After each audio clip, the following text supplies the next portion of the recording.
Hey, everybody. Thanks for joining us. Hope you got a good night's rest. And today we're going to hit the ground running and start at the top of page 5, where we start to now go into the phase of the materialization of light.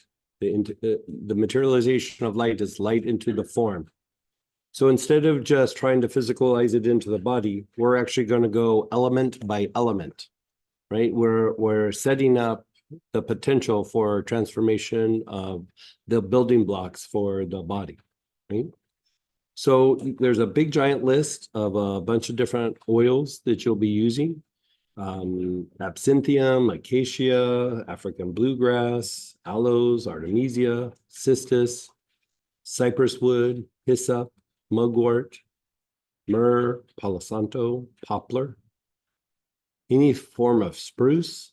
And the ones that bought the kit for purchase, we're using Sweet Annie, Tolu Balsam, Vetiver, White Oud, Wormwood, and then blends, Alchemical Cobalt, Alignment, Allostasis, Assemblage Point, Friar's Balsam, Keterit, Mana, Moses, Mugwort Supreme, Oil of Miron, and Solomon's Hyssop. So choose the oil that you're going to be using.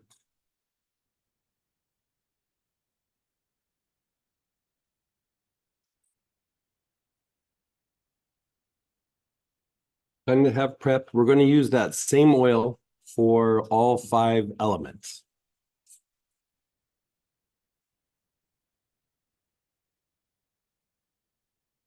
Now, with this, I'm going to be running you through a process where we utilize something that we call the materialization breath, right? The materialization breath. So before we start doing the elements and everything, let's just practice the materialization breath, right? So if the ones that have had classes with us before, you know, when we talk about the materialization breath, we talk about how it refines the elements, and if there's a lot of negative elements, it has a displacing effect, like it flushes those things out of the body, right? So basically, another way of saying that is that flushes lower vibrational energies. But potentially, you can also kind of shift or upgrade the element, eventually transfiguring the element to even have the more positive potential of the element. Because even like when you're looking at situations where the body is having an issue, like you go, okay, I have a bad knee. So in that bad knee, there might be the elements or the elementals of degeneration, of decay, of just the tissue being compromised, right? And so as much as you go through and you treat it, part of the treatment is you are treating some of the symptoms, right? But to take it deeper, to make it more accelerated, you also want to affect the elements. Now, this process is very different than like in Chinese medicine, where there are working elements. There, even though we're still talking about the same thing, it's a very different philosophy of how you work the elements. So if you have a background in Chinese medicine, it's not an overlap. It is, we're talking about elements, but the approach and the philosophy is actually very, very different, right? So with the materialization breath, I'm going to review it. I'm going to talk about it for just a minute. So you lower your chin, you inhale. So here we'll be using an oil. So you'll inhale, you take a long, slow, deep breath. You'll hold the breath. And then with your breath being held, you raise your head up, and then you exhale. And then down, inhale, up, exhale. So basically, you're holding your breath for a moment. Like you're inhaling, and then you're exhaling. And then you're inhaling, and you're exhaling. Now, when you do this, several things are happening. For one, you're moving energy from the lower centers, right? You're moving energy from the lower centers, and you're moving it up to the more higher centers, right? You're moving it up to the more higher centers. And in this, you're starting to utilize the two sides of the brain, right? When your head is down, the right side of your brain is getting activated. When your head is up, the left side of your brain is activated, right? So you're going right side, left side, right side, left side, right side, left side. Now, also what's happening when your head is down, your forehead is activating, right? When your head is up and back, the back of your head is activating, right? So the back of your head is how you process a lot of information and a lot of energy, right? It's how you process energy in the body. Emotional and mind too, but let's not get too wound up on that because we'll end up going on a big tangent and it'll be a bit of a distraction, be confusing. So with that, part of what you're doing is if there is a lot of accumulation of elements, remember yesterday where we talked about we have the thought of energy or the energy of thought, right? And then it's connected to the elements in the environment, right? So your thoughts or strong emotions is constantly attracting energy from the environment. Another way that energy from the environment gets attracted is your body sends out messages. When it's in a state of being like vital, it's attracting energies from the environment to keep the body strong, right? When your body is in chaos or in decay, it's attracting the elements of decay from the environment to physicalize that, right? Because the elements don't go, well, we don't want to do that because that person might get sick or they might die. It just sees like a turnover, like, okay, the body grew up, it's got to return back to the earth. It's going to grow up, the next one returns to the earth. It's just a cycle for the creative process, right? So when the body starts breaking down, there's not just, oh, the body's not functioning. You have elements in your body that are starting to generate and accelerate the level or degree of decay, of decomposition, of breaking down. Even inflammation has elements or elementals, right? So when we go through and we do this, yes, it will help you emotionally. Yes, it will help you mentally. You're attracting light that helps the body generate and heal. But part of it is if there's a bunch of energy that's associated with decay, part of this process is it's starting to flush some of it out, right? So if the element can't handle the light, it gets flushed out. If it can handle the light, then it starts to retrain the element to do something more positive rather than more negative. I hope that makes sense, right? Okay, so you're helping to heal the body, but part of what you're doing is your body is also being influenced by the environment, right? So, for example, if you were to clairvoyantly look at somebody's liver and they get upset, the liver has kind of a certain kind of response.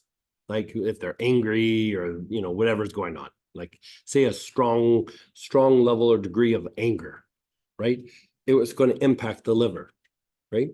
Now, if that person is not angry and they're just standing there and they're like calm and peaceful and they're just like, yeah, I think I'm gonna go have lunch today, go for a walk and read the paper. And, they're just having a nice, good day. They're in a good place. But a person standing maybe 2 or 3 feet next to them is super angry, super upset, not at them, but at something going on in the world, something in their life, right? But they're standing there just, ugh. Even if they're not expressing it, they're still generating a bunch of anger. That person that's having a good day, it still impacts their liver. It impacts it because of proximity. That's why sometimes you go into a certain place where there's a lot of stress. It's not just that there's stress energy, your physiology reacts to the environment to a certain extent.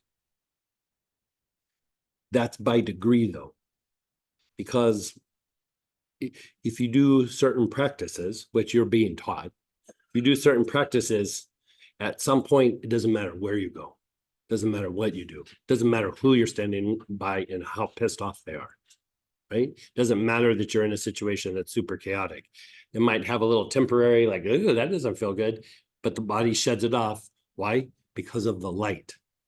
The light actually goes through and repels it out, or breaks it down, converts it, or displaces the lower vibrational energy. When you sit and you do meditation, you're bringing in light, and then it starts to displace the lower vibrational energy. Why wait till you meditate? Why not generate the light in the body so that regardless of where you go, you're flushing out those lower vibrational energies, so your body is not being impacted, right? So in certain practices and different traditions, one of the goals is to be non-reactive, right? Non-reactive. So first it's like, okay, don't be reactive emotionally. Don't be reactive mentally. The really juicy one, don't be reactive physically. Not instinctive responses, but you can go into a really crazy environment and your physiology stays the same. So you see this in Buddhist practices. Like at some point you're doing meditation, you're doing mantra, you're doing all these purifications.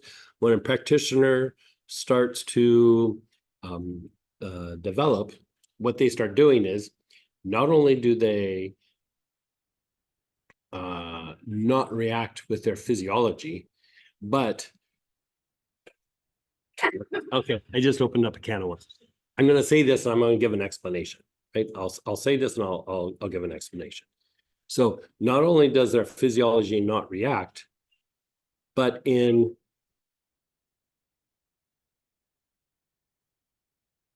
can I help you?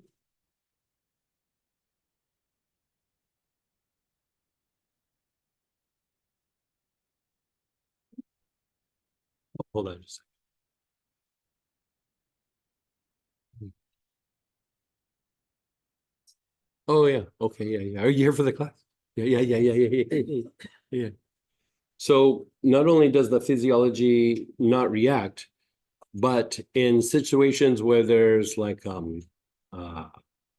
negativity or difficulty, the body will start generating more light to self-correct, right? To self-correct. So sometimes what starts to happen is the practitioner will start going into places that are actually of lower vibration to actually generate more light. Now, don't start doing that because the body has to be refined to a certain degree, right? To a certain degree. So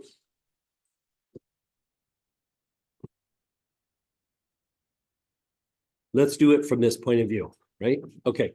So you have the higher soul, right? You have the higher soul. Let's say this is your higher soul. It's, so-and-so amount of space above your head, right? So above your head is the higher soul. Then it invests a piece of itself as the incarnated soul, right? So a little piece of the higher soul comes down and anchors itself about 12 inches above the head, about 12 inches above the head, right? Then from there, there's these little filaments that come down and they anchor in the body, right? They anchor in the heart, anchor in the head, and they anchor in the liver and the solar plexus. That little stream or that little filament continues down through the body. So in the body, it's referred to as the central channel, right? And then it comes out through the bottom of the pelvis, right? And so at the bottom of the pelvis, it goes down into the earth, right? It's also how we are connected to the earth and the elements, right? And so this segment below the pelvis down into the earth is called the earth cord, right? The earth cord. So you have the higher soul, and then you have the incarnated soul, right? So in different practices, they'll say, I am that I am, right? I am that I am. So that's a way of saying I am the soul.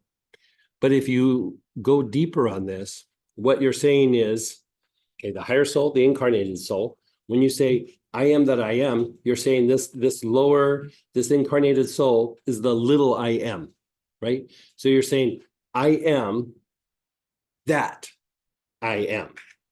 So what you're doing is you're affirming the incarnated soul is saying, I am the higher soul. I'm a piece of the higher soul. So I am that I am, right? So when there is times of negativity, when you're in situations that are negative, what happens is the higher soul, to protect its investment, right? To protect the investment of the incarnated soul, when you're in negative situations, it draws some of that energy out from the body, from the emotions and the mind, the body, the emotions, and the mind.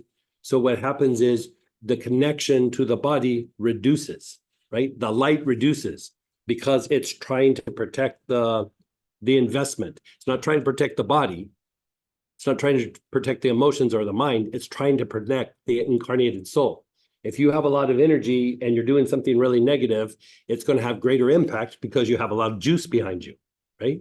So if you're in a negative situation or you're doing something negative, the soul starts to withdraw some of the energy from the vehicle. So if you do harm or something happens to you, the damage to the investment is reduced, right?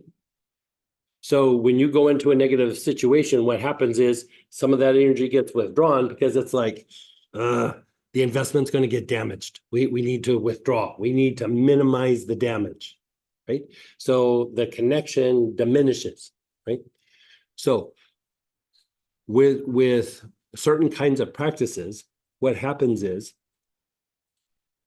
you temper the mind, you temper the emotions, you temper the physiology, especially the physiology. I mean, that's key. You have to temper the physiology. When the physiology is properly tempered, what starts to happen is the higher soul still tries to protect its investment, but instead of withdrawing, it sends more energy. Instead of saying, I am that I am, eventually what happens when the physiology is properly tempered, the higher soul says, I am that I am. Does that make sense? At that point, you walk into a negative situation, you become a bright light. When you're in situations where somebody's harming somebody or something or you become an even brighter light, right? So what happens with practitioners when they reach this level, they go start finding dirty places because they're anchoring light into the earth, or they're anchoring light into a group, or they're anchoring light into situations that maybe aren't so good, right? They're not trying to change it with their mind. They're not trying to do it with the intellect. They're just stepping into a situation, letting the mechanics happen, and they're just shining a light to everything going around. So you'll see, like in Buddhist traditions, certain lamas, certain high lamas, they'll go and they'll meditate in the places where the dead bodies are buried. Well, they don't actually bury bodies there, but let's just say where all that happens, right? So there'll be like a pile of bones, and you'll see a lama sitting on a pile of human bones going, Om Mani Padme Hum, Om Mani Padme Hum, Om Mani Padme Hum. If you don't know what they're doing, it looks nuts. It looks totally nuts. But if you think about it, what is a great teacher doing when they go into places where people are suffering, right? That is a low vibration area. They're going in, they're doing their teaching, they're doing whatever, but they're being a bright, shining light into the area where people are suffering. They're helping people, but at the same time, it's also helping them to spiritually grow and evolve at the same time. It's a win-win situation.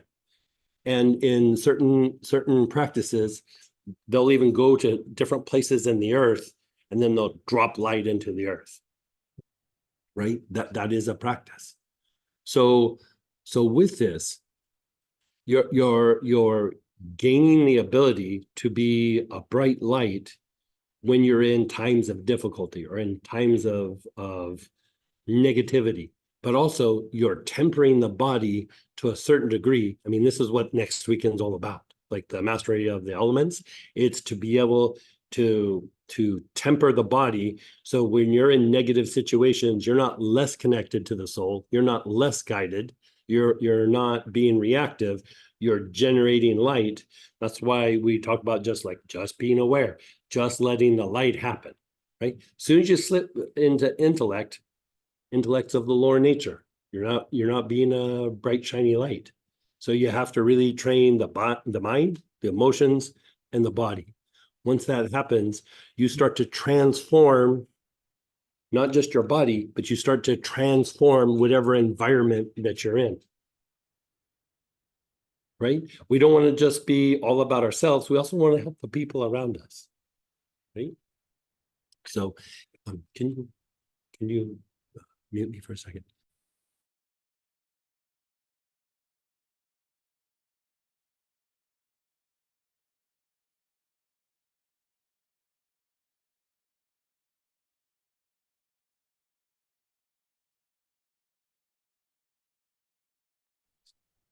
Okay. So with that,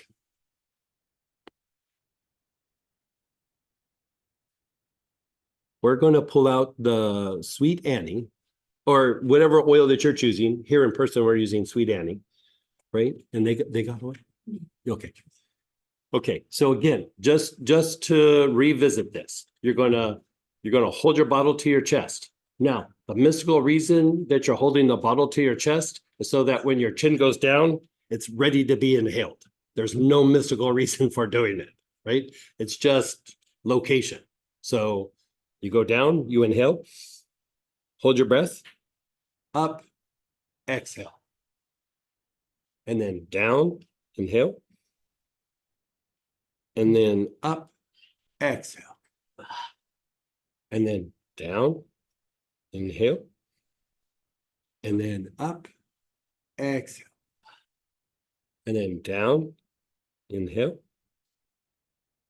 Up, exhale. Okay. So you do it at least 4 times, but do it more like 8 or 9. 4 begins to physicalize the light into the form. After that, it's all gravy, but at least 4 times. So if you go, is it 8 or is it 9? After 4, it's just until you get tired or you feel like stopping or you're starting to space out, or, after a while, if I'm doing this, I go, I'm going to do it a whole bunch. And then I'll be inhale, exhale, inhale, exhale, inhale, exhale. Wait, what was I doing? You'll start expanding, you'll start spacing out. So don't get too wound up on the number, but at least do 4 times. Yeah. I usually do like 8 or 9, unless I'm feeling extra sassy or fancy. Okay. So here, instead of having you guys have all the different element oils and all of that, that will cover next week, but I just kept it really simple. These oils will work, but what you would do if you had the element oils is you would use those. It makes it a bit more potent, right? But this still works very, very well. So what you're going to do with the first, we're going to start with the earth element. Now, we're just going to have you kind of contemplate or visualize. And as you're thinking of the earth element, your awareness is going to be on the center of your chest, right? So you can think of the earth, you can think of the ground, you can think of dirt, you can think of your garden, you can think of something where it's just, you can think of the sand at the beach, whatever you want, but think of something that's like earth, right? So close your eyes and just tap into the earth component.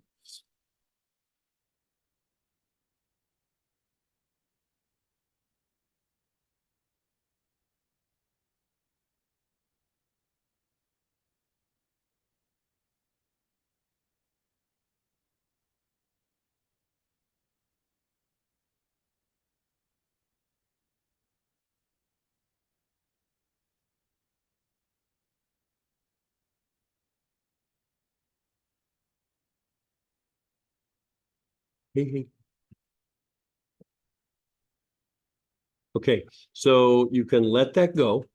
After you visualize, you don't have to keep visualizing, right? So after you tap into it, just let it go.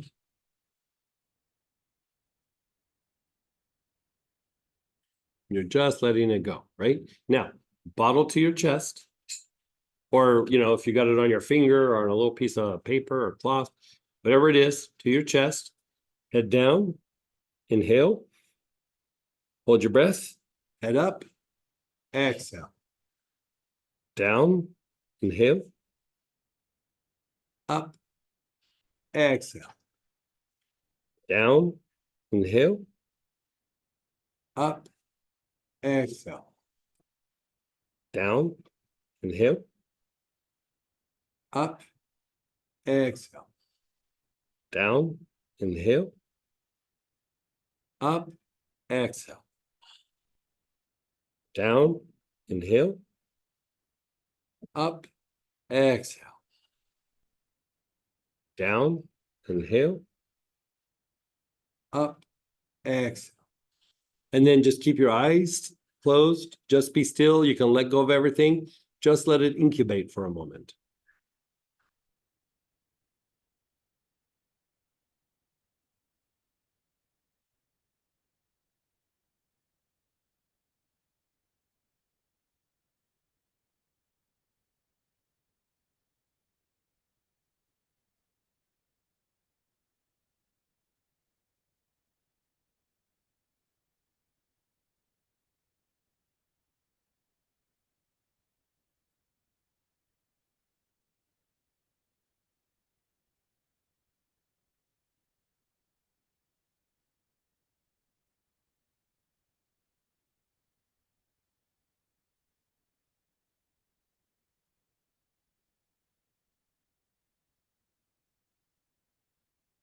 Okay. Now, what do you notice? We just did it one time, but you notice like it feels a little expansive up top, right? Does it feel expansive a little bit? A little bit, right? So, I mean, we're only doing one element, but part of what you're doing when the elements are their lower potentials, it's more activating to the lower centers, right? When their higher potentials are starting to be realized, it starts to activate the upper centers and eventually starts to activate the crown, right? So in the Buddhist tradition, you'll see sometimes you'll see a lama and they have a hat on and it's got like these five, like they look kind of like feathers, but they're not feathers, but they're feather shaped, right? And then you'll see like little balls or little dots or, you know, some version of that. It's symbolizing the higher potential of the elements because when they are being realized, it's very activating to the crown, right? How your crown gets activated and stays activated, right? It's through the transmutation or transfiguration of the elements, right? So you'll see a lot of times in front of like a Thangka, in front of the Buddha, there'll be like these five little balls or these like little egg-shaped things. These are symbolizing also the elements, that the elements are there and that they've been transmuted, right? Most times it's up in the hat, right? In the Native American tradition, that is symbolized with the chief's headdress, right? The headdress is symbolizing the transfiguration of the elements. In the European tradition, this is shown as the king or the queen wearing a crown, right? In the, like some of the different traditions, like in the Catholic Church or something like that, where they have that little funny hat that they wear, like the cardinal or something like that, that's also symbolizing a version of that, right? Even if you're into Harry Potter, the idea of the like the witch's hat, where it comes up to a point, that actually is symbolizing the transmutation, or at least the process of transmutation of the elements. And then if you notice, sometimes the naughty wizard, that point is bent backwards like that, not transmuting. Or it might not be that they're naughty, it's just that it's like in process. Or it's a fashion statement. Sometimes it might just be a fashion statement. Man, gotta be real. Like they're not totally following mystical or esoteric principles, but they still draw upon things from the past and utilize that in their story. But even like when you were a little kid, or I never had this, but certain places like in schools, when the child is being naughty, they'll make them go sit in the corner. And what did they used to do back in like the 60s and 70s? They'd put a dunce cap on them, and it was a cap that came to a point. And they'd put them in there with that dunce cap, and then over a period of time, the child would behave better. Why? Because the elements are what were causing the behavior, right? So if you transmute the elements, the behavior shifts. Instead of having to sit there and scold them, you just isolate them for a little bit, transmute the elements, and then the behavior starts to begin to shift, or at least there's a potential for it to shift, right? So this idea is not something new. We're just approaching it with oils in this particular way, right? So with that, we're going to do a few cycles of each one. But what I want you to do is think about how you feel. And not only how you feel, think of certain behaviors that you might do in situations that you maybe struggle with, where you want to shift your behavior, change your behavior.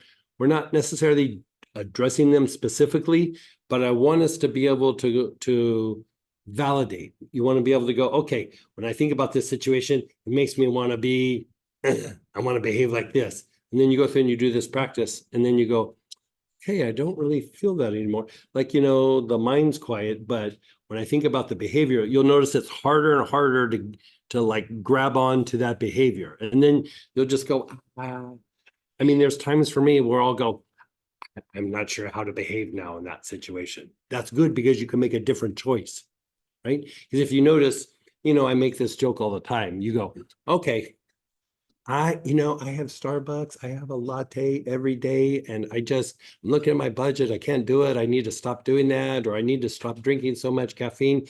Today is the last day. I'm not doing it anymore. Like, that's it. I draw the line. 15 minutes later, I want 3 pumps in my latte, like not 2. I want 3, and be sure to start, like, you're just right there, right? The elements are still tied to your behavior.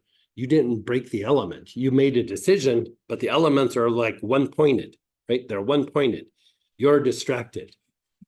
So they drive you to do something. If you want to know what that looks like, go walk around the grocery store sometime and just like walk around and watch a mom with a young child going, Mom, I want tricks. I want Lucky Charms. I want, whatever. And the mom's like, no. I want Lucky Charms, whatever the little sugary, cereal is. I want this, I want this, I want this, I want this. And the mom's like, no. And then after about 10 minutes, the mom goes, one box, right? The child was one-pointed. The mom was shopping for the family.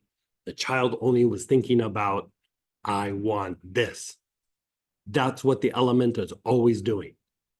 So if that element is associated with trauma, it wants to re-experience it. If it's associated with decay, it wants to re-experience it. If it's associated with a weird behavior, it wants to re-experience it. It's one-pointed. You got to go to the store, you got to go to sleep, you got to interact with your friends, you got to, you have all these things. And so you go, oh, I'm not going to do that again. But then you got all these other things to do. The element is one-pointed, like that child in the grocery store, right? So you can try to wrestle with it. It does work. It takes a long time, and it makes you have to be like not distracted by the environment. It's kind of time consuming. The best way to do it is to transmute it.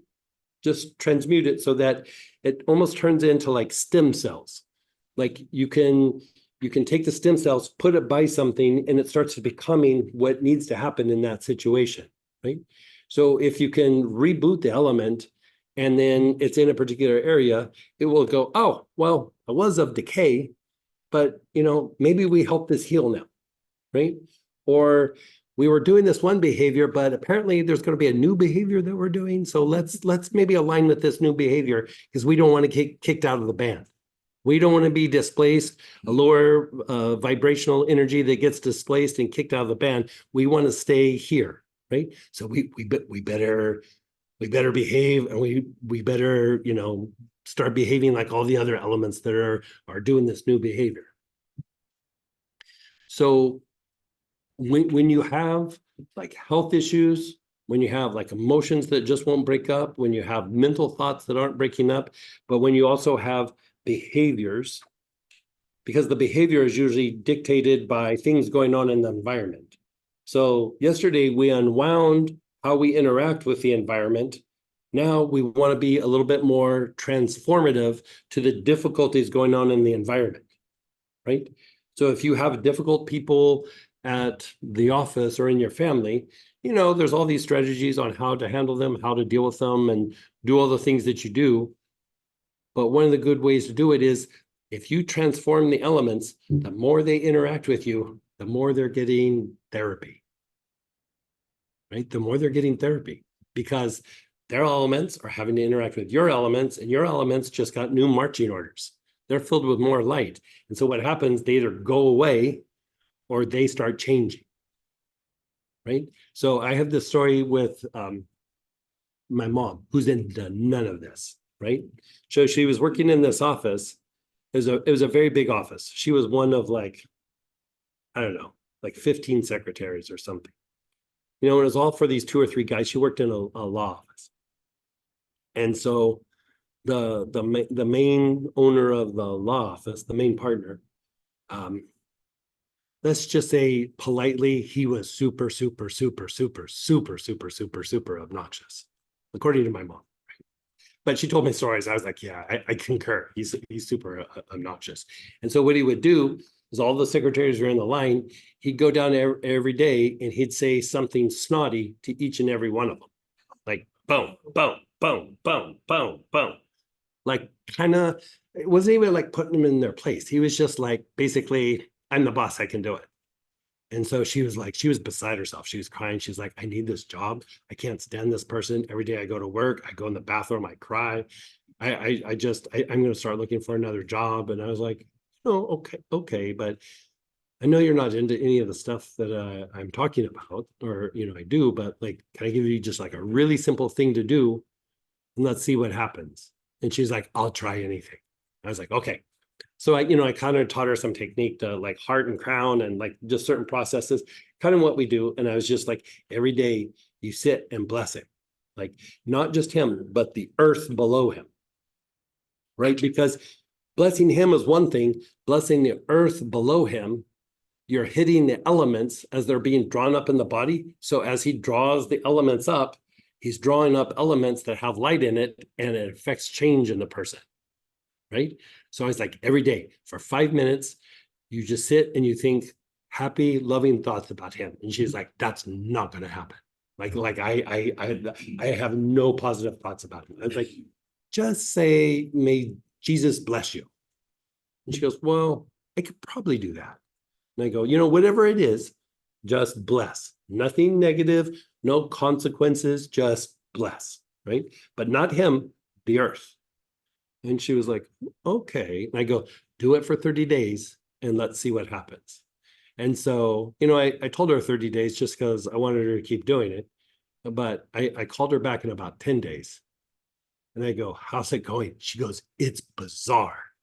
He goes, snotty, snotty, snotty, snotty, snotty, snotty. Hey, how are you today? Are you having a good day? Da-da, isn't it beautiful weather? Snotty, snotty, snotty, snotty. And she goes, it's amazing. She goes, I have no idea what I'm doing. I don't understand it, but I like it. She goes, I haven't cried like since I started doing it. And then I waited about 30 or 40 days and I go, okay, how's it going? She goes, well, we have a problem. She goes, he's being super nice to me, but now all the secretaries are being mean to me because they say I'm his pet. Because he comes in, snotty, snotty, snotty, snotty. He has a 5-minute conversation with me and is very nice. He compliments me 2 or 3 times. And then he goes, snotty, snotty, snotty, snotty. And he walks away and all the secretaries go. Teacher's pet, she goes, so I stopped doing it because I got to fit in. I go, well, now you can at least do damage control. And she goes, yeah. She goes, this is really super weird.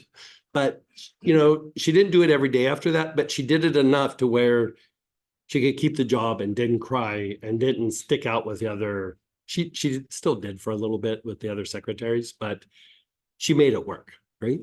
But that's the idea. You want to change the behavior. And so, yes, you're changing your behavior, but in changing your behavior, you begin changing the behavior of the people around you. Right? If you notice, like if you're having conflict with somebody at work and if you were to step out, they're acting in ways that are very adversarial, but for you to defend yourself, you also start to become adversarial. So you guys basically did the reverse. That person's acting negative, they draw you into behaving in a negative way, and then the conflict keeps escalating. So you want to reverse engineer this and go, okay, they pulled me in. If I go through and I start blessing below their feet, or I transmute the things that are going on in me, I'll start reversing what's happening. And then they'll start to maybe let go, move on, be nice, whatever it is, compromise, whatever it is, right? So the idea is to work the elements so that you begin to change and shift behavior and also your physiology, your emotions, your mind, but also it starts transforming the things and the people around you. So with that, when I have you check in with a situation, you're not necessarily working the situation, you're working the element. The element will start changing the environment, right? And if you're trying to materialize a goal, it attracts good, healthy elements to bring something into form. You know, this is my favorite way to do materialization, because if I, because there's another way of doing it where you write things and you visualize. And if I do it that way, part of it is you're using a lot of your intellect with that. You're thinking, okay, I'm going to think about, I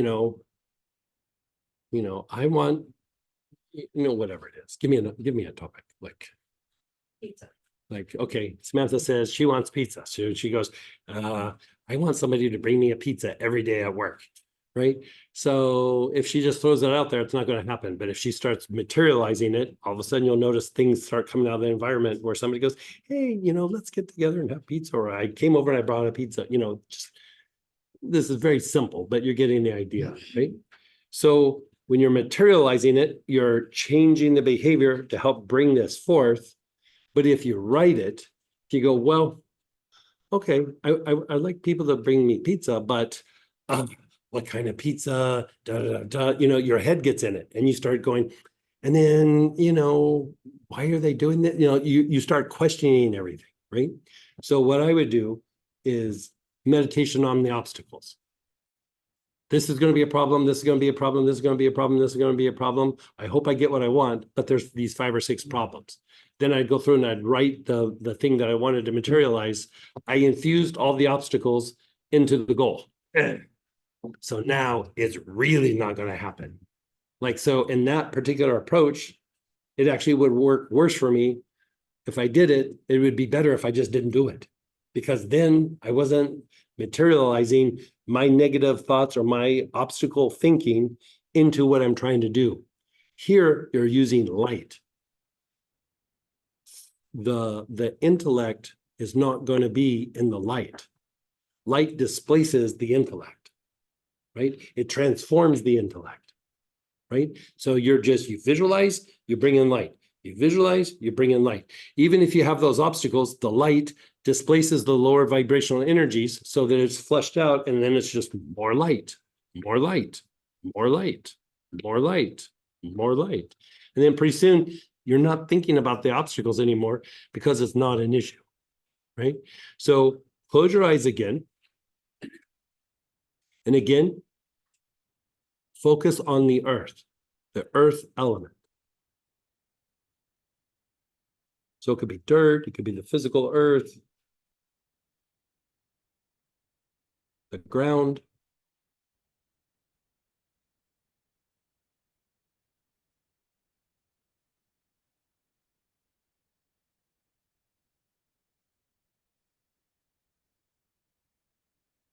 Let it go.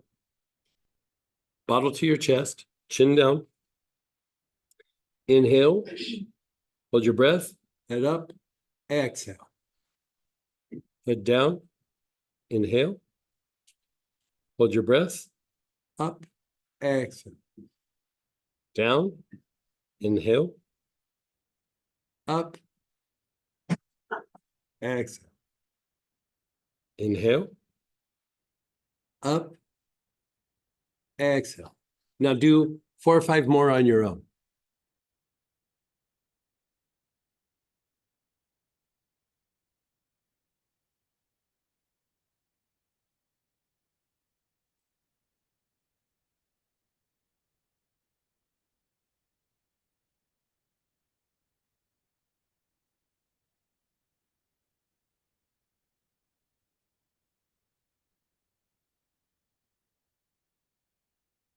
And then just be still. Just be still.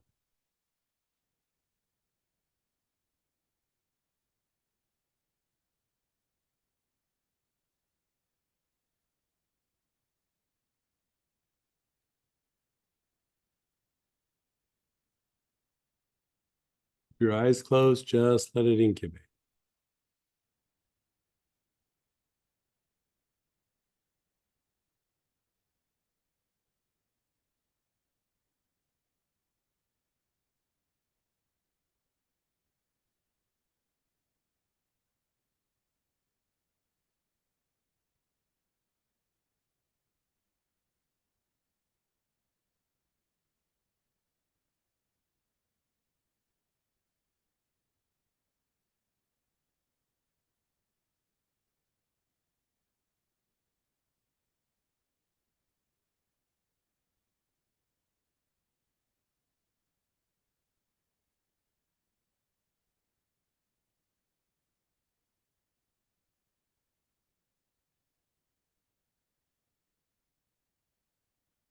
And then bottle to your chest, chin down. 8 or 9, you do them at your own pace.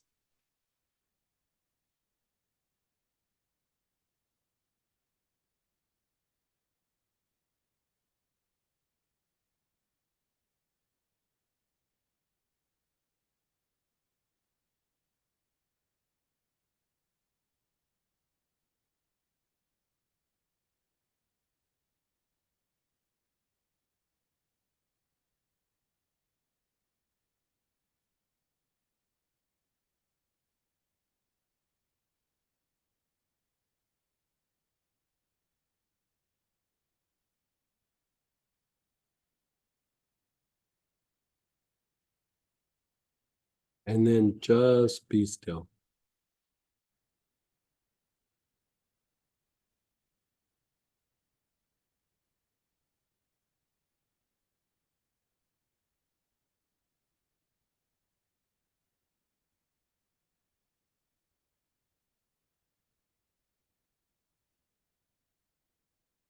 Just be still.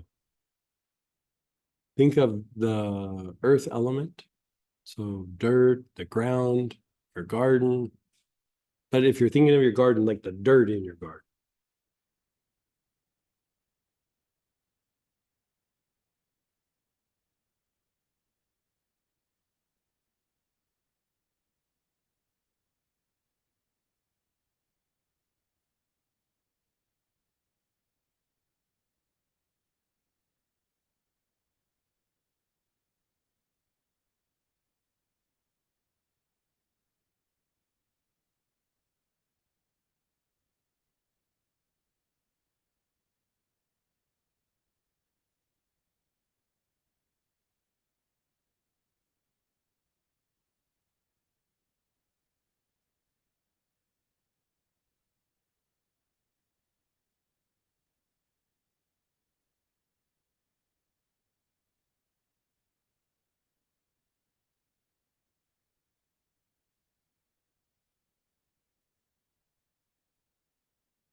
Hey, let all the imagery go. Bottle to your chest. Chin down to 8 or 9 of the materialization breaths.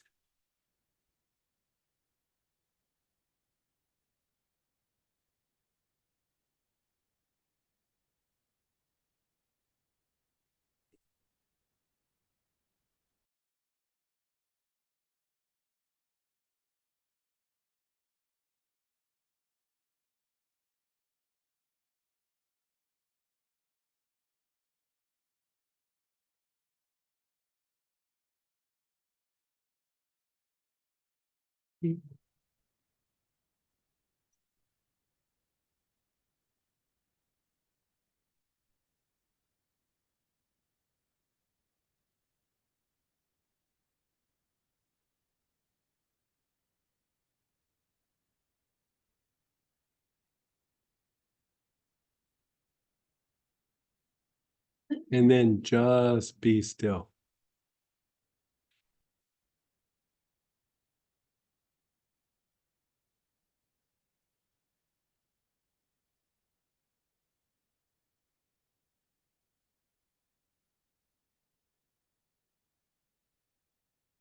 Just be still.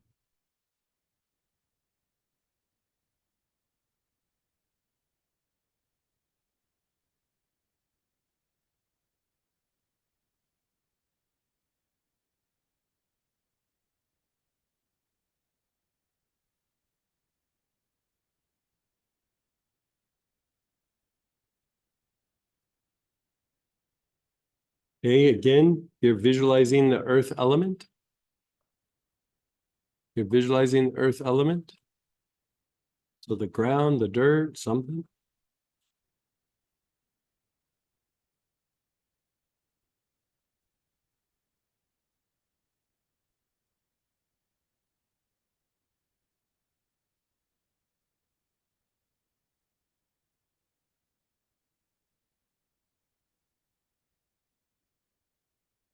And then let it go. Bottle to your chest, chin down. Do 8 or 9 of the materialization breaths.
And just be still.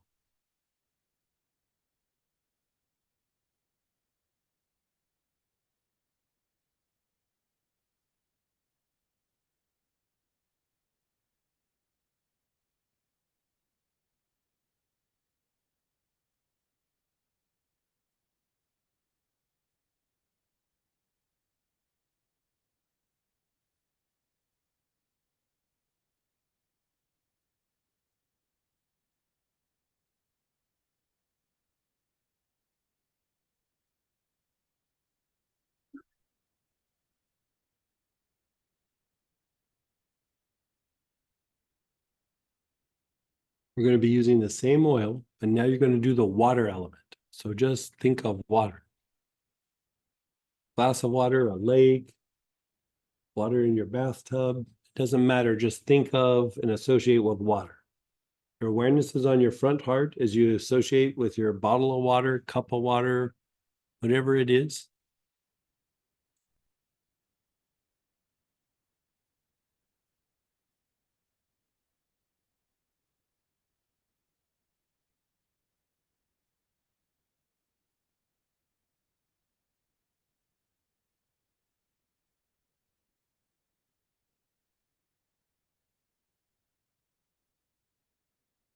Let the image go. Bottle to your chest. Do 8 or 9 of the materialization breath. Chin down, inhale, hold your breath. Head up, exhale. Chin down, inhale. Up, exhale. Down, inhale. Up, exhale.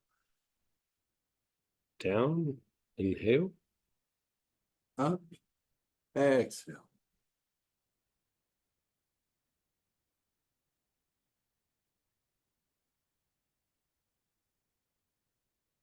Do 3 or 4 more.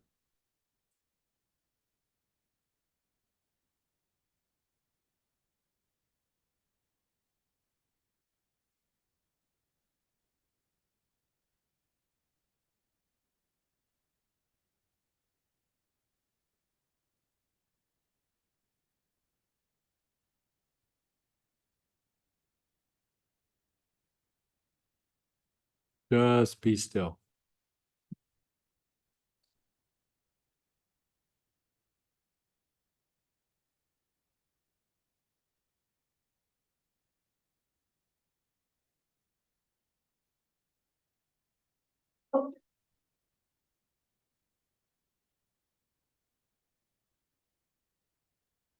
Just be still for a moment. Let it incubate.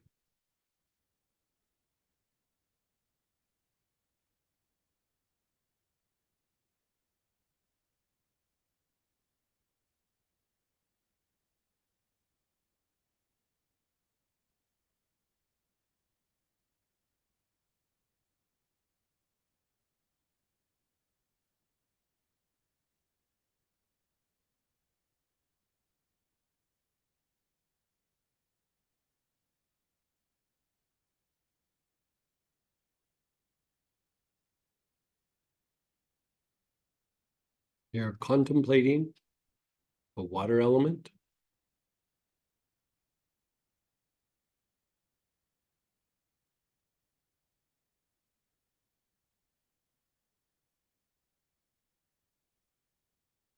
Let it go.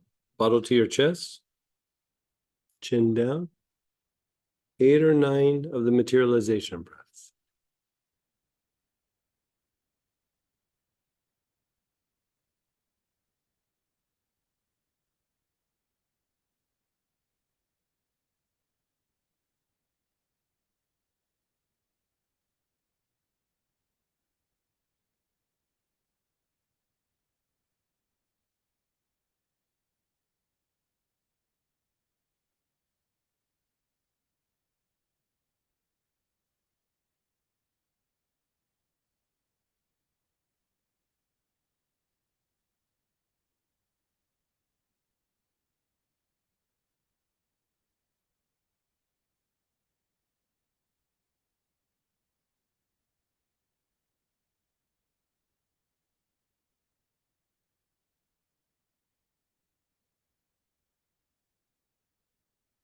And then when you're done, just be still.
Thinking of the water element, we're taking nice, long, slow, deep breaths. Your awareness is on your heart. You're not inhaling oil yet. You're just, awareness is on your heart as you think of the water element.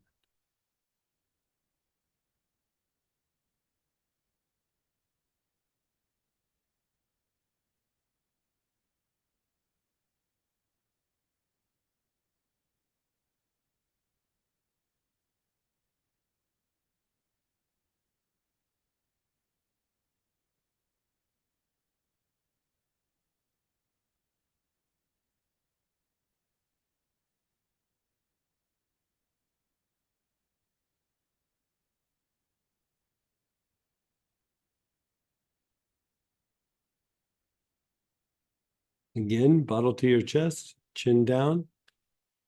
8 or 9 of the materialization breaths.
And do one more time.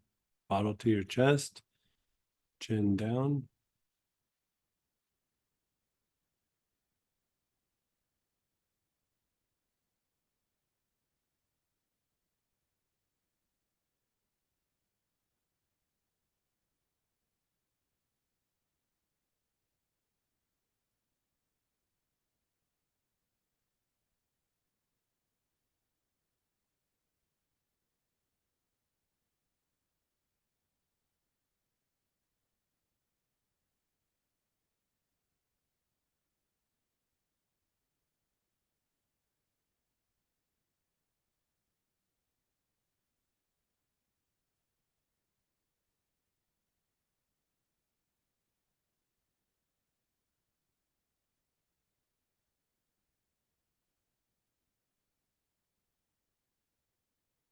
And then just be still for a moment.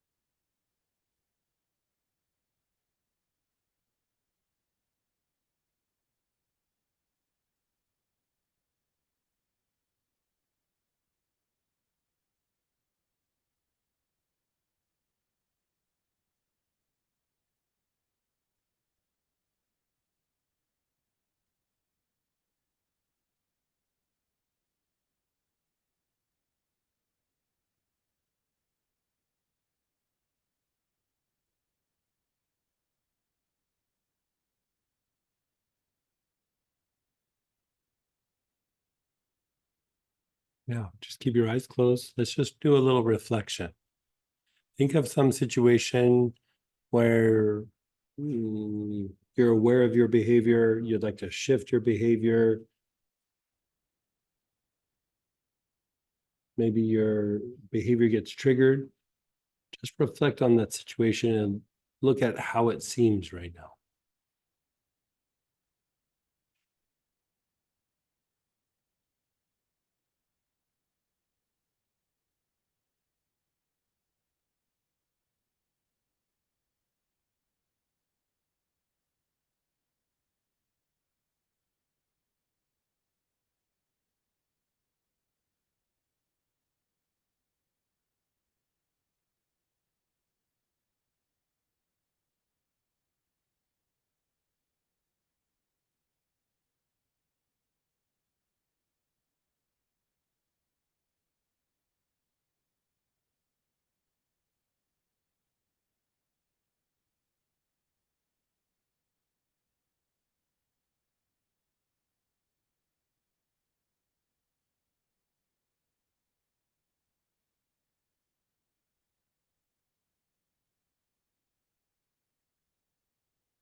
Just notice what you notice about that situation. Even if it's just that you feel peaceful. A good sign is, I don't know what I see. I don't know what to think. Like, because a behavior is usually like an automatic thing. You just go into a mode, right?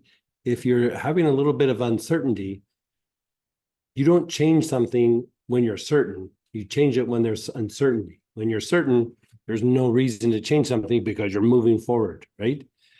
But if you're like, should I do this or should I do that? Or I'm not sure. Like you're starting to open up to a potential different way of doing something. So a lot of times when you sit and reflect with this, you'll go, that situation, I'm not quite sure, or it disappeared, or it morphed into something different. You'll have some version of that. That's actually a very good sign. The intellect doesn't like it. Intellect wants all the details. I want the instruction manual. We're going to follow the steps, right? But if you're changing something, you're opening up to new potentials. You're not going to know the outcome. I mean, you have an idea, but you're not quite sure how it's going to manifest. Think about how many times you go, I got this new project. I'm going to do this. I'm going to do this. I'm going to do this. And it's going to produce this result. And then you get into it and you go, wow, way more complicated than I thought it was going to be. I got to do all these other things. That's super normal. The intellect thinks it's just going to be like this. It's going to be super easy. But when you get into it, it's usually more complicated, right? So the intuition is able to perceive all this and then start moving forward, right? Starts moving forward. So now let's think of the fire element. The fire element. So it could be like a candlelight, a little fireplace fire, however you tap into the fire element, do your best.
Okay, let the imagery go. Bottle to your chest, chin down, 8 or 9 of the materialization breaths.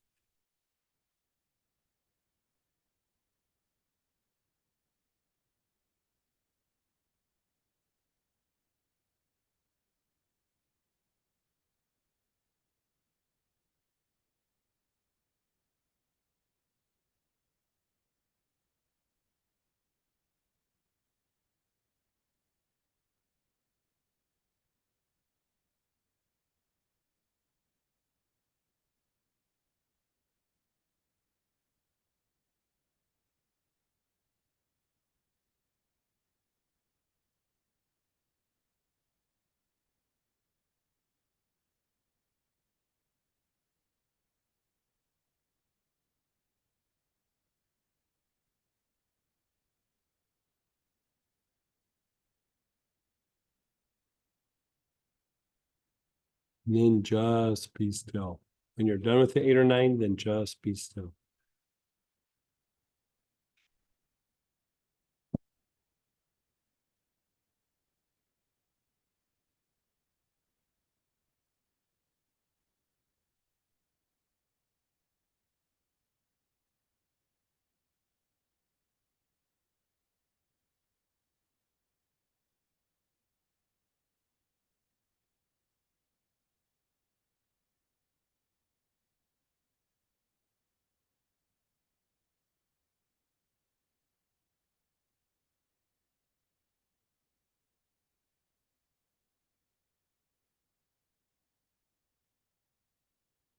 And you're thinking of the fire element.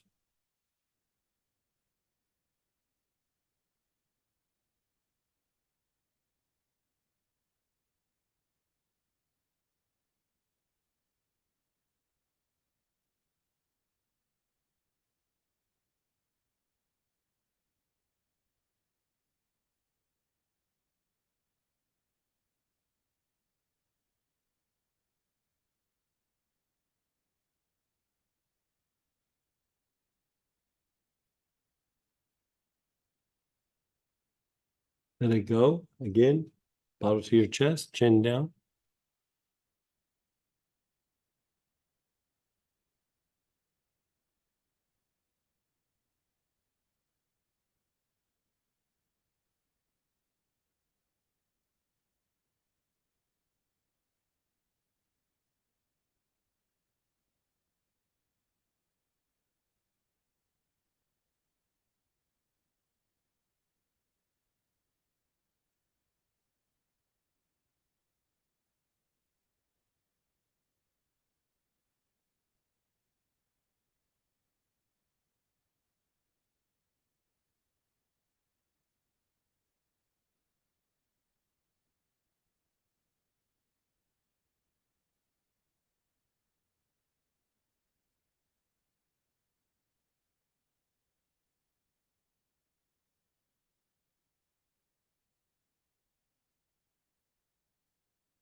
Just be still.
And then one more time, bottle to the chest, chin down.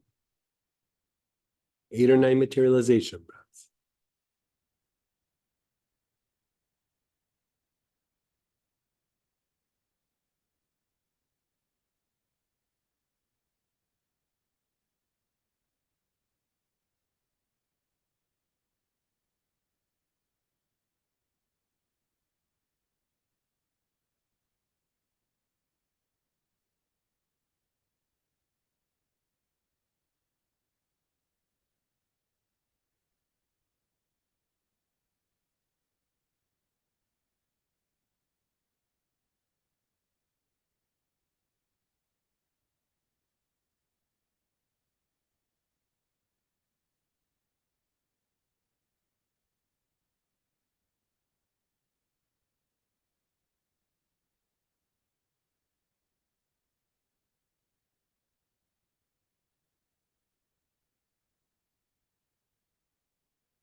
And then let's just be still for a moment.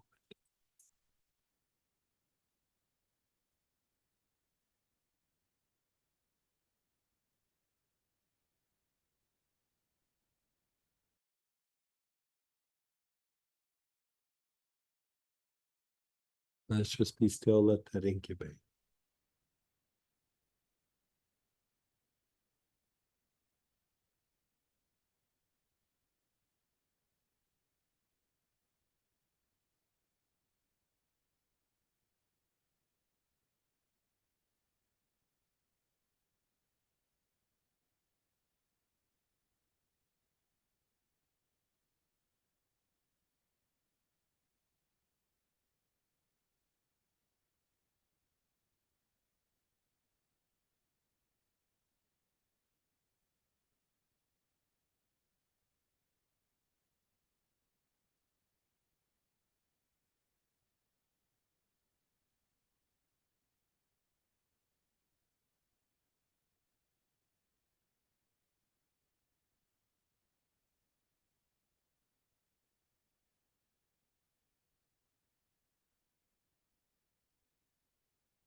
Let's just take a moment. Let's give ourselves a break and just take a moment and reflect on situations where there's behaviors that we're aware of or like to change, or you feel like you're just always doing the same thing over and over again. Just take a moment and reflect on those situations for a moment.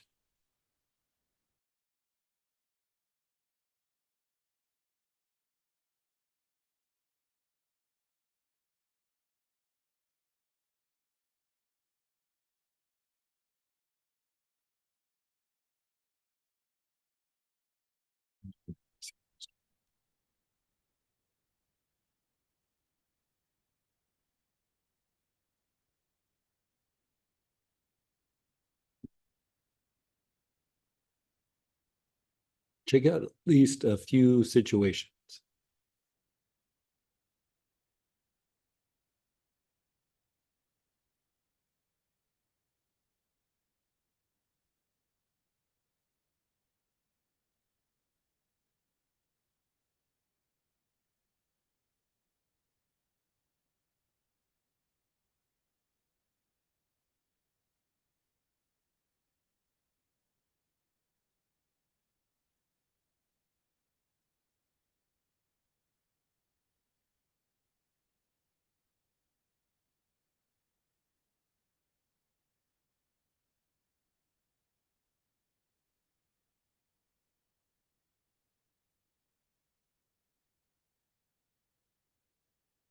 What you begin to notice, just make mental note for yourself.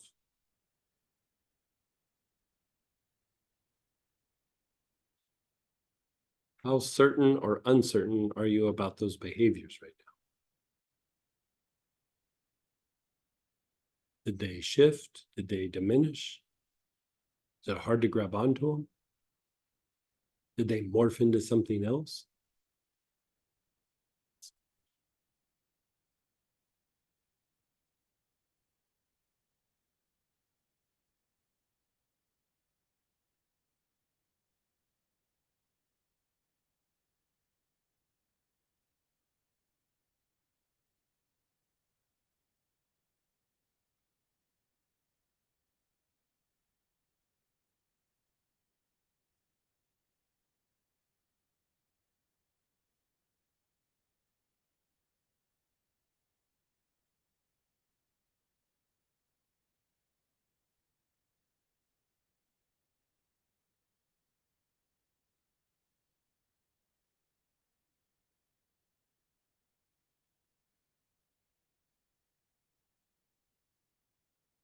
Let's reflect on the air element.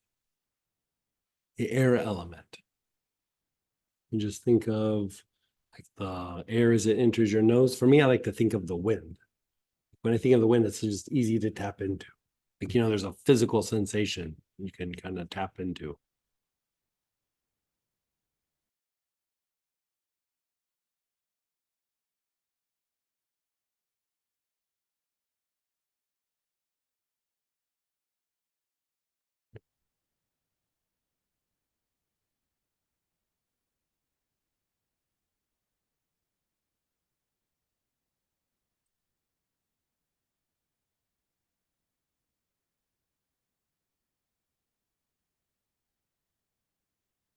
And as you're contemplating the wind or the air, however you want to do it,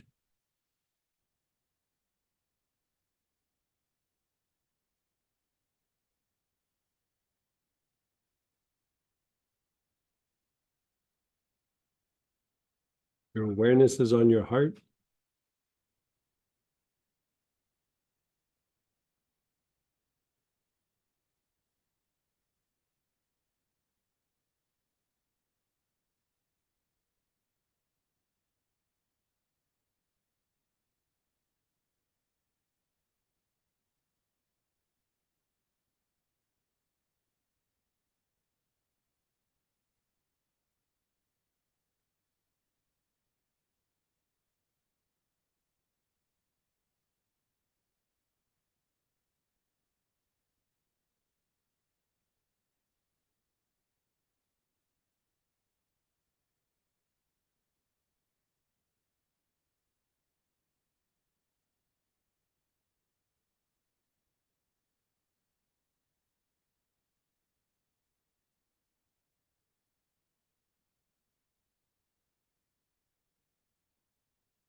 Let the imagery go.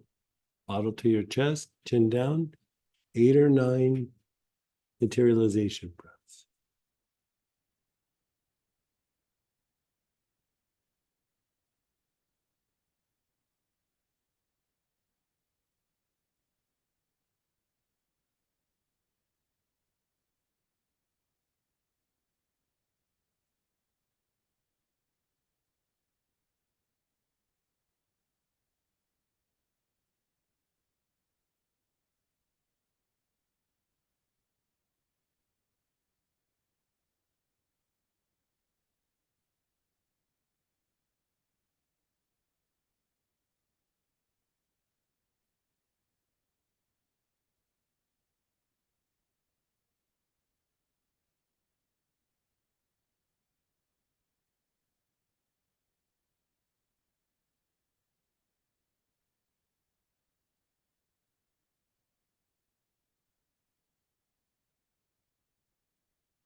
Just being still.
Again, bottle to your chest, chin down.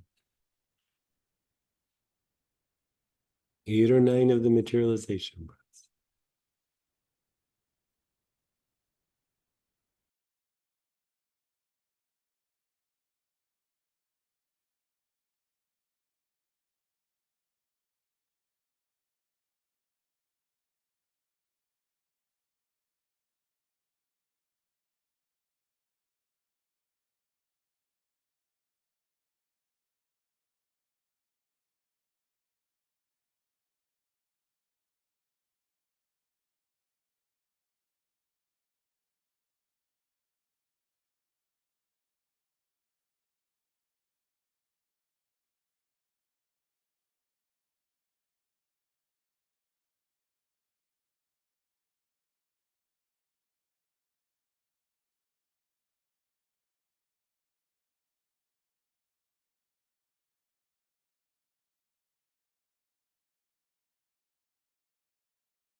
And then just be still.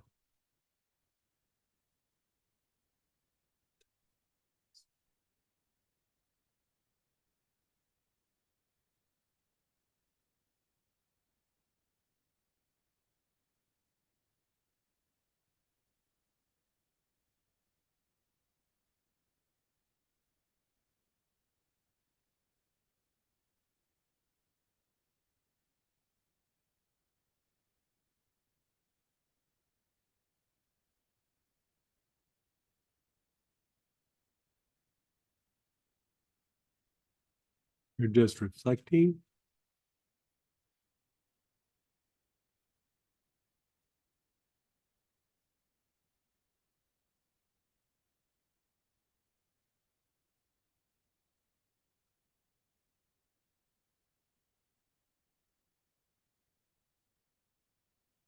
Bottle to your chest, chin down.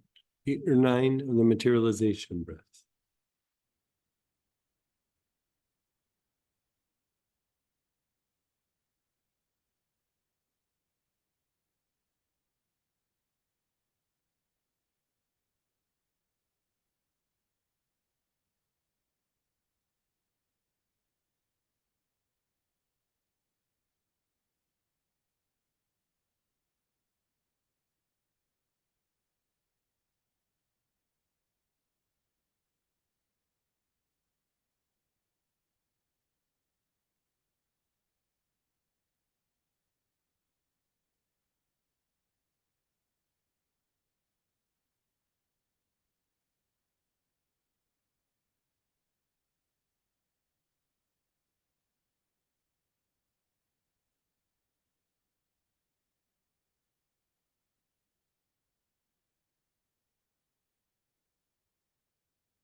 Just be still.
And one last time for air.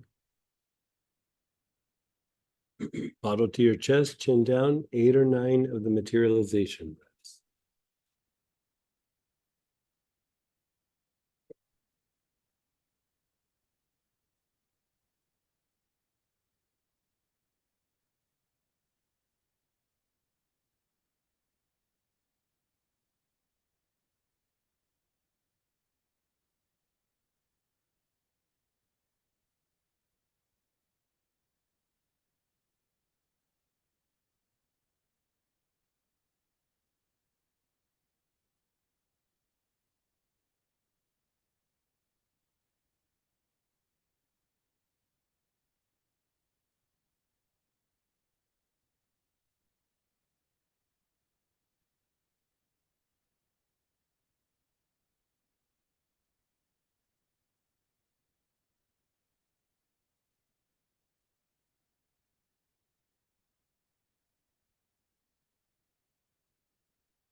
And just be still.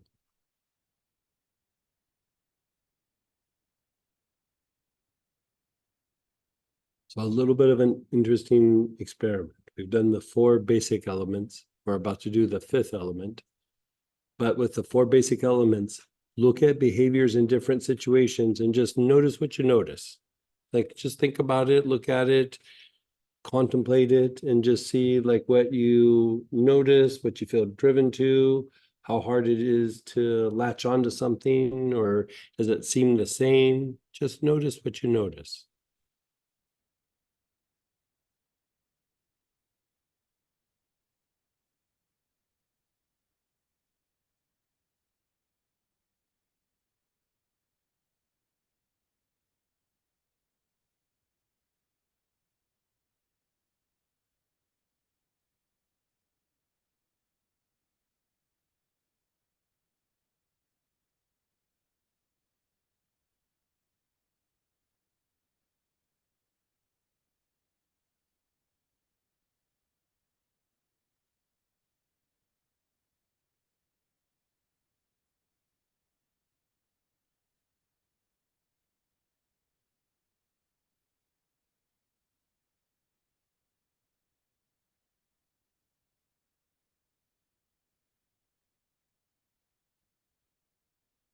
Okay, we're going to do the 5th element, which is aether.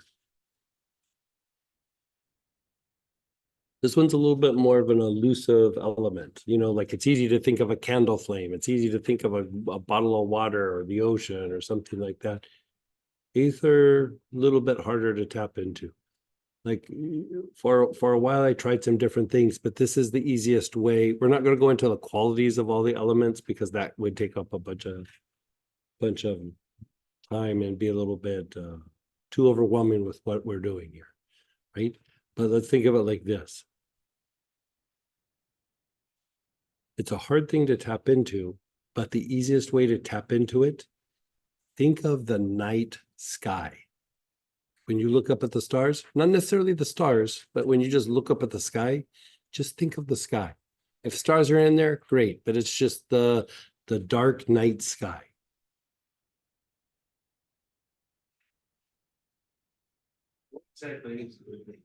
Let's not talk about it right now. It will be too confusing and too overwhelming. And okay. So you're thinking about the night sky.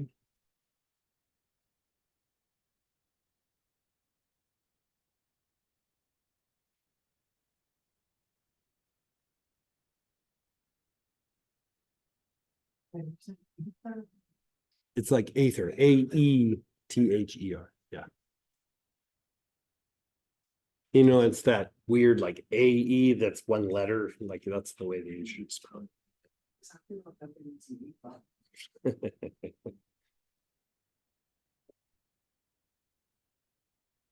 Okay. So you're thinking of the night sky, your awareness is on your heart.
Let it go. Bottle to the chest, chin down. 8 or 9 of the materialization breath.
Just be still.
Bottle to your chest, chin down.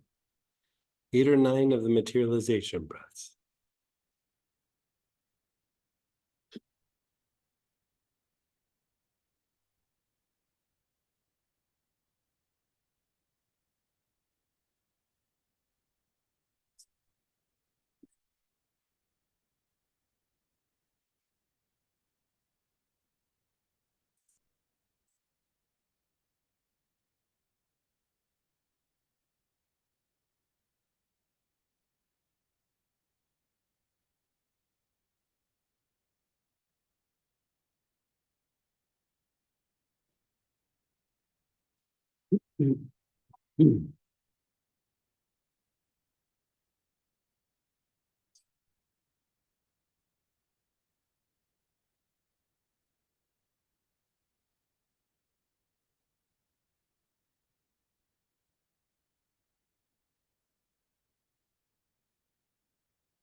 Just be still.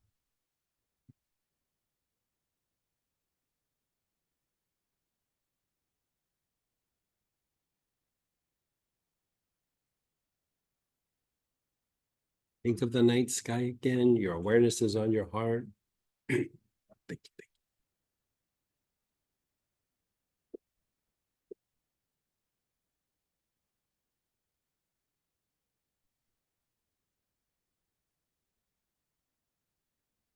Let it go.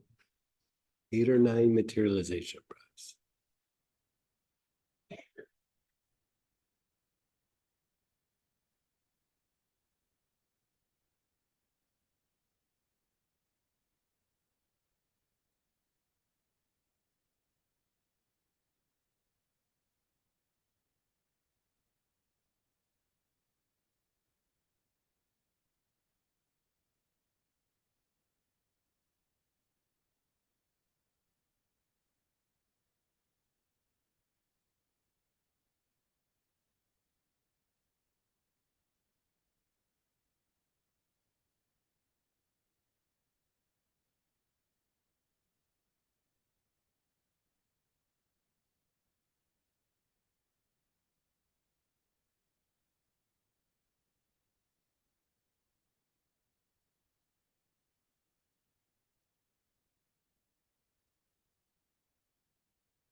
And then just be still.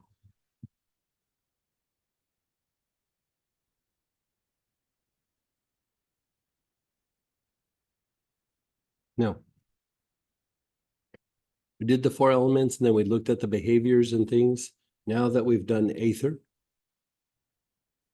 look at those same situations and just see if you notice something.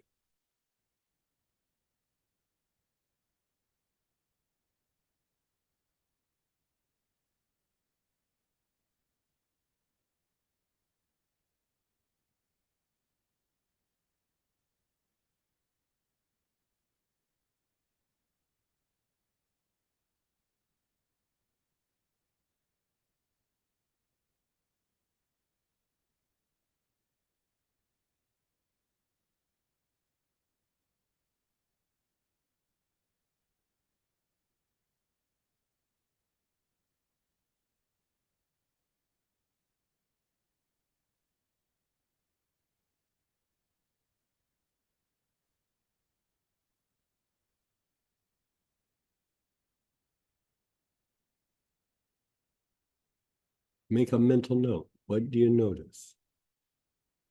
Did it shift? Did it change? Did it expand?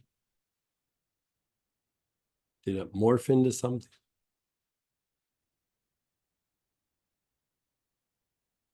Sometimes, like for me, like if you look at the four directions, right? If you look at the four directions, the first direction, you could say it a whole bunch of different ways, but it's about observation. It's not about mind chatter or an opinion or, a technique that you follow. You're sitting and you're observing and you're taking in information so that eventually you can make a decision rather than a reaction, right? So a lot of times when you go through and you do this, you'll look and you're like, I don't know what to think. Like, I don't even know that I'm thinking. Like really what you're doing is you're observing, you're being aware. Remember what we said yesterday? In our body, we have essence and we have this little bit of chaos. Everybody has a little bit of chaos. It's a very primal energy that the essence organizes, right? In different situations, unless they're working amazing, which I've yet to ever see that totally happen. Like it might work amazing for a while, but then don't worry, it'll go away. Like something weird will happen. Something, you know what I mean? Something happens, right? And so what you're looking at when there's difficulty, even if we're looking at a behavior where I wish I could behave a little different. I wish I could not go to Starbucks today and get a latte. I keep trying and trying and trying. Really what you're dealing with, if you step back, it's the lack of light and it's chaos or it's chaotic, right? And so the thing that brings order to chaos is observation. It's awareness. It's not trying to make something happen. You sit with it, you're being aware of it, and in that place, essence comes in and starts to bring order. Intellect is not going to bring order, right? It's just going to rearrange it and it's just going to be a different kind of chaos. Or it puts a different set of clothes on the chaos. It goes, oh, look, it has a new outfit. Chaos has it like it's dressed up really nice and pretty. Like, right? But it doesn't really shift or change anything. I have a new perspective. Somebody else gave me a different opinion. I'm going to look at it a different way. But yet the same thing keeps happening over and over and over and over again, right? We keep doing the same thing over, expecting different results, right? Awareness is going to bring order to the chaos because with awareness, essence can come in. Essence will do all the heavy lifting. You just got to stay out of its way, right? If you don't stay out of its way, you can't bring order to it. So in this moment where you go, you can go through and observe, and then you can begin to refine yourself as you do some of the next steps. So with that, we have a hard out because of doing the stream for Astara, the Sunday session. So we'll come back after lunch and we'll talk about our processes. You'll have a little bit of time to process it and everything. that was the biggest and the most intense thing that we're going to do today. Everything else is it's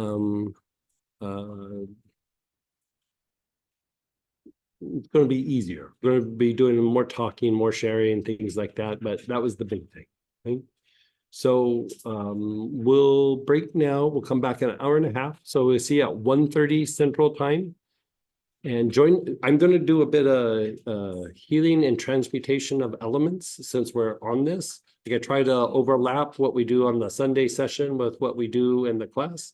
So join us if you can, but if not, we'll see you in an hour and a half. Hey, everybody. Let's come on back. Hope you had a good lunch.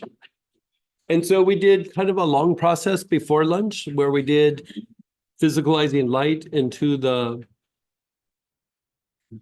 5 elements. So with that, let's go ahead and share experiences, ask questions. You can unmute yourself, type in, and we'll do a little bit of back and forth. We'll do you guys and then the Zoom people will go back and forth. So we've been starting with them. Let's start with Zoom. No, let's start with Zoom. Go ahead, Sonia. Hey, Sonia.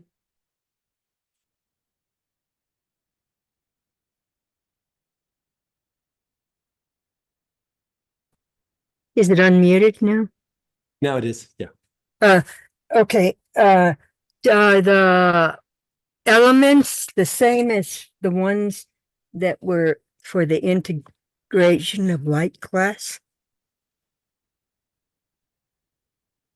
With what are we talking about? The elements that we are using now, ether, air, fire, water, are they Oh, the, yes, yeah, same things. Yeah, sure.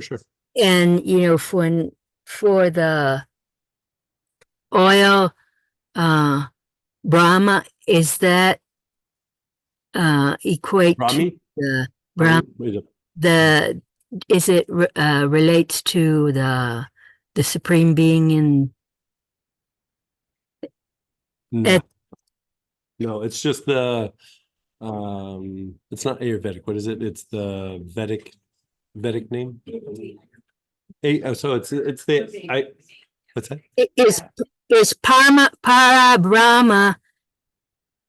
Does it relate to the oil Brahma?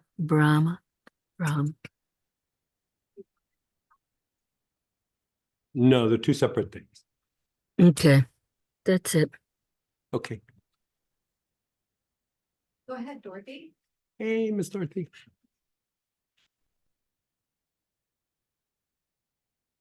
Hi. Hey. I think this class, it's just, I've been doing this for a long time, and you just put it all into words that made it go together in my consciousness for me. Good. And I knew about elements and I knew about systems and I knew about other things, but I didn't see what came to my mind was when I follow the Christ teachings, or just I'll say it that way. And when Jesus said, he was on the cross and said, "Forgive them; they don't know what they do." Well, this makes perfect sense. Nobody knows it. It's how it made me feel was just compassion for everybody. Good. Yeah. Well, good.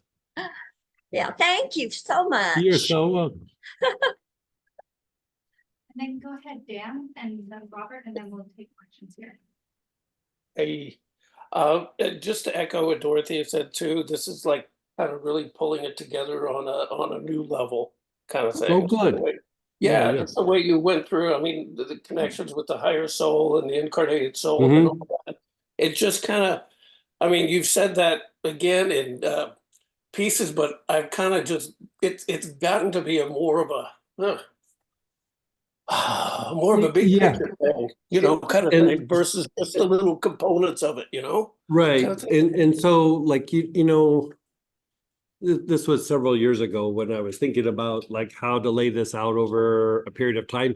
And you know, when I had thought about it originally, it was pre-pandemic. So I was only teaching like 3 or 4 new classes a year and then travel around to all the different places. So I was thinking in 10 or 15 years, I mean, I think I even thought maybe even 20 years, I'll be able to teach this. I'll lay enough foundation. And then about 20 years, like this can be the and then the pandemic happened and we just fired through a bunch of the stuff that we had laid out that I thought was going to take me a decade to lay out.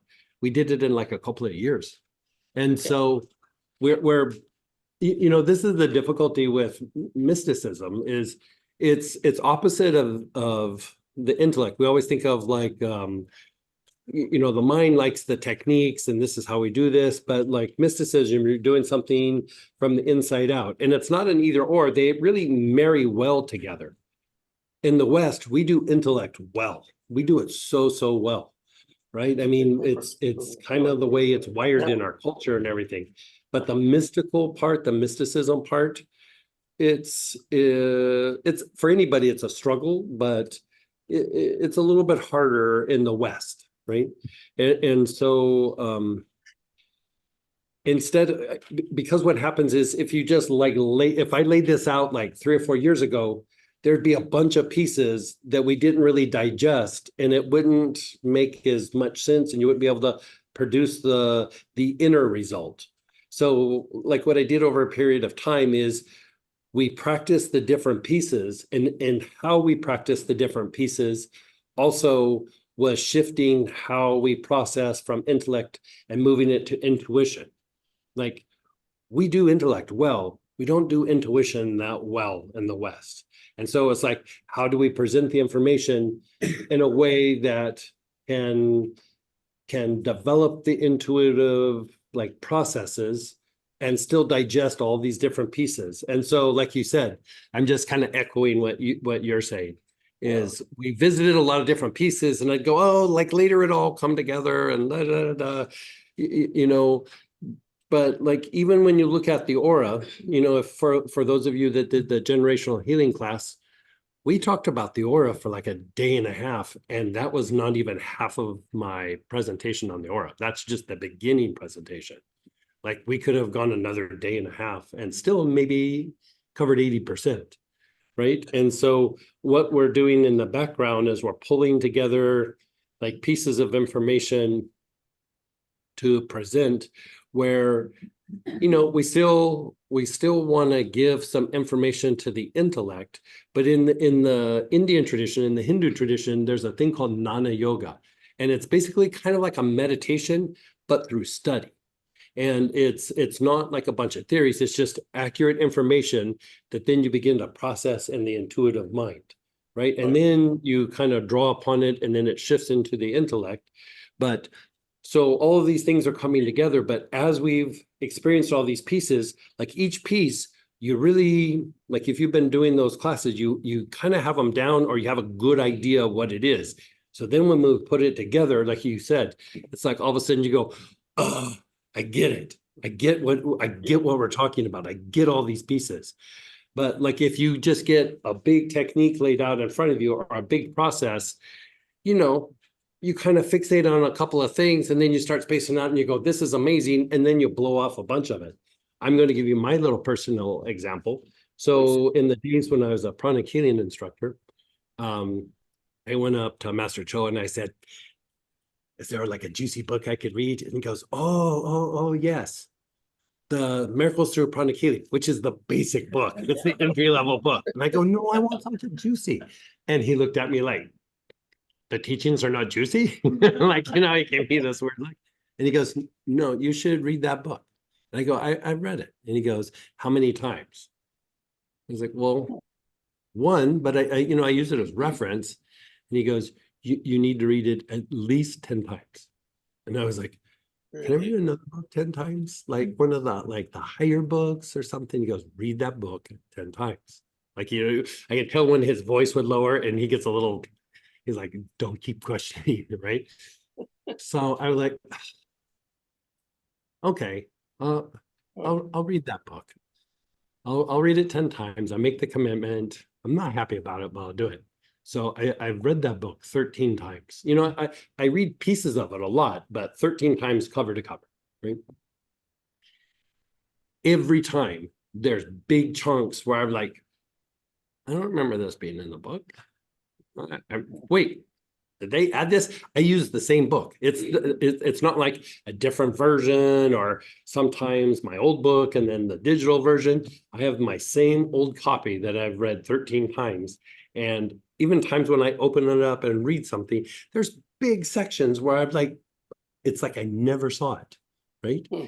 And so when you see like a lot of information come in, there's always in any situation, there's something good and something not so good, right? Not necessarily bad, but not so good, like a difficulty or a struggle. And when you get given a lot of information, a lot of times you don't digest all the pieces. And so you'll have jewels or golden nuggets that just float by because you're fixated on one piece and you're like, this is amazing. All this other stuff goes by and you think you know the information, but really you know that piece of information. All that other stuff, it's an acquaintance, but you don't really know it. Like you're not friends with it. You haven't integrated, you haven't played with it.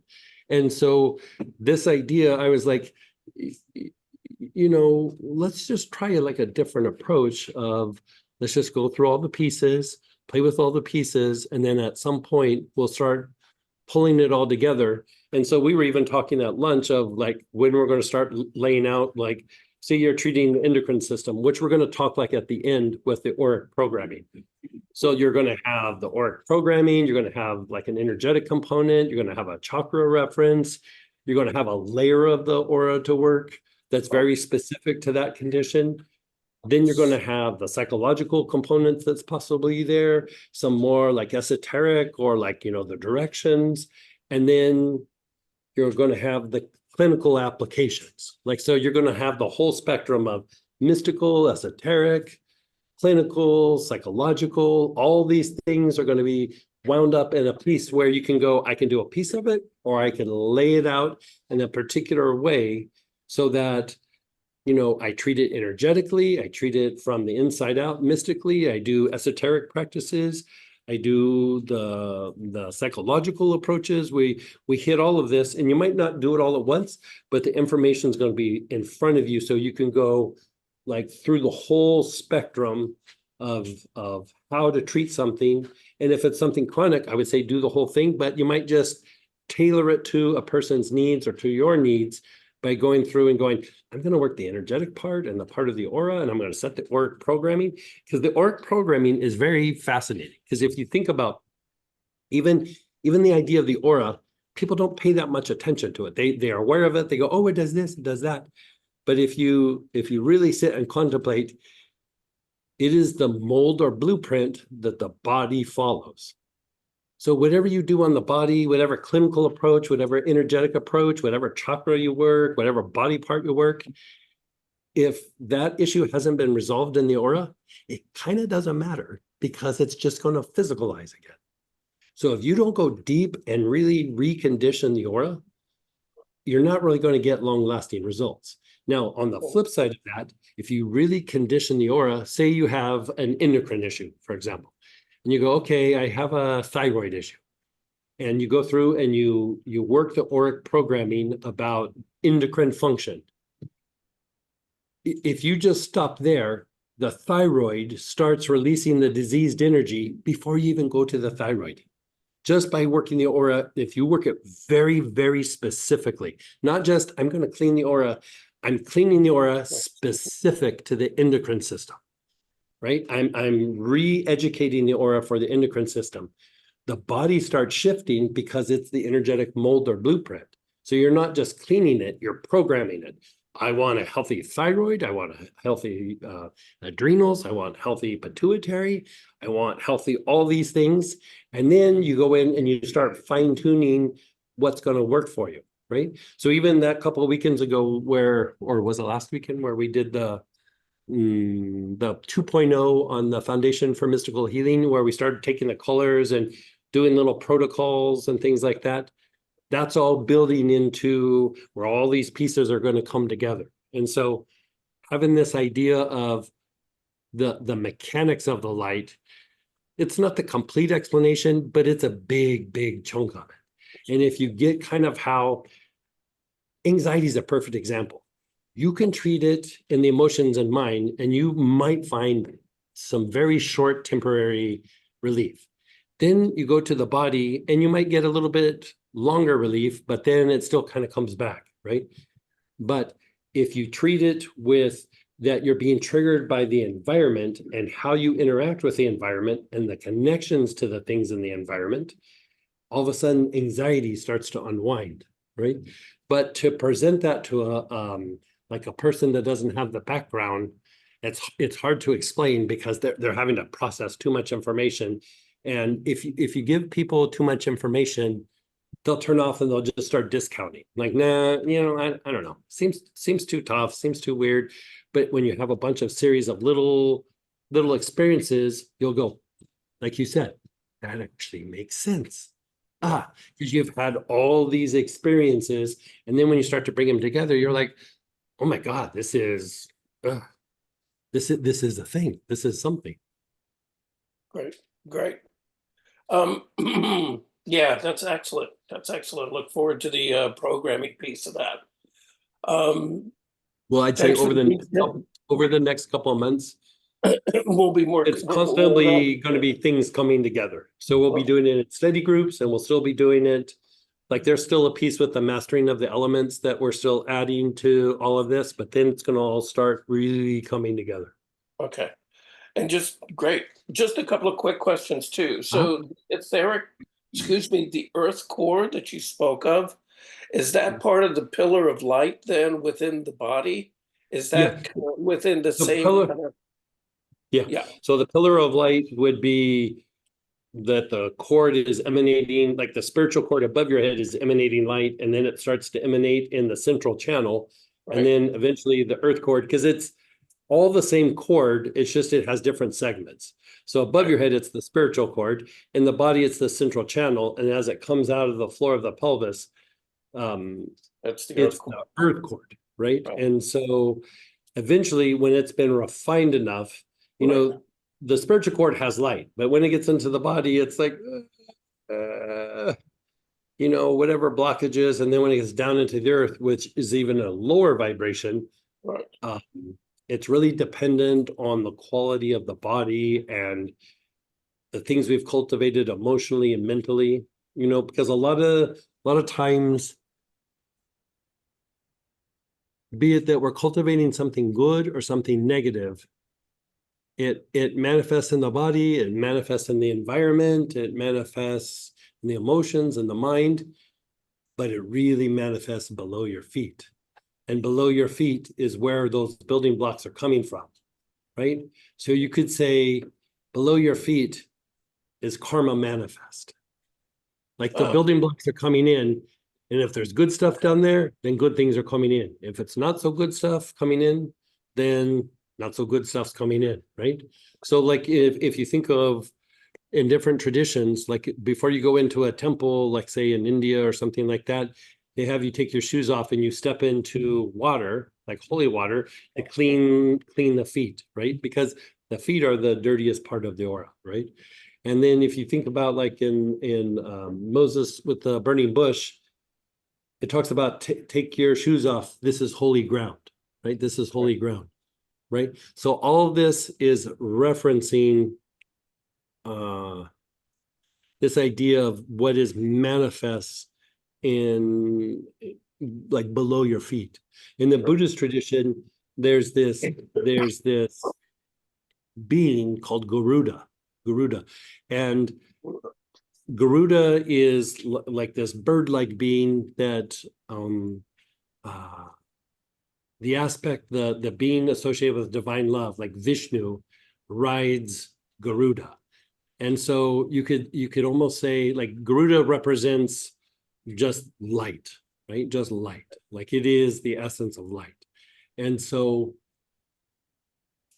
even the Buddha to have enlightenment had to align himself, be conductive to Garuda, right? And so what Garuda does, that idea of like, in the Mexican flag, there's an eagle with a snake in its mouth.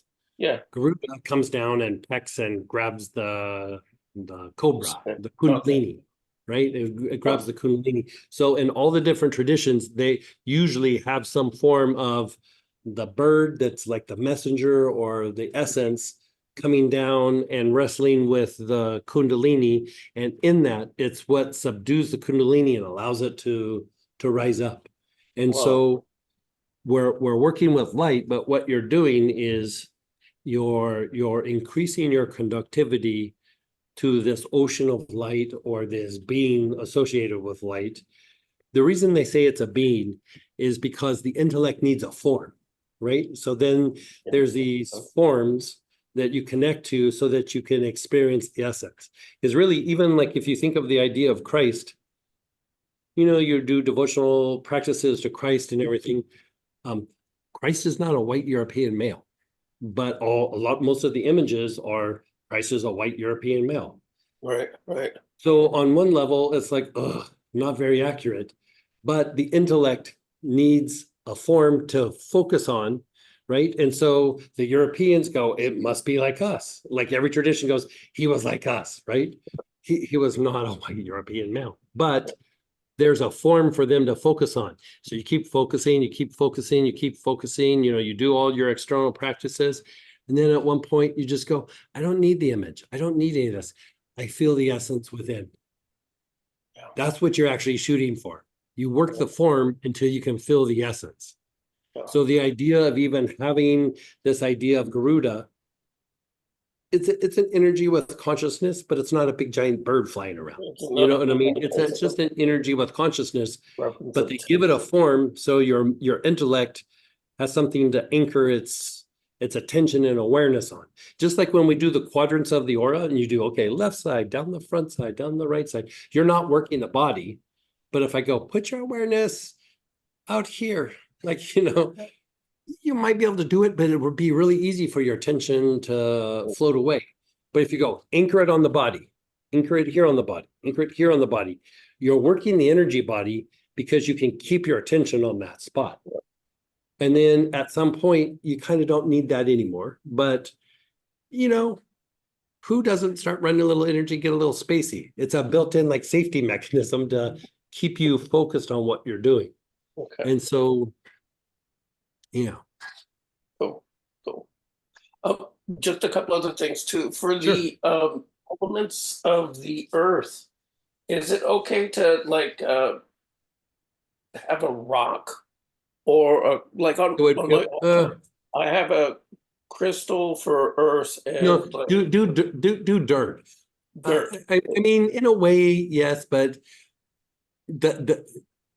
in theory, yes, but the intellect will start doing weird things with it. Okay. You know what I mean? Like the intellect will start going, I don't know, this isn't dirt, this is that, you know what I mean?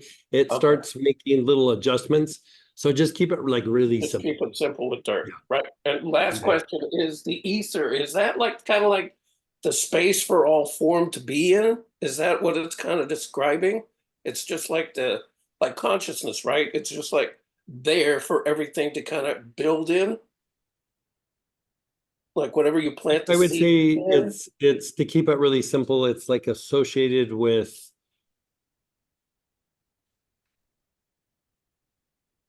space is the easy way to do it, but you know how like when we do contemplation or we do observation and you kind of are looking and then all of a sudden you start expanding, it's tied to that. Oh, okay. So it's different. You know what I mean? It's Yeah. it's more of a motion than a form. Than a place or a Yeah. fertile area kind of thing. Right. Okay. Okay. More of a motion. Okay, great. Okay. Thank you. You're so welcome.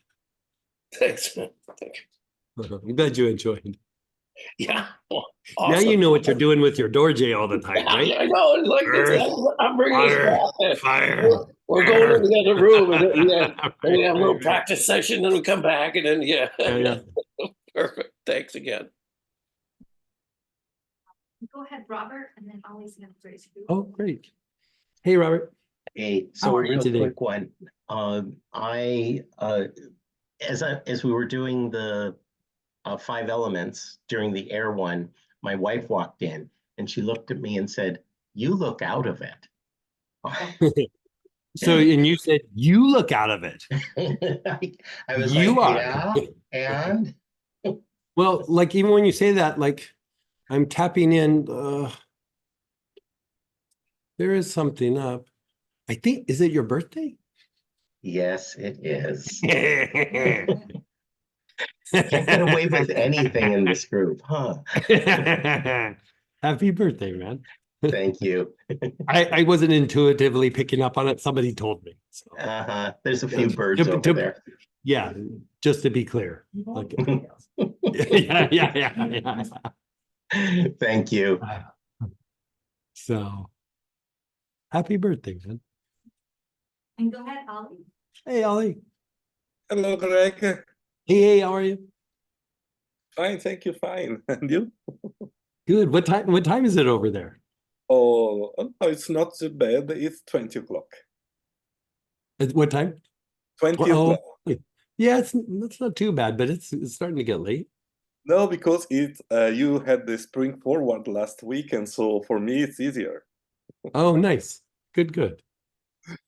So I want to tell you that I'm really impressed by the lecture you did on the elements, and I never get the understanding, the deeper understanding of the elements and how they are entangled and interact with us like this Right. time. I really find something inside that it's more than into intellectual awareness about the elements this time. And Oh, thank you. good. Good. And during the practice, Wait till next weekend. oh, unfortunately, I have Because to, we're going to be working the higher potentials of the elements. So it's Oh, in deeper transfiguration or transmutation, whatever you want to call it. You know, you're bringing in the higher forms of the elements. And so like going back to what we were talking about for like to have the form to concentrate on or focus on. So when you're working on the higher potentials, you're trying to bring in this like essence or this like higher astral essence or this higher divine essence, whatever you want to call it.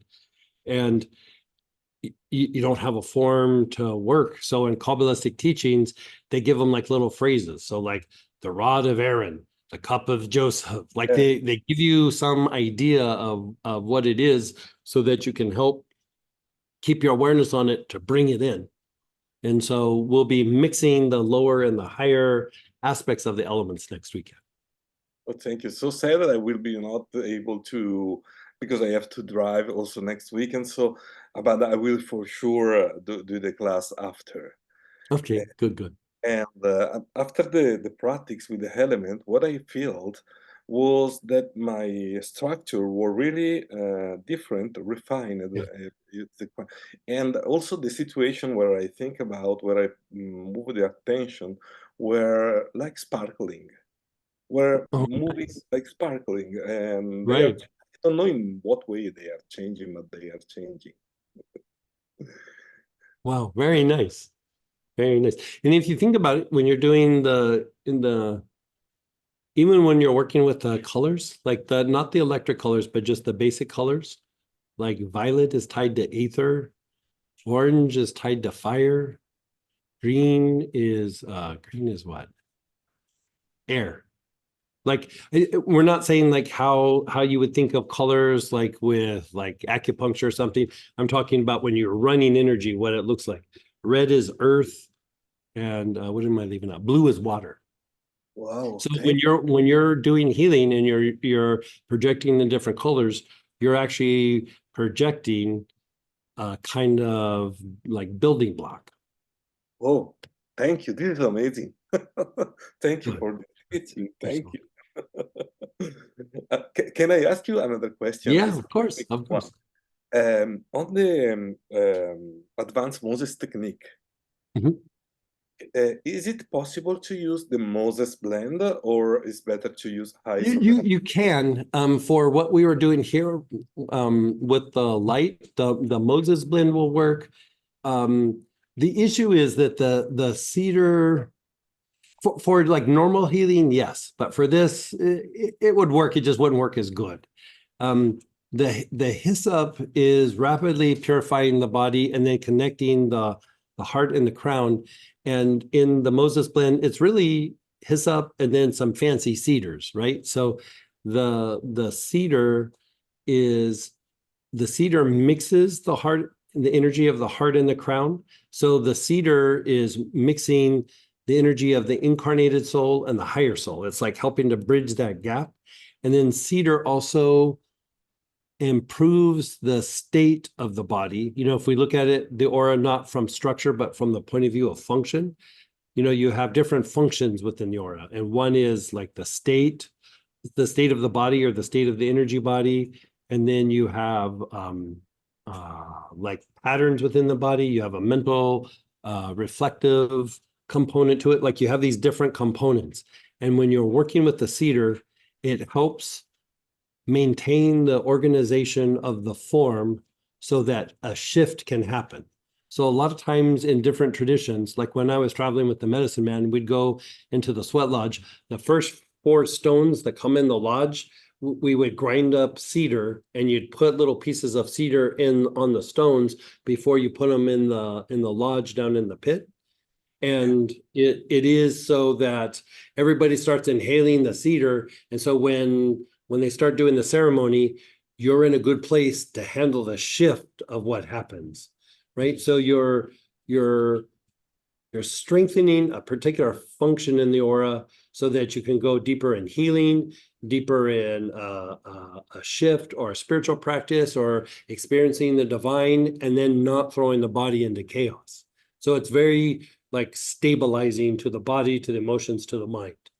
Like sometimes, like I don't get headaches very often, but sometimes, like if I'm real tired, I'll start to get a little bit of a headache. Or if I've done really intense meditation, I get this weird headache, like right about where the thalamus is. And I've tried all kinds of things. And then one day I was just like, I give up. I'm just gonna work the functions of the aura. And so I started working it with cedar, made the headache go away. And I was like, yeah, it's probably an anomaly. Every time that headache comes, I just smell cedar and I start doing the quadrants of the aura. Headache goes away every time.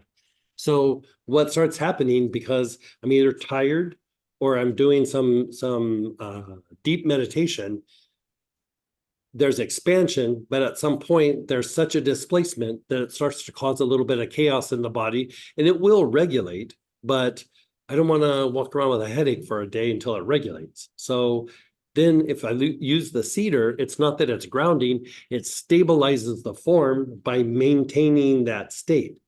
If you look at it from the point of view of your physiology, when you sleep, like there's different kinds of states that you can cultivate, but like when you sleep and you reach deep enough sleep, you hit what you call the anabolic state, right? And in the anabolic state, your endocrine system reboots and regenerates, your nervous system regenerates, your immune system regenerates, and muscle tissue and connective tissue regenerates. So in the anabolic state, I mean, that's the idea of anabolic steroids. You're helping the body recover and regenerate. So in that arena, you are either in a state of regeneration, and if you don't reach that state of regeneration, then you're in a state of degeneration. And so one of the big things that you use to reach that anabolic state is cedar. Cedar and ginger get you there really, really easily and quickly. I mean, as long as there's not too much chaos in the body, you know, and if there is, you just keep using it until something happens.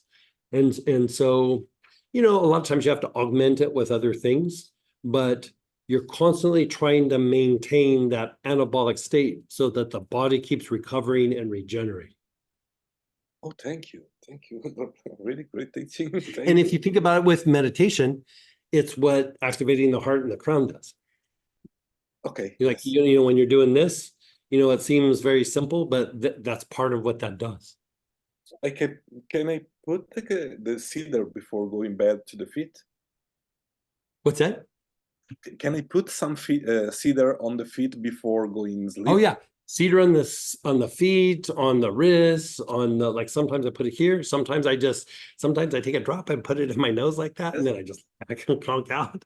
Any version of it. For a while, I don't suggest this, but I would put several drops on my pillow so that when I was laying there, I could inhale it from my pillow. But it left a lot of stains on my pillow. So I don't suggest that, but it was very nice, but it makes my pillow look like a crime scene. Thank you, Greg. Thank you really much. Yeah, you're so welcome. You know where I got that? It's a European thing with Anula. You know that Okay. oil Anula. In the wintertime, in some parts of Europe, they'll put a few drops of Anula on the pillow every night because it breaks up the congestion in the nose, and you know, it helps you to sleep because a lot of times you lay down and the nose will clog up. So they put it on the pillow so that you can lay there, they're facing the pillow, and then inhale the Anula so it diminishes the mucus and keeps their nose open so that they sleep at night. So it's like certain parts of Europe, they buy a little bottle of Anula every, like, going into the winter time, and then they'll use that bottle up by springtime, but it's just like a drop or two every night, and then they'll lay there with, you know, their head on the side or whatever, and then they inhale the Anula, and it just keeps the nasal passages open while they sleep. And so I was like, I'm going to do that with cedar. Yeah. I'm sure I will try with cedar on my pillow tonight. Right. There you go. Thank you, Greg. Thank you. Hey, Really much. tell your wife hi for me. Yes, thank you. Thank you. And yeah, people here. Yeah, you guys have questions? Right, does Hyssop Supreme have some cedar in it? No, Hyssop Supreme is all the different hyssops from. So she's asking, Hyssop Supreme is, when we make a Supreme, it's the same plant, but from different regions, because the plant, like us, we're impacted by our environment. Like a good example is mugwort and artemisia. Same plant, one's from Morocco, one's from Nepal. They're the same plant, they smell completely different, right? Because they're influenced by the environment. So with like anything Supreme, I take the plants from all the different regions that I can gather, and then I mix them together so you get like a full spectrum of that plant. Like you get like lavender, high altitude, low altitude, by the sea, you know, by other plants. And then if you take a lavender that comes from France versus a lavender that comes from Bulgaria, same plant, one smells a little light, one's a little heavier, you know, so you get all these variations. They have slightly different properties, but they also, you know, unwind and have like certain energetic qualities that are a little bit different. So if you mix them all together, it just becomes like a bigger, more broad spectrum of the potential of that plant. You know, so there's a lot of oils that I don't put on the site because, like, I have 15 different kinds of pine, so that like I can blend them all. And then when I make something, I don't just put like pine in it. I blend all the 15 pines together, and then whatever I was going to use for pine, I use that blend of pine. And so at one point I was just like, we should give some of this to the students, but that's kind of what I do a lot of times. Yeah. So. Yes. Okay, so you were talking about riding your, you know, like doing basically the Kriya Shakti. Mhm. So I was wondering why my Kriya Shakti's never worked, but you explained it now, so, but after doing. So let me just show. So remember when we were talking about manifestation with writing, and I was talking about it earlier before lunch. The student said, "Here goes. Now I know why when I write my things I want to materialize, why it's not working, is because, you know, like for me, like I don't know, like I think when I was young, I thought I was being smart, but you could go, hey, let's do this. I could tell you 10 reasons why it wasn't going to work without even trying. So then, like, it was like, why should we try? Because there's 10 reasons why it's not going to work. Let's come up with a better plan. When Intuition, you go, okay, well, let's just start moving, and it's just an opinion of the intellect. It doesn't necessarily mean what's going to happen, but the intellect doesn't adjust, right? The intellect works very, very slowly. Like it gets its information and then makes a decision to take action over a long period of time. It makes a hypothesis. It's always worried about, is it right or is it wrong? Or it's going to take a lot of time, a lot of energy. I really got to get it down. Intuition goes, oh, this looks like a fun project. Let's just get in there and play. Let's just start doing stuff. Because the intuition takes in information very, very quickly and makes a decision, right? But if you're making the wrong decision or you're taking a wrong direction, intuition will adjust almost immediately. Intellect will not. Intellect will double down and go, well, this doesn't work. I just need to be fixated more and be more willful. Like I'm going to double down, right? Where the intuition is like, let's make an adjustment. Like, like it's more like play, or dancing or music, or, even, sometimes like when you're working and you're like, you start kind of humming to yourself, part of it is because you're in a more intuitive state and things like that just start flowing. It's the combination is higher creativity, but higher creativity is more intuition than intellect. So after doing this class, if I did Kriya Shakti, would it make it? Do materialization. Even like talking with Master Choa, I said either or. He goes, do the materialization first, then do whatever. Because I was like, I'm especially back then, my mind was too critically oriented. Like, so intuition's only been a recent develop, like the last 15 or 20 years. Like my early life, I was so in my head. So I have another question. So, is this process that we're learning what Solomon used? Maybe. So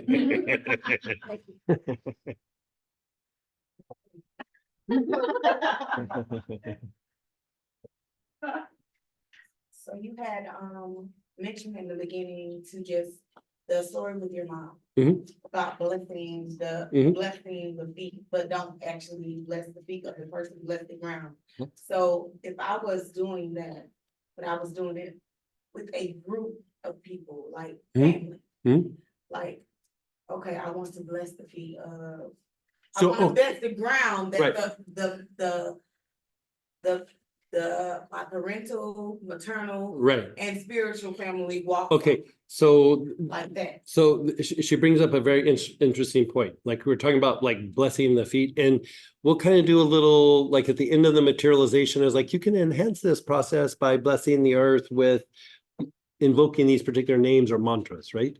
So the intellect goes, okay, I got to get it below their feet, around like what if they're all in different places? Actually, you don't even have to direct it at them. You just bless it into the earth.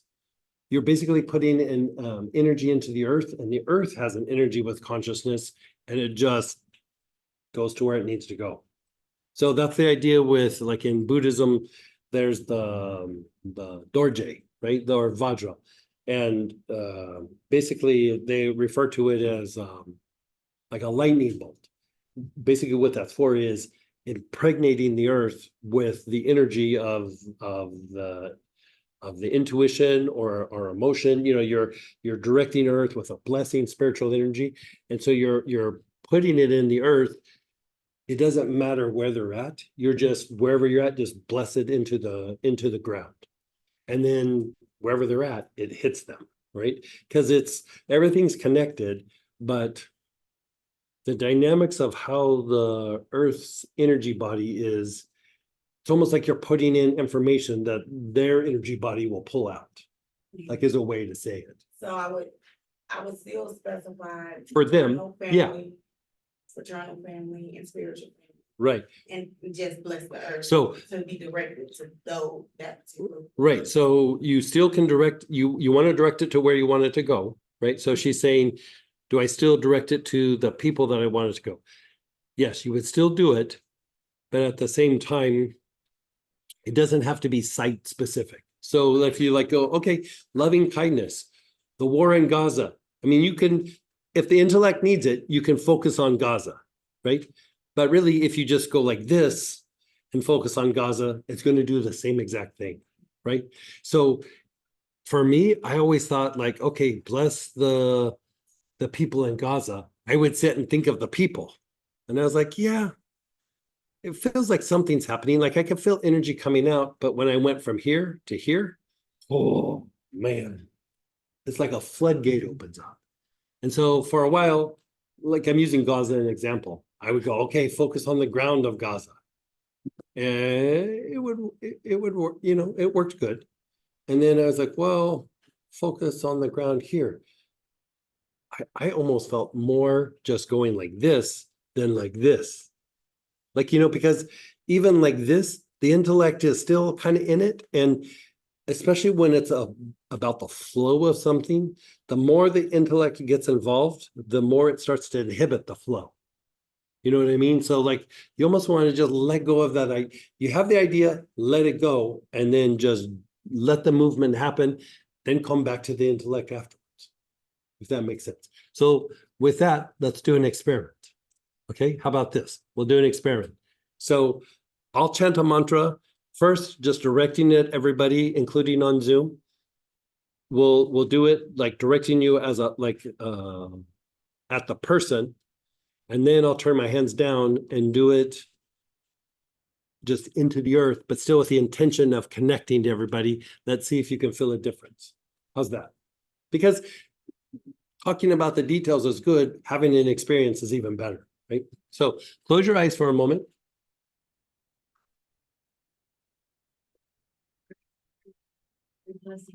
Yeah, I'm blessing all you guys in here, all the people on Zoom. And well, we'll just stick with that.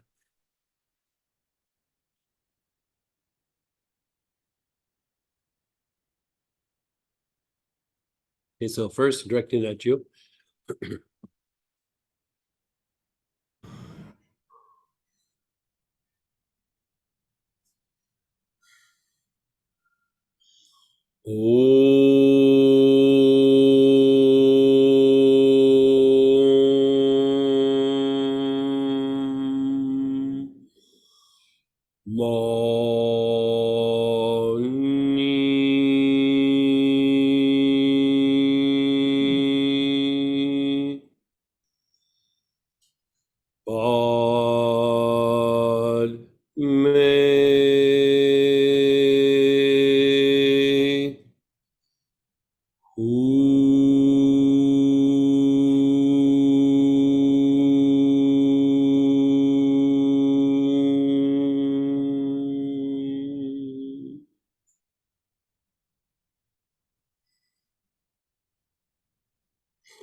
Notice how that feels.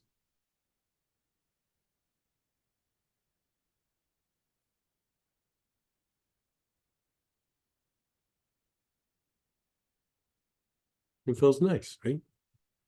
It's not that nothing happens. It does feel nice, right? But now we just did one repetition. Let's see what happens when we direct it to you, but through the earth.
Did you feel a difference? More energy. Yeah. Like even the second one, like I was starting to go, like my body was being overwhelmed by the amount of energy coming out, right? So if you think about what we were talking about earlier, you're starting to transform the elementals that they would draw up. So instead of just going, oh, have a blessing, that's nice. But you go, okay, to the elements, have a blessing. And then whatever building blocks they pull up, it keeps changing and shifting their biology, their emotions, their mind, their behaviors. It's shifting things in a way that just this doesn't do. Right. So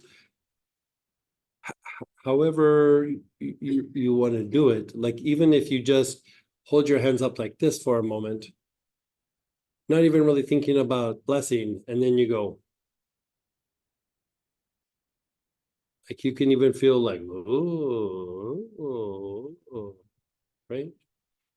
When you turn, like your hands are like this, you know, energy is coming out. When you turn your hands down like this impacts the fire element. This impacts the water element.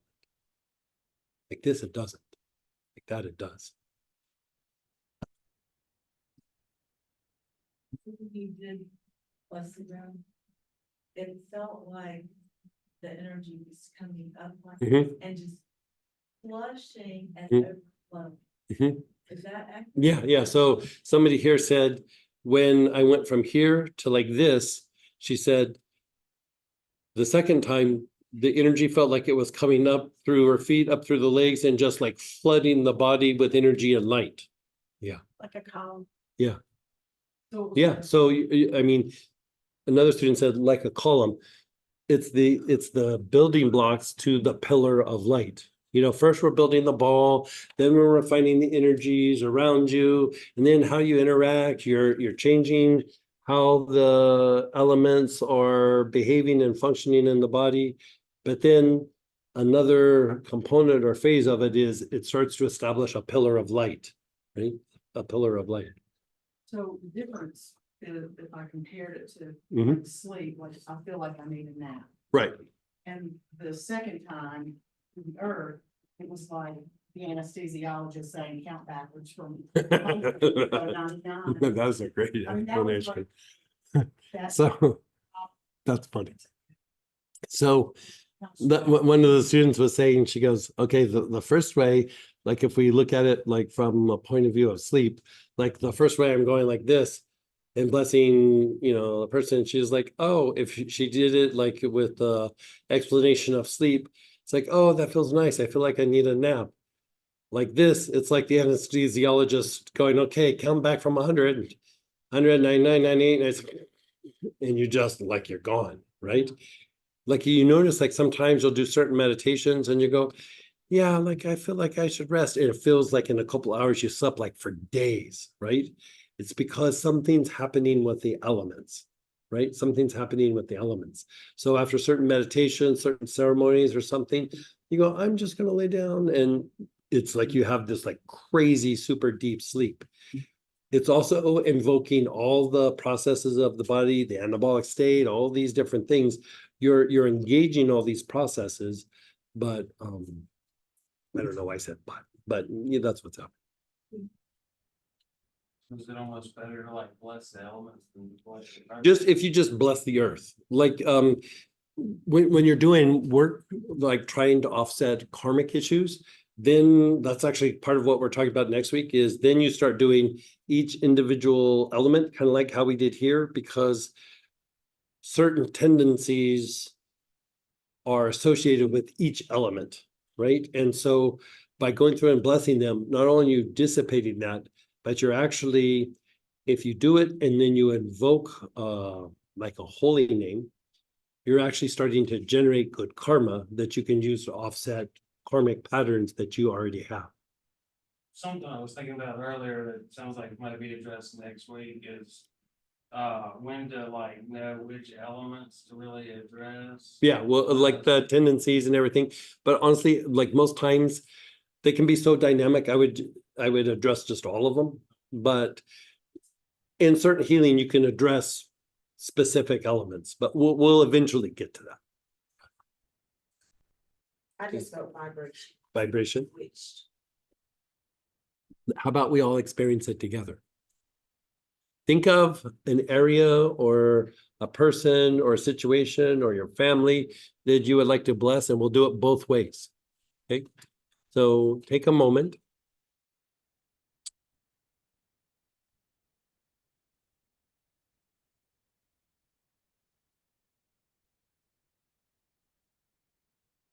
Okay, so first, whoever you're blessing, your hands are up, you're thinking of the person or the group.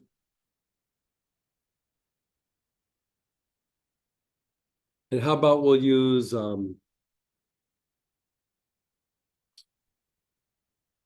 what shall we use? We'll use Om Mani Padme Hum. Okay. So you can just say it internally or you can say it out loud, whatever works for you. So we'll say it a few times.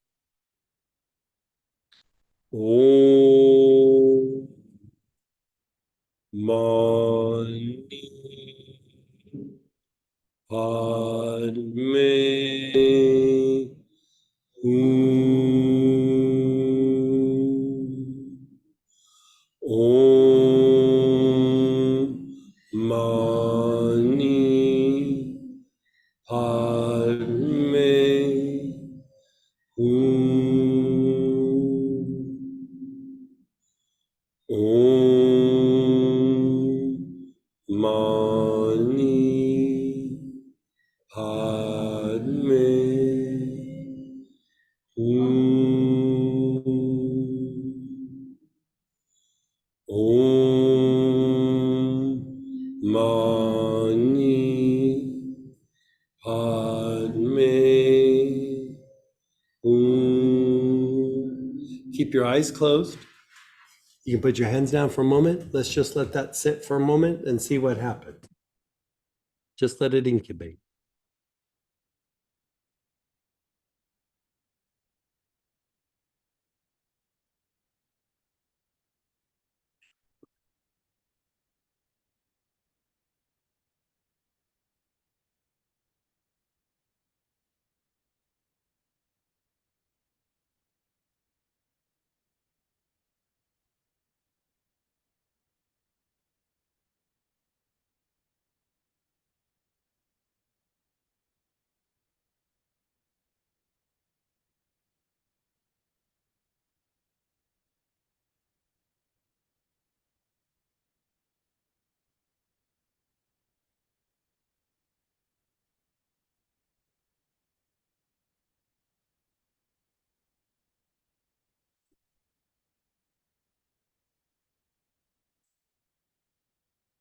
Feels nice, you know?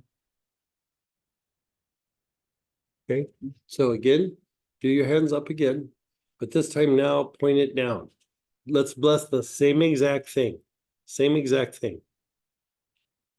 How many times did I do it? 3 times? 3? Om Mani Padme Hum.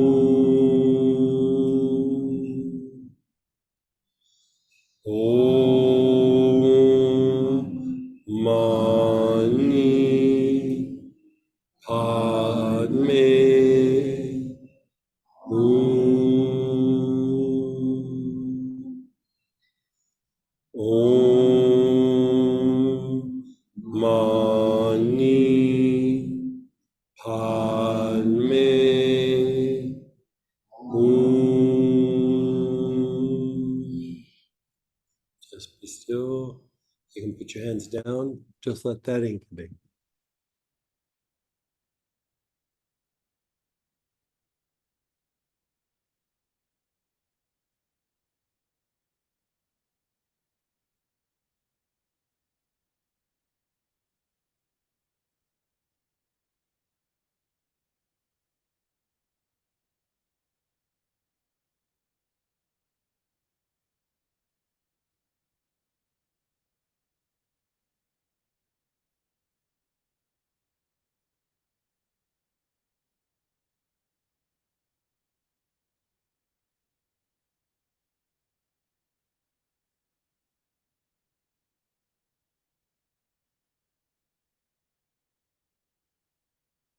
Was there a difference? Yeah. I think some of you want to give me that mudra of you know, when you start to have that like nice piece, it's like, don't talk. Let me enjoy it one more minute. Right? So be it that you're working with oils and doing the processes or doing it with your hands like this, you're transforming the elements. You're basically mixing light and the elements, right? You're raising the potential of what they are. You're bringing in the higher potential, right?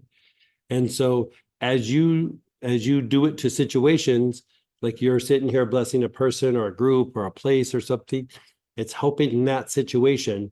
But also as you do it, they're being transformed within you, right? Be it however you do it, oils, ceremony, this, whatever it is, when you do that, that's what's happening. You're blessing them, right?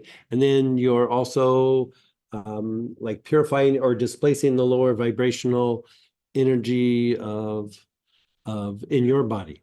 Now,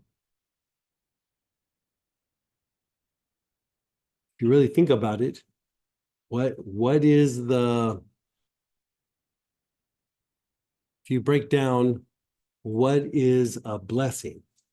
Like when you hear people go, oh, blessings, or this is a blessing, or bless this person, or bless whatever it is, what a blessing is the mixing of spirit and matter or light in the elements. It's just two different ways of saying the same thing. So remember how I said the sex chakra attracts energy from the environment? The sex chakra is the point where spirit and matter mixes. You know, as you attract and you bring it up, you're mixing it that way. And as you bring it down, it comes out and mixes that way. It doesn't matter which direction. There's a mixing of spirit and matter, or light and the elements. So does that make a difference from here to here? Like I felt a difference from myself. Yeah, it's we'll start flushing things out very easily. Yeah. Yeah, about nothing here, but Yeah, I'm not sure why. Just a lot more energy comes in the second way. Yeah. It wouldn't be the intellect or intellect. It's hard to say. Yeah. Could be just flushing things out too. So would that be easy? Is that a easy, would you still need to sweep the people and take stuff away from them, or? would it just- So this person's asking, do you still need to purify the situation when you do that? The mixing of light and the element is actually the purification and it's actually, you know, you're breaking down like cleansing, energizing, but this is almost like the next level. And the mechanics are a little bit different. It's like it's all, you know, like our intellect sees like this, and then we do this, and then we do this, and then we do this. In the intuitive state, it's like you do this, and then you do this, and then you do this, and you do this, and you do this. It's not like this, it's like this. So it's almost all happening simultaneously. So if you're working with somebody that was a heavy smoker, it wouldn't cause them to double down? No, it shouldn't. Okay. Yeah. She's saying, what if somebody's like a heavy smoker, would it make them like aggravate their condition? It's not been my experience. Thank you. It's different than doing normal healing, right? We did have some chairs. Yeah, that's fine. So you were doing the contrast. Wow, super incredible. Can feel the earth elements merging with the body.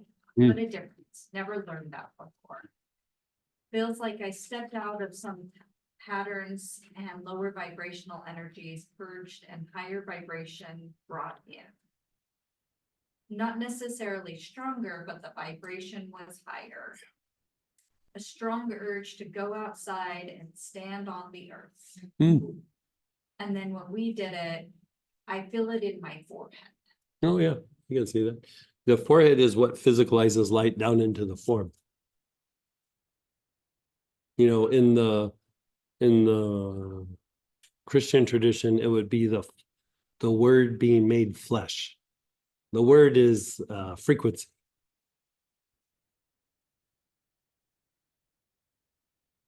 A couple questions. Sure. Yeah, let's keep going. So Cup of Joseph, Sword of David, Shackle of Gold, and Sacred Revelations. These are in order with earth, water, fire, air, and ether. Sacred Revelations is the Aether, Rod of Aaron. Wait, let's see how it goes. Cup of Joseph is water. Shekel of Gold is earth. Was it, what are the other two? Sword of David. Sword of David is. What's the other one? Sword of, I think it's fire. I have to look them up. Yeah, I think you're right, actually.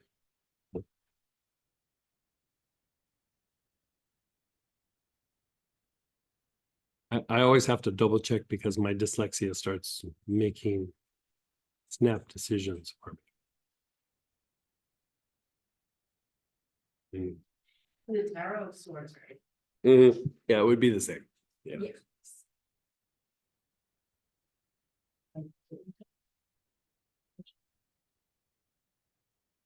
I can't even remember the names. Yeah, Sword of David is air, Cup of Joseph, water, Shekel of Gold, earth, Sacred Revelations is Aether, and Rod of Aaron is the one I didn't say. Fire. Rod of Aaron is fire.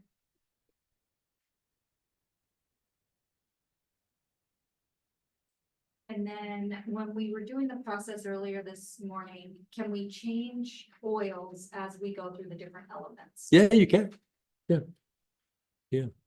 Hey, I was going to add the elements to this process, but I didn't want you to feel like you had to have the elements to do it. So I just kept it real simple with things that you potentially already had, but eventually using the elements would be better. I wanted to show you a way that you could do it without having to have the elements. And sometimes if there's too many things going on, it starts to generate a thing called confusion. Explains the first 30 years of my life. Could visualizing the sand from the Grand Canyon for the earthwork. Oh, sure. Yeah, Grand Canyon is beautiful. I also had a question Mhm. about air. Could it be breath? Yeah, your mind might do a weird thing with it. I mean, in theory, yes, as long as you can keep it like wind is easy because it's not attached to something, but like breath is like then it starts to be about your essence, and you know what I mean. And so, for me, I actually sometimes even just use the symbols for the air, earth, water, and fire. Yeah, I just use the symbols. I was going to do that, but I was like, let's not make it too where you got to follow too many things. I was trying to simplify, not make it more complicated, basically. Go ahead, Dorothy. Hey, Dorothy. I think you should be able to unmute. Oh, sorry. Yeah. Go ahead and try to unmute now.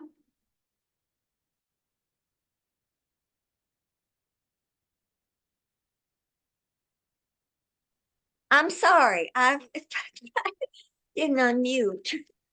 What color is air related to?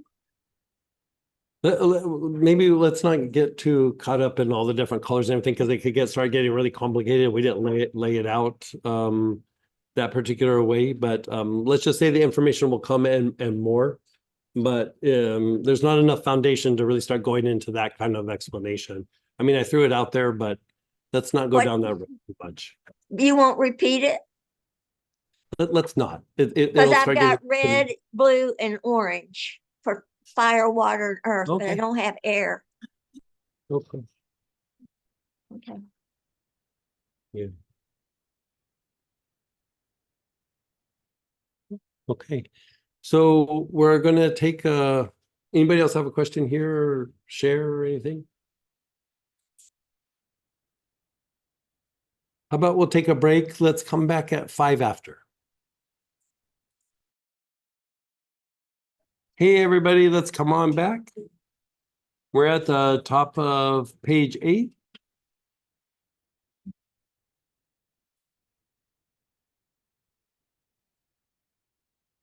So here we're talking about intuition. A lot of times we use intuition and movement interchangeably, right? Interchangeably.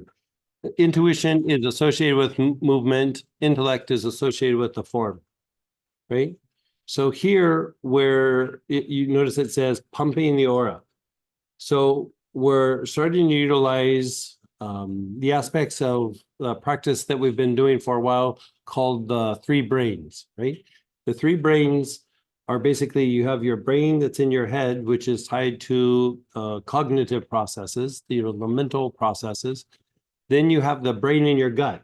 So even outside energetic practices, you know, they'll talk about how there's the brain-gut connection, right? Well, even in mystical or esoteric practices, there's a third brain, which is tied to your instinctual responses, and it's associated with what you would call the root brain, not the root chakra, the root brain. And the root brain is the lowest energy center in the emotional body, which is the sex chakra, right? The basic chakra is not part of the emotional body. It's associated with the form. So in Kabbalistic teachings, the emotional body is from the heart down to the sex chakra. The sex chakra is associated with instinctive responses. So instinctive responses means you gather information and react, but you aren't processing it with your brain or with your emotions. You're just having an automatic response, automatic behavior, automatic thinking. And so a lot of how you interact in the environment, it's initiated through this aspect of the root brain. Even how you have social interactions, part of social interactions is tied to the root brain. You know, how you're attracted to go one way or this way, or to talk to that person or that person. A lot of that is tied to your instinctual responses. Now, to purify each component or to transmute each component, the sex chakra is purified by the Ming Men, right? The low back area. The solar plexus is purified by the back heart. The brain is purified by the crown. Now, the more these three are purified and harmonized, the stronger the intuition. The more that they're not harmonized, the stronger the intellect, and the less that the intellect and intuition interact with each other. So part of, if you're trying to cultivate intuition, or another way of saying that, active clairvoyance, right? Active clairvoyance is intuition in motion.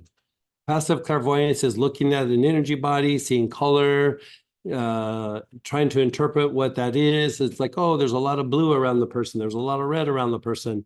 What does that mean? You know, you're kind of doing stuff like that. Intuition just takes active clairvoyance or active intuition, takes in information, and it's about adjusting while you're in motion, right? You're like, if you think a lot of times when you're doing some work and you're getting a project done, you're pulling weeds, you're building shelves, you're rearranging the garage, you're not standing around and going, okay, I have these 3 boxes, and what am I going to do with these 3 boxes? I'm going to make a decision tree. I'm going to list the pros and cons. I'm going to da-da-da-da. You don't do that because you never get the garage cleaned, right? You just start working with, okay, where's this going to work? There, right? That's intuition. Intellect couldn't do that fast, right? So we're constantly going back and forth between intuition and intellect. The issue is, most times, especially in the West, we don't recognize intuition for what it is. We even think intuition is a little bit of intellect. And then, you know, sometimes we think intuition is about like not being practical. Intuition is very, very practical. My experience is intuition is more practical sometimes than intellect. Intuition produces results much faster than intellect. Intellect will maintain something. Intuition will innovate something. Innovation is incredibly practical. This needs to be better. This needs to be more refined. This needs to not take as much time, like whatever it is. So what are we going to do? Intuition refines that, innovates it, makes it better. Intellect then maintains that. And then at some point, intellect keeps doing what it does over and over again. And they're like, okay, within this form, there are some things that work and there are some things that we've outgrown, or the situation has changed. We need to innovate this more. Back to intuition, right? So this is also tied to how your aura works. You're constantly receiving energy, or you could say energy is materializing towards your body, and then you have energy that's emanating out, right? Emanating out or materializing outward, right? So with that,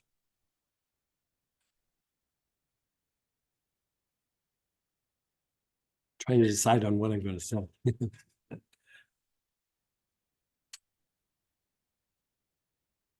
This is complicated, but it's not, if it makes sense. But let's just, we have a little bit of time. Let's just dance around this for a minute.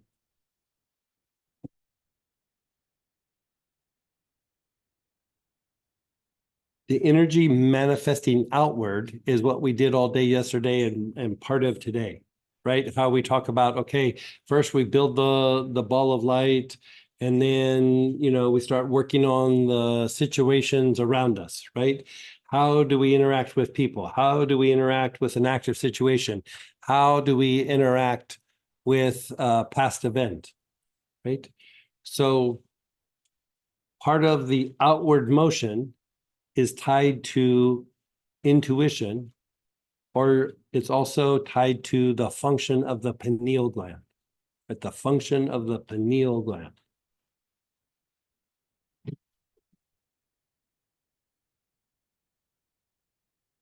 You could say the pineal gland is masculine because it's expansive. It's not about like boy, girl. It's about expansion and condensation, right? The inward motion of the aura, where it takes like whatever's in the aura and it starts to materialize in the body, is actually tied to the pituitary, gland.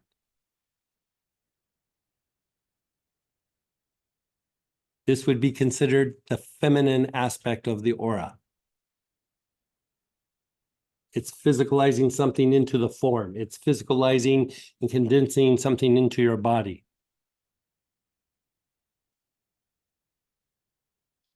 Now, you know, a few weeks ago, we did generational healing. We didn't do like, you know, there's all kinds of generational healing that floats around. We did old school mystical generational healing, which is also tied to karmic healing, right? And so part of how you work that in generational healing, because you're unwinding some of the karmic issues associated with your genetics.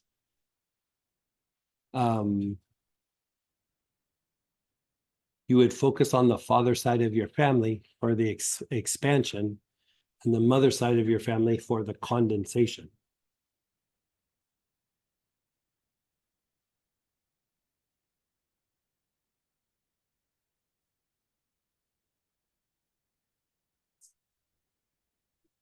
Like when you like, so okay, so she said, so somebody said here, like she didn't get the condensation part. Think of it like in meditation. You're expanding, you're expanding, you're expanding, and you're like, oh, this is amazing. And then all of a sudden you feel yourself coming back into your body. That coming back into your body is condensation. Like you expand and then it comes back into the form and then it expands. Even if you're not coming back into the body, this is what I did for the longest time when I'd be meditating. I'd sit and I'd meditate.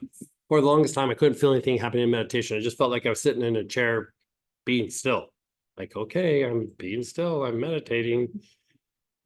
My heart's activated. Oh, okay. You know, like I really couldn't feel anything, right? But then I started having experiences.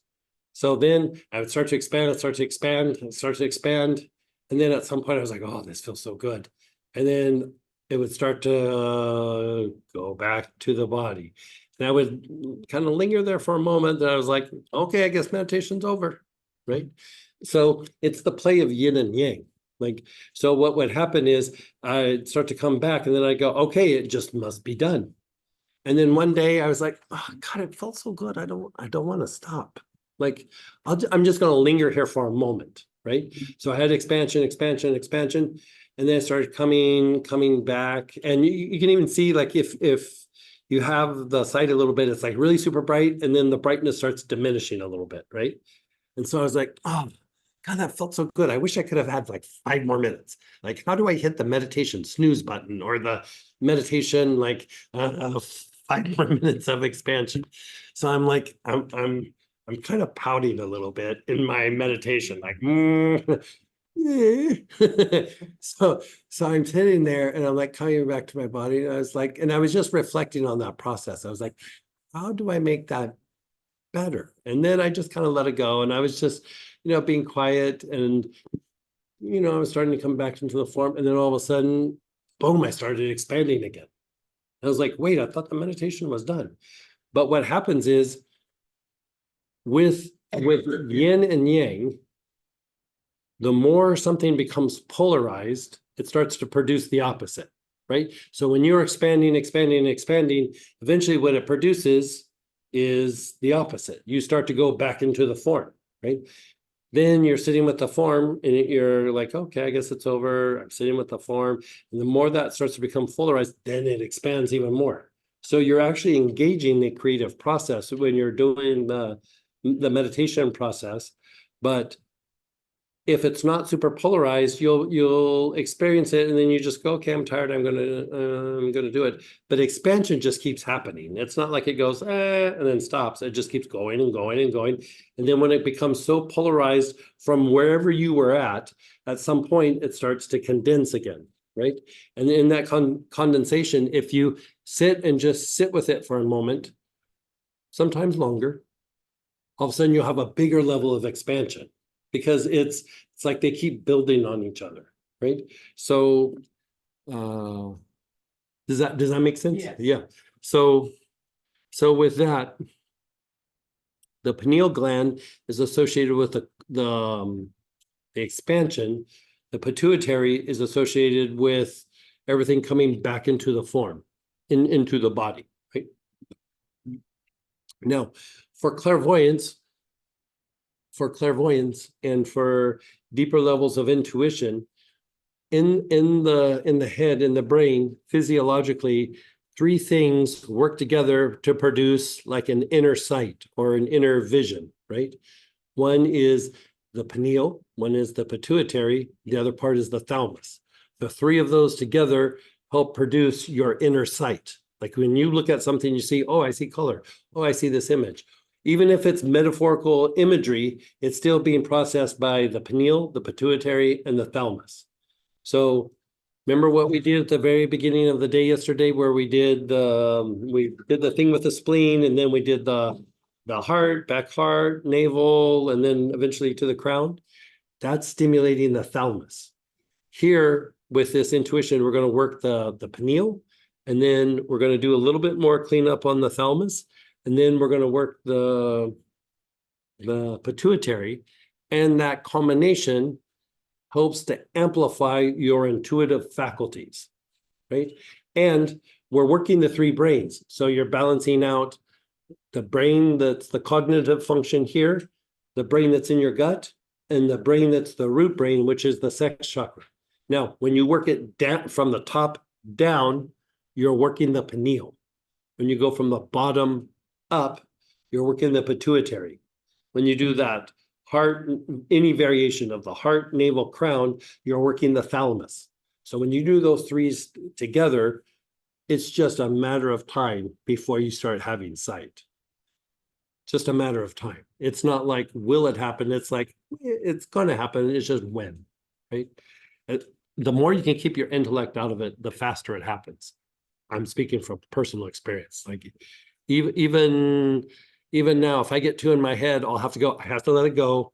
I have to let my intellect like disconnect from this, because my mind wants to make stuff up, right? So I have to let it go, let it completely go, and then let the faculties happen again, and then I'll get the information again, right? But if I start going, well, it's probably this, it's probably that, I'm already going down some weird road where I'm going to start making assigning value or meaning to things that have no meaning, and or it doesn't correspond. And when in doubt, always go back to just observation. Like you just sit with it, you let it go. You know, even in my young days, you know, when I'd be doing work like mechanical work or something, I'd be problem solving and you just couldn't figure it out. Like, you know, you kept doing it. It's like, this isn't that complicated. Why can't I figure this out? You know, you get frustrated, you spend 2 hours on it, and you're like, I'm farther away from it than I was before. Then you go, okay, I'm gonna take a break. I'll go get a cup of coffee. I'm just gonna let go. And then you come back and in 10 minutes, you figure it out.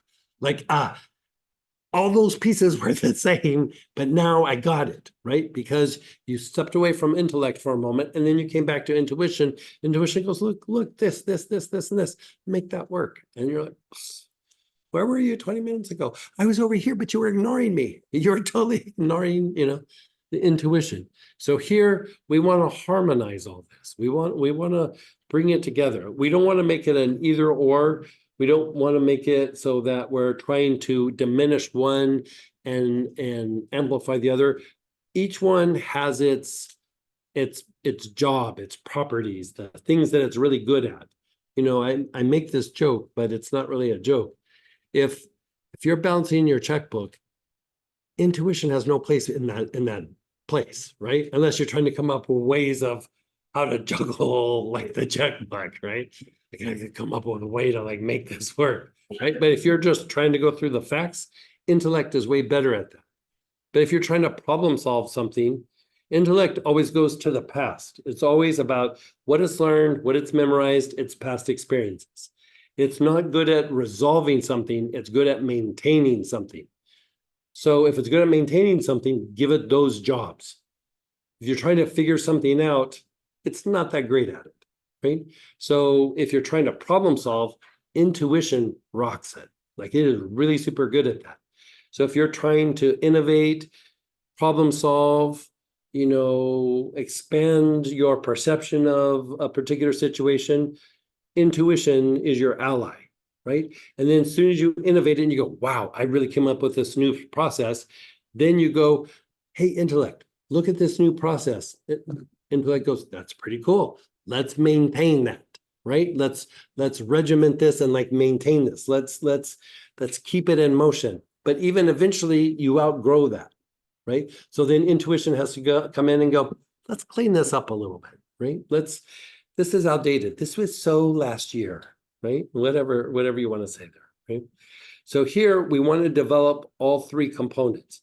We're doing all the mechanics of light, but here we're just going, now that we have all these mechanics of light and we're working the environment, we're working us and everything, let's take it a step further and also integrate it into the mind, into the emotions, and deeper into the physiology, which is the root brain, right? The instinctive responses, because instinctive responses are physiological. They eventually turn into emotion, they eventually turn into thought, but they're still physiological, right? And so with that, we're going to go through and work these steps. Now, we've been doing three brains for a while, but we're going deeper in why have we been doing three brains and what is the impact on the aura? So first we work three brains, but now we're going, there's a correlation between three brains and the properties or the qualities of the aura. Okay? So here you're using any of these oils here, bay laurel, any sort of fir, myrrh, poplar balsam, rosemary. Now, these aren't for stimulating the pineal. This is for purifying, like helping the pineal to function better.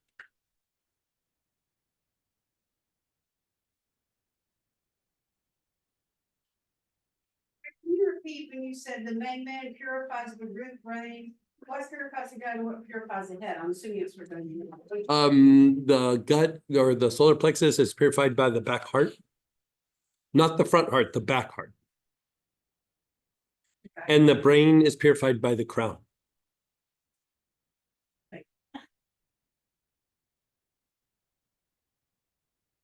Hear that. That's when you said it the first time. Oh. Right.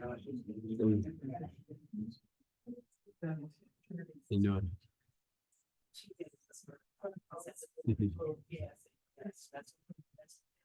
You're welcome. You're good. Okay, before we get started, let's do this. Think of some situation.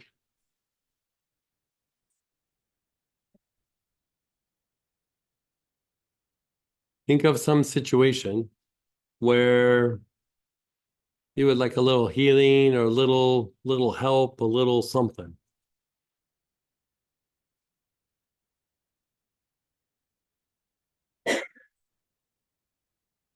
We're not going to visualize it and work it. We're just using it as a way to measure what is happening.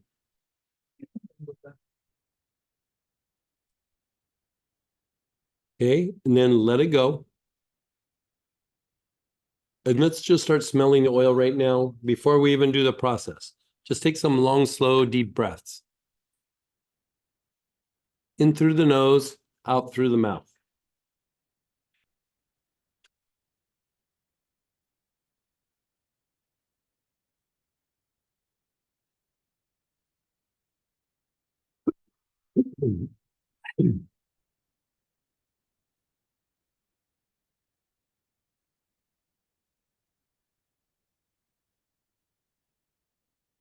Okay, then let it go for a moment. We call that wetting the whistle. Okay. Now, begin inhaling. Your awareness is on the brain. Long, slow, deep breaths with your awareness on the brain.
Your awareness is on the brain. You're taking nice, long, slow, deep breaths.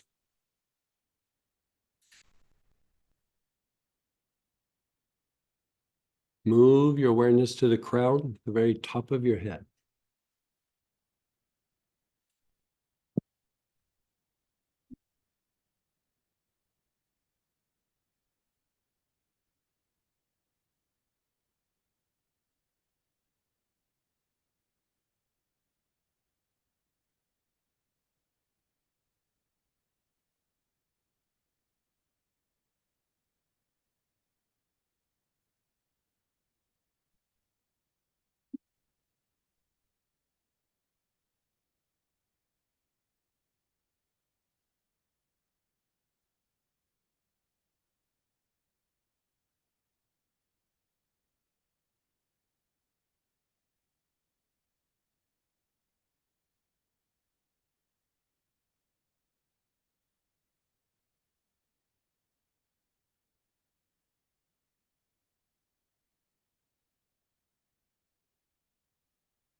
Then just be still for a moment. Let's experience what each little segment feels like.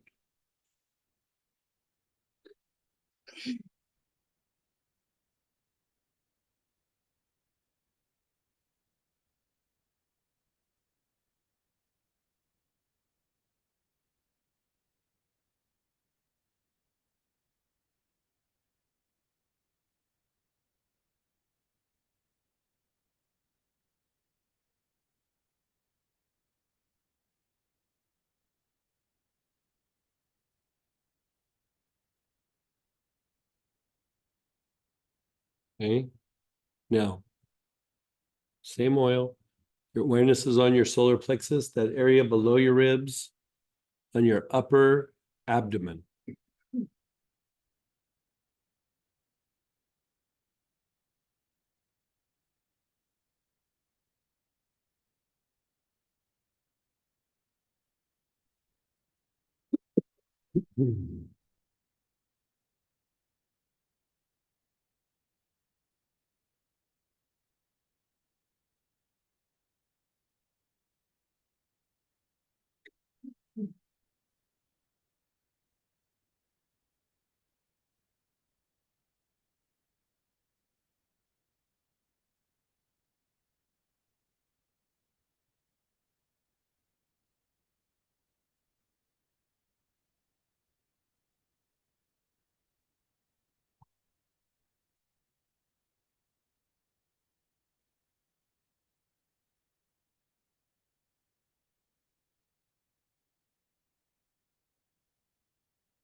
And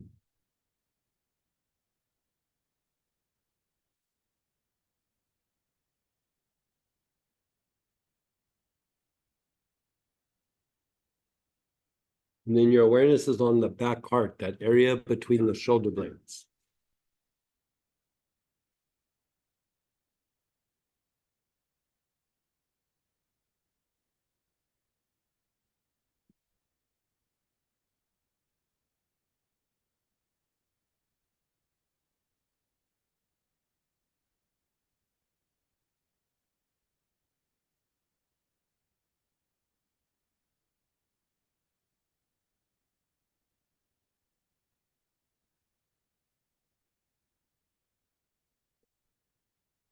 Long, slow, deep breaths.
Mm.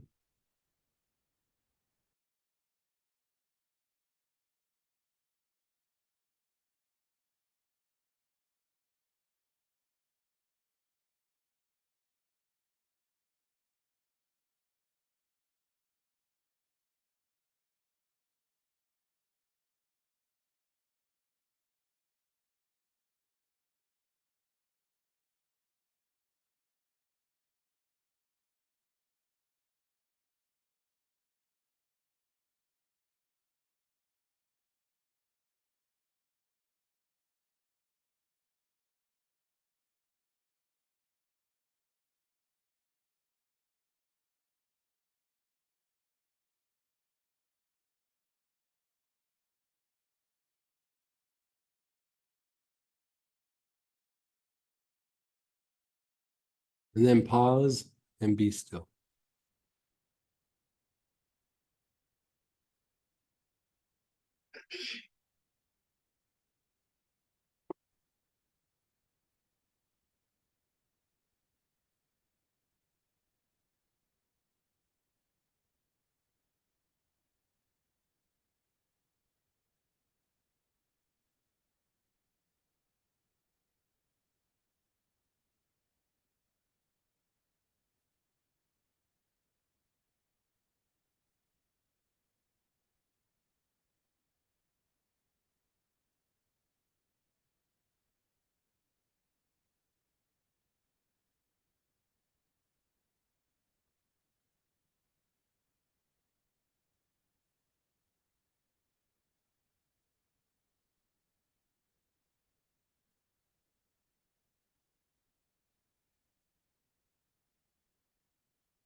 Notice how that makes you feel.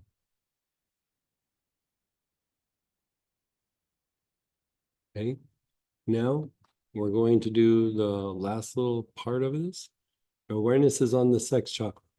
Same oil, nice, long, slow, deep breaths.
Move your awareness to the low back, the backside of the navel.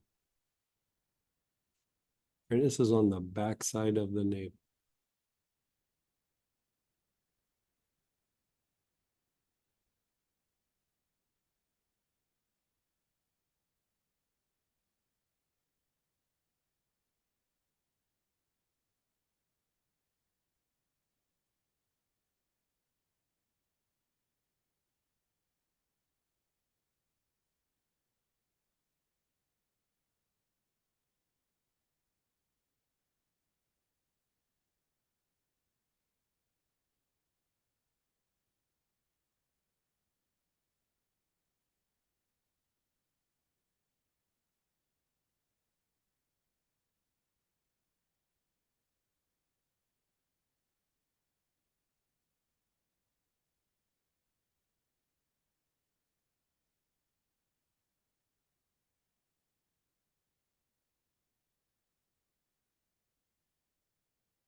Then just be still.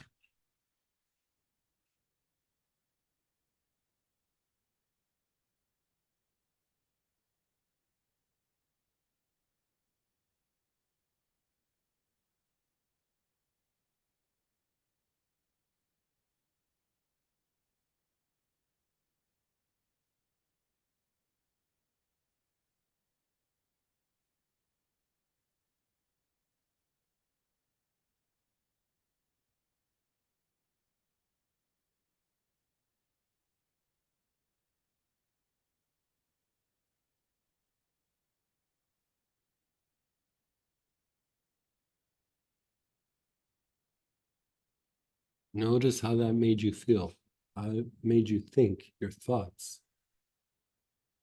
How does that impact your body?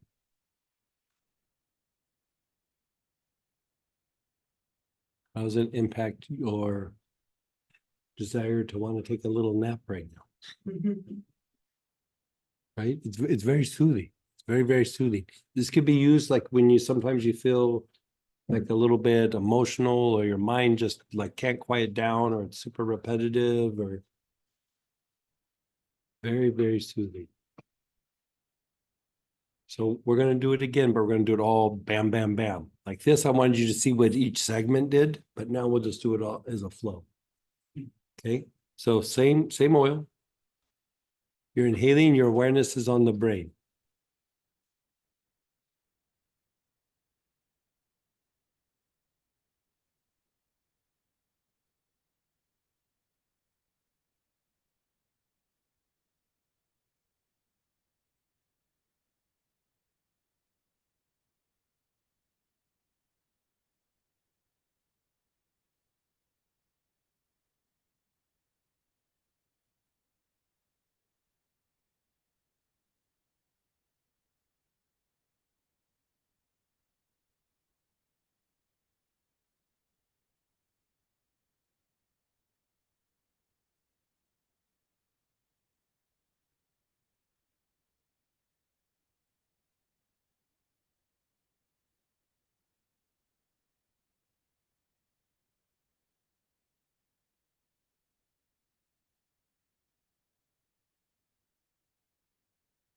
Your awareness is on your brain. You're taking nice, long, slow, deep breaths.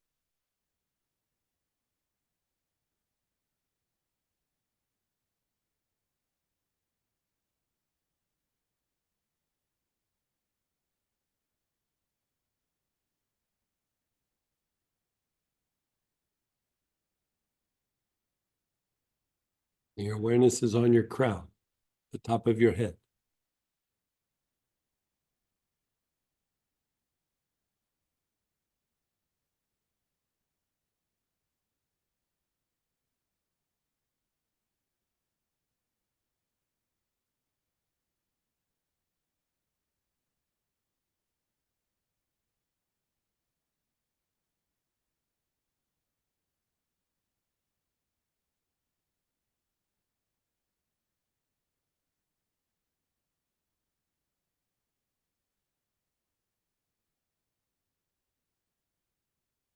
Move down to your solar plexus, that area below your ribs, on your upper abdomen.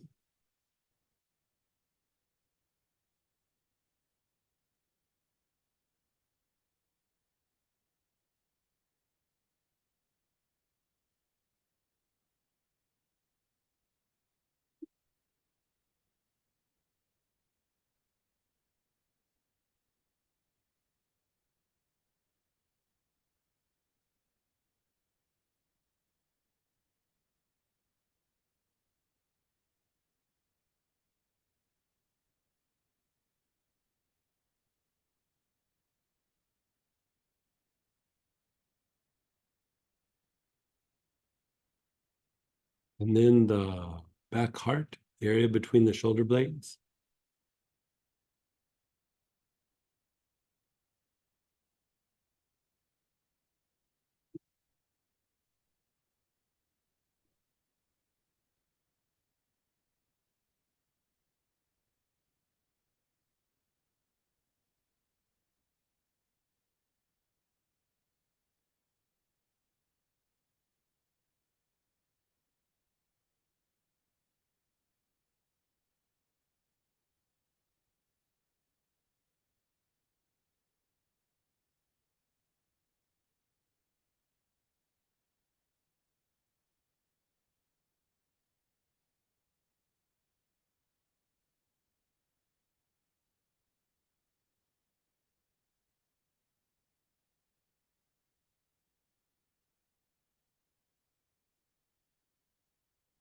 Move your awareness to the sex chakra. Where the sex organs are.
Awareness is on the low back, backside of the navel, taking nice, long, slow, deep breaths.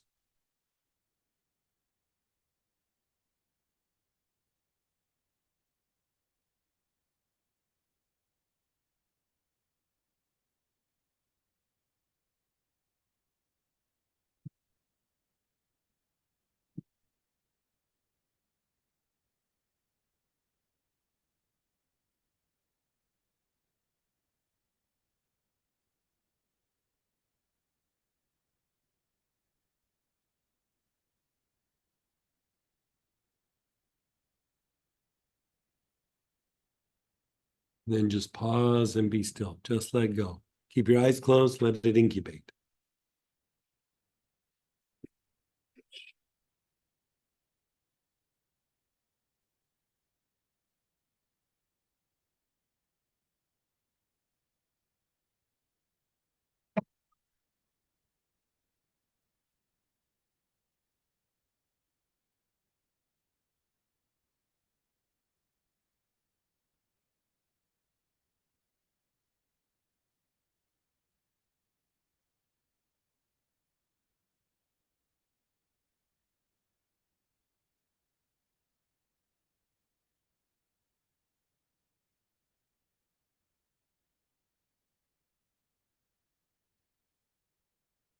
Now, we're going to pull out for the next step, either galbanum or myrrh, alignment, monk's anointing oil, or threshold in the kit for purchase. It's galbanum. Basically, the thalamus does a bunch of different things, but part of what it does is associated with like processing pain. And so it can get a little wonky because of the long-term effects of pain.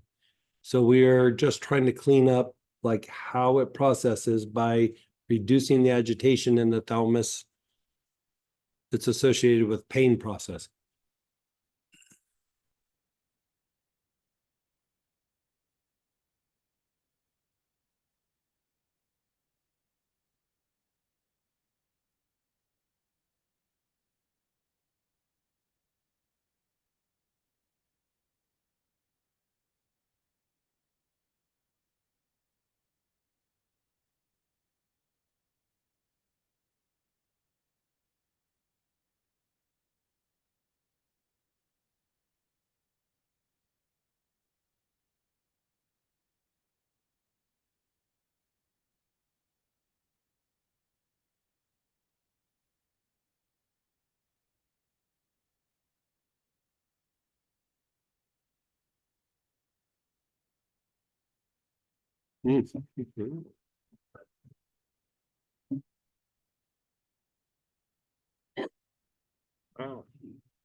Your awareness is on the back heart. We're doing like a toned down version of what we started the day with yesterday, right? This is just like a little, this is I'm cracking myself up because in my notes, you know, it was my own personal notes. I called this cleaning up the crime scene. You know, because it's like the thalamus gets thrown off by pain. So your ability to perceive higher realms, perceive or shift perception is if you have had a lot of pain, you can still do it. It's just you have to work harder at it. Like the pain can be very distracting. And so it could limit you a little bit. Pain tends to fixate the mind. Right? And so you're almost like trying to undo the potential of fixation, you know, in pain management, they God, what's it called? Hypochondriasis. You know, it's like that thing like, okay, I have a sore in my mouth. Still there. Still there. Yeah, still there. Did it change? No, still there. You know, you keep touching it, right? It's because your mind becomes fixated because it's trying to manage it, right? So what happens is like, okay, then the sore gets better. But the thalamus goes, yeah, let's just keep doing that. Like it doesn't do it, but it's just, it gets trained to keep being that kind of fixated, right? And so we want to kind of unwind that so that the fixation is diminished substantially so you can shift perception or shift to higher levels of awareness. Right? So this is just cleaning up the crime scene. Right? So your awareness is on the back heart. Take nice, long, slow, deep breaths.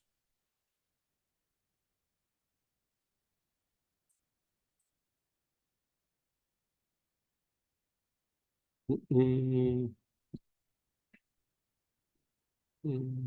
it would work so, but like these would work better. Yeah. Like these specifically target the thalamus. Yeah.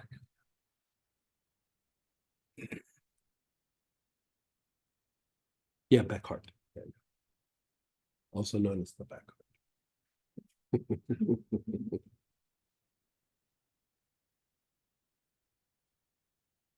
In England, they call it the back heart.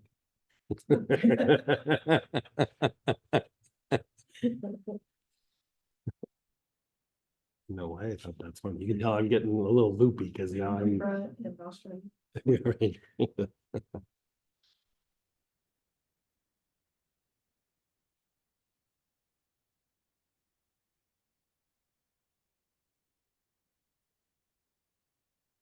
Now move your awareness to the navel.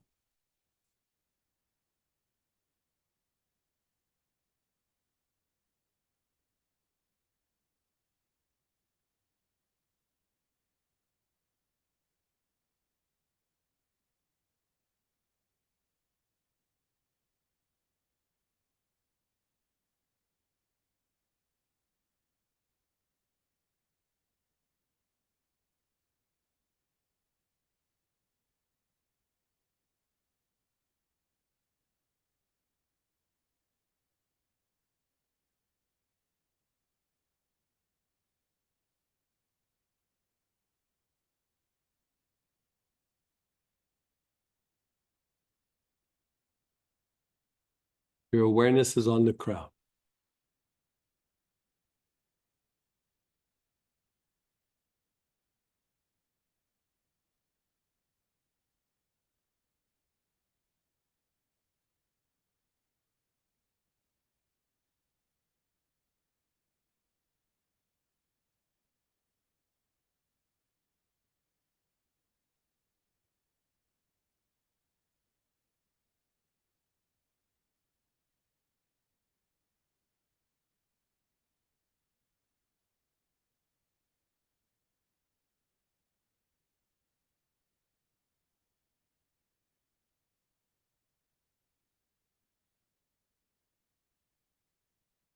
In the crown.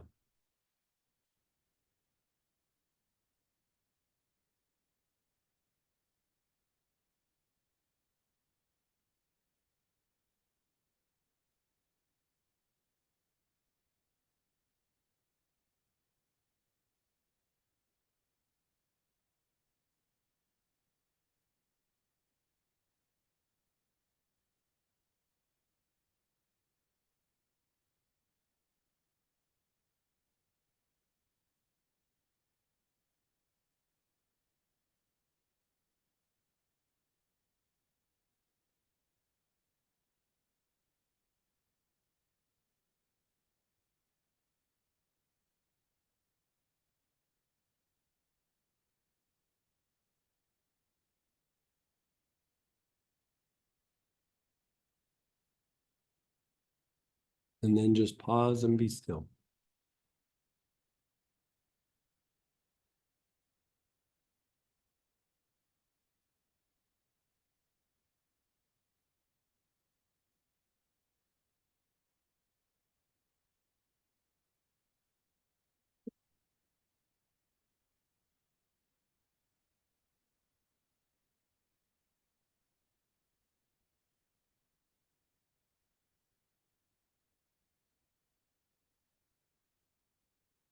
Notice how that made you feel. You feel your inner crime scene being cleaned up? It's very soothing. It's very peaceful. Yeah. Very soothing. So in a way, by soothing that, expansion starts to happen. Here's the interesting thing. In certain traditions, they would say if you take galbanum, you'll stop sinning. Sinning. You know how like you commit a sin? It's because like pain starts to cause this chain reaction where then you kind of justify like some of your actions because you know it's like this just chain reaction that happens. So I think it's the Jewish tradition.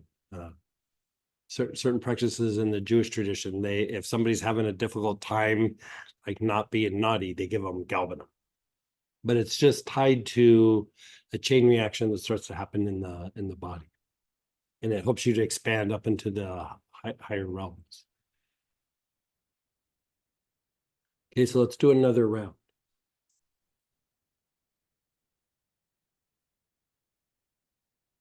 Your awareness is on the back heart.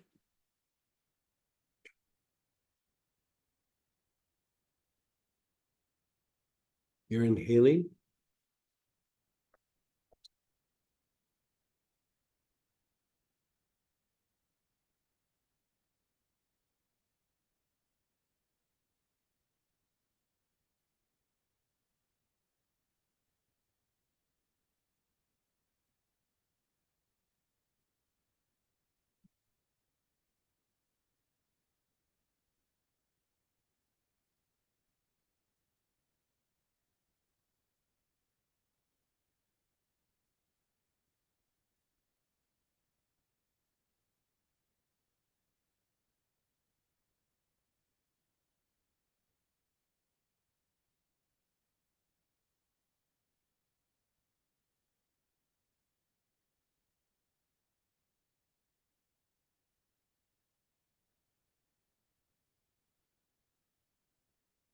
Your awareness is on the navel. You're taking nice, long, slow, deep breaths.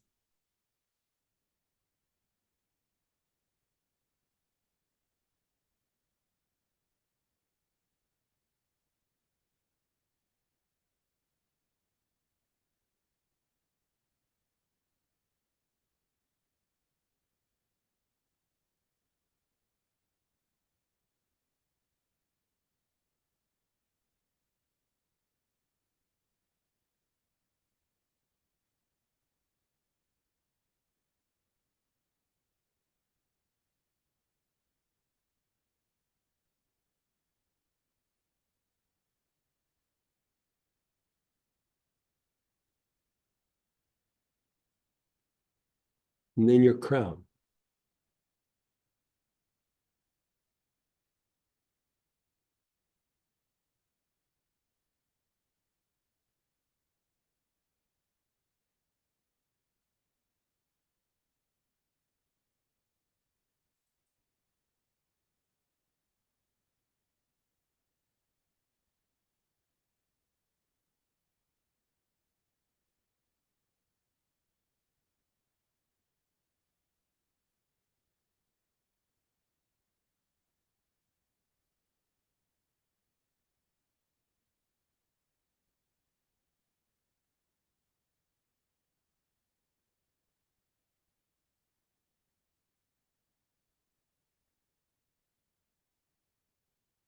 Just pause and be still.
I know we haven't finished this segment, but it might be time to take a break. Right? Like it's pretty deeply relaxing and everything. Just based on what I can see here in the room. We'll finish up the next one. Let's take a 15-minute break. We'll come back at about 25 after. Take a nap, walk around, get a snack, shoot some espresso. They used to. Come back to your body now. Okay, so you know, we were working the process and we were chatting, so I could just tell by the people here, like it was getting a little bit too deeply relaxing. We're gonna lose the rest of the day. You know, there's nothing wrong with that. We're almost done anyway, but I just thought we'd give us a break. And so let's finish up with what we're doing. And then we have one little tiny thing to do after that. And then I think Samantha will go through and answer some questions that you guys might have about accessing information on the website, like, you know, what oils do something, or, you know, even if you've had some of the classes, there's ways to search to see what you have in the kit. Like if you're trying to do some process, we try to make it as easy as possible for you to go to and utilize the things that you have, right? So anyway, let's finish with purifying the pituitary before we jump into the next little piece. And so you're using either bay laurel or fir, any of the firs, myrrh, poplar balsam, rosemary, spikenard, any of the spruces, and valerian, or protection premium.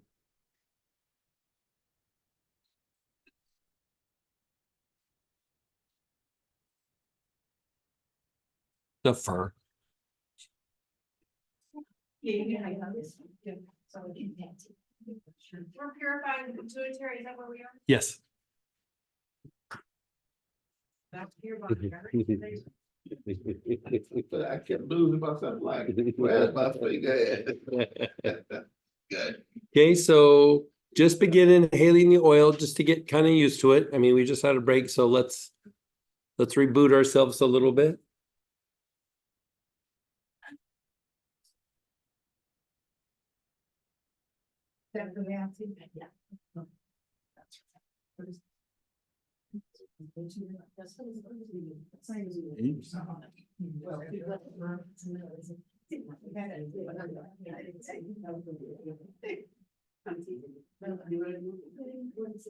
Okay. Pause and let it go for a moment. Now begin inhaling. Your awareness is on the sex chakra. Basically, when we purified the pineal gland, we went from the top of the top centers down to purify the pituitary. You're going from the bottom up, right? So you're still following the same centers. You can use the same oil. Up works the physicalization of the energy, right?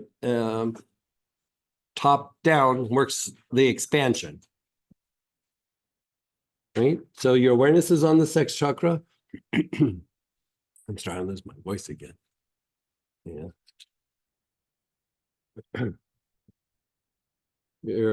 You're working the sex chakra. You're taking nice, long, slow, deep breaths. You need to reintroduce what you're working to. No. Yeah. You're just working the process. Working it will work whatever is kind of going on with you. Yeah. Nice, long, slow, deep breath. Now, move your awareness to the low back, the back side of the navel.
in your front solar plexus. Front solar.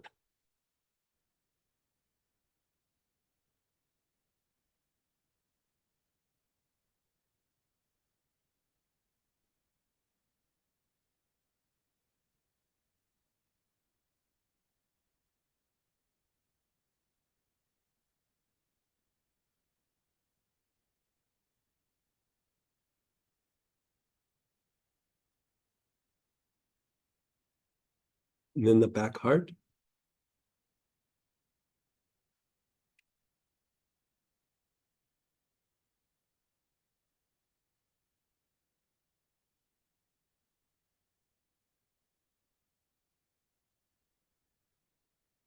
The brain, your awareness is on the brain.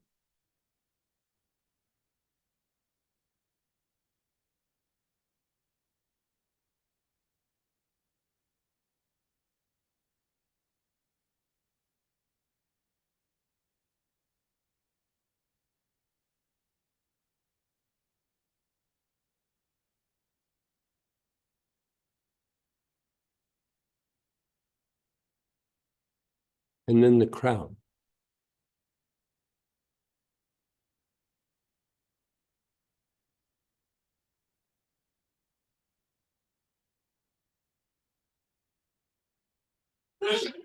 This.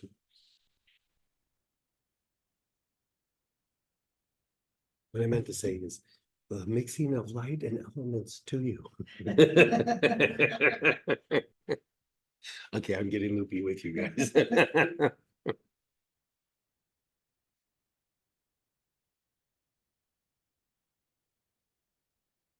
Okay, then be still.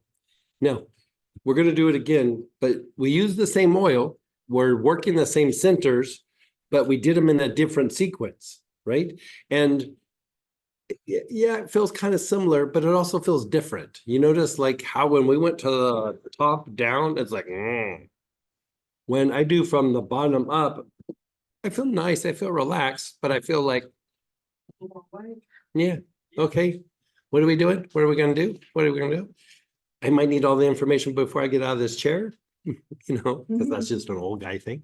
But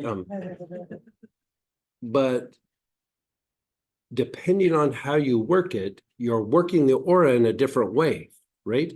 Expansion is happening in the first phase. So it's like deep meditation. You're like, man, expanding, expanding, expanding. And so you're starting in that phase, you're starting to impact the circadian rhythms.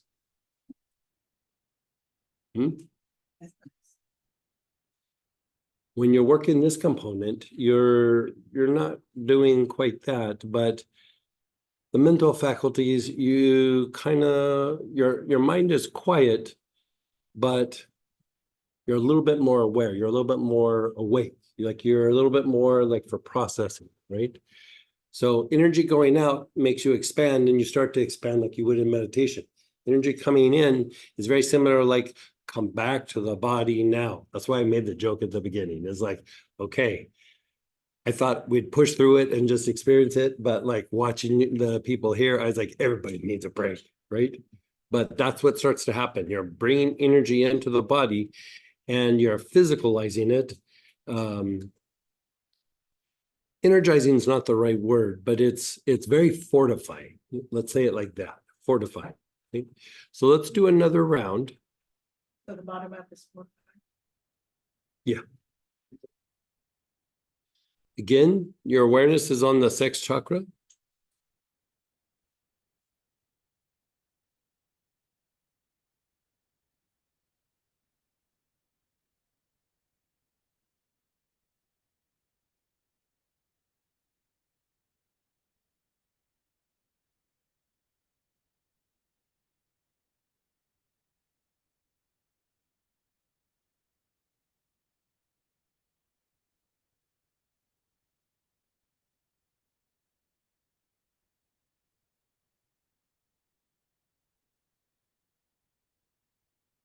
Move your awareness to the Ming Men, which is the back side of the navel on the spine.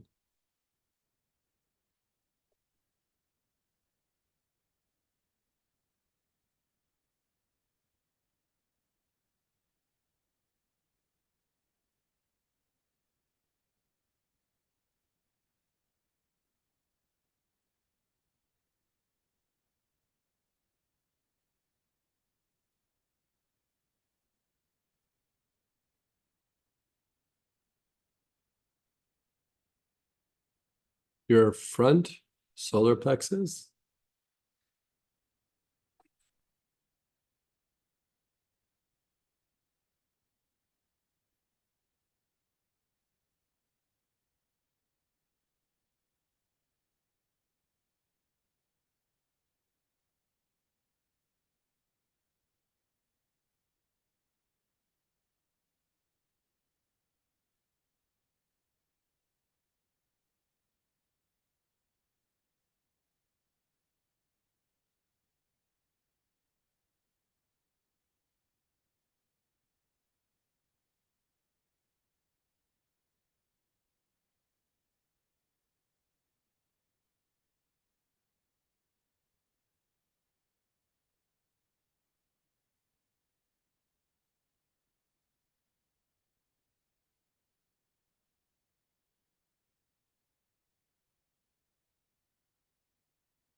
Back heart.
And then the brain. Your awareness is on the brain.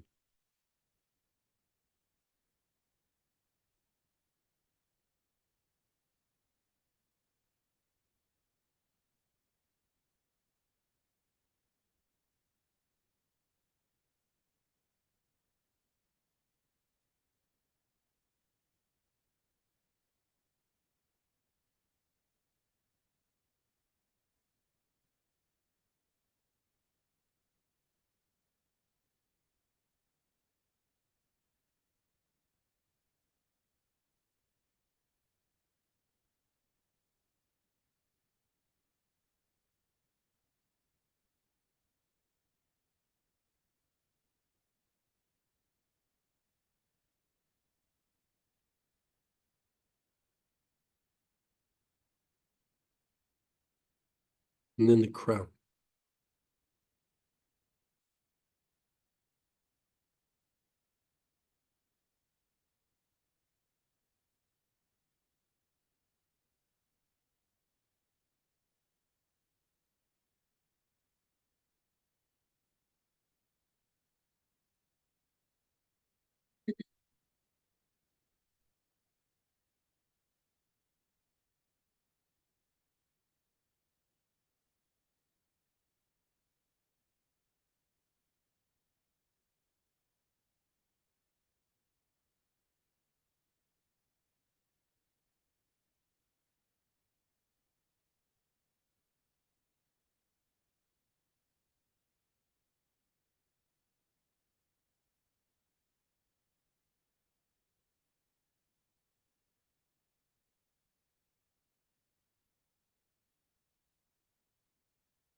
Your awareness is on your crown, and you're taking nice, long, slow, deep breaths.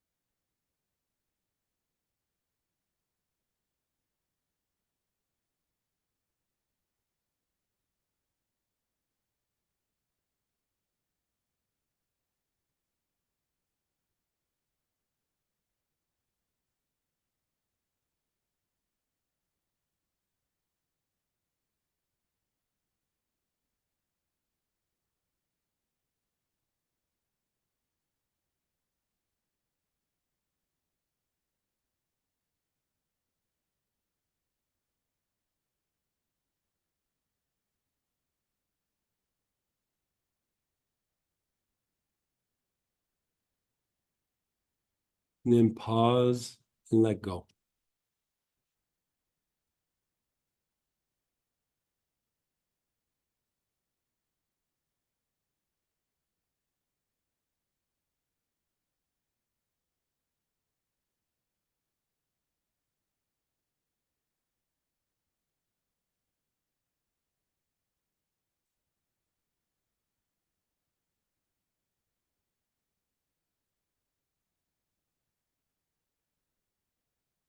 Notice how you feel, your thoughts, your mind.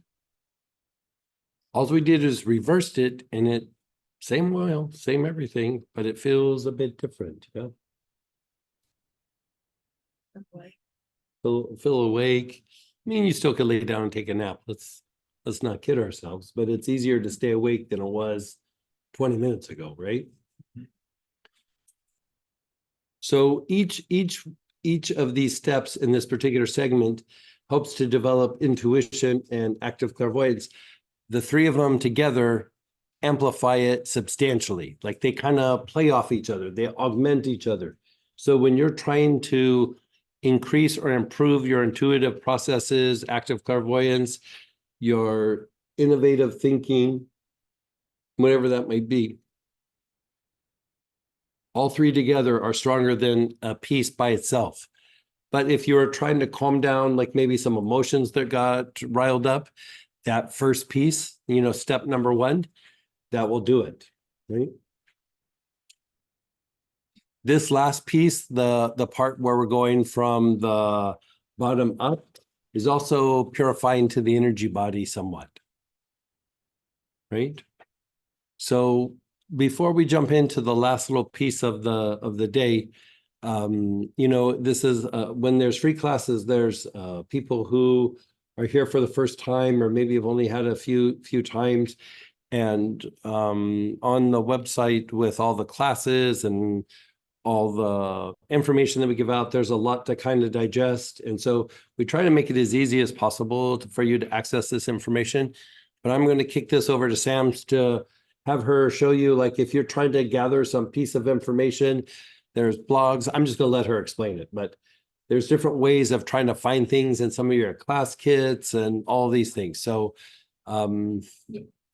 So for you guys here, I apologize, I don't have a thing to show you, so I'll just kind of talk it through. I am doing a share screen with everybody on Zoom with our website, which is plantpranaoils.com. And so it has a lot of information. One of the things I want to point out is up on the top bar, we have a thing that says support.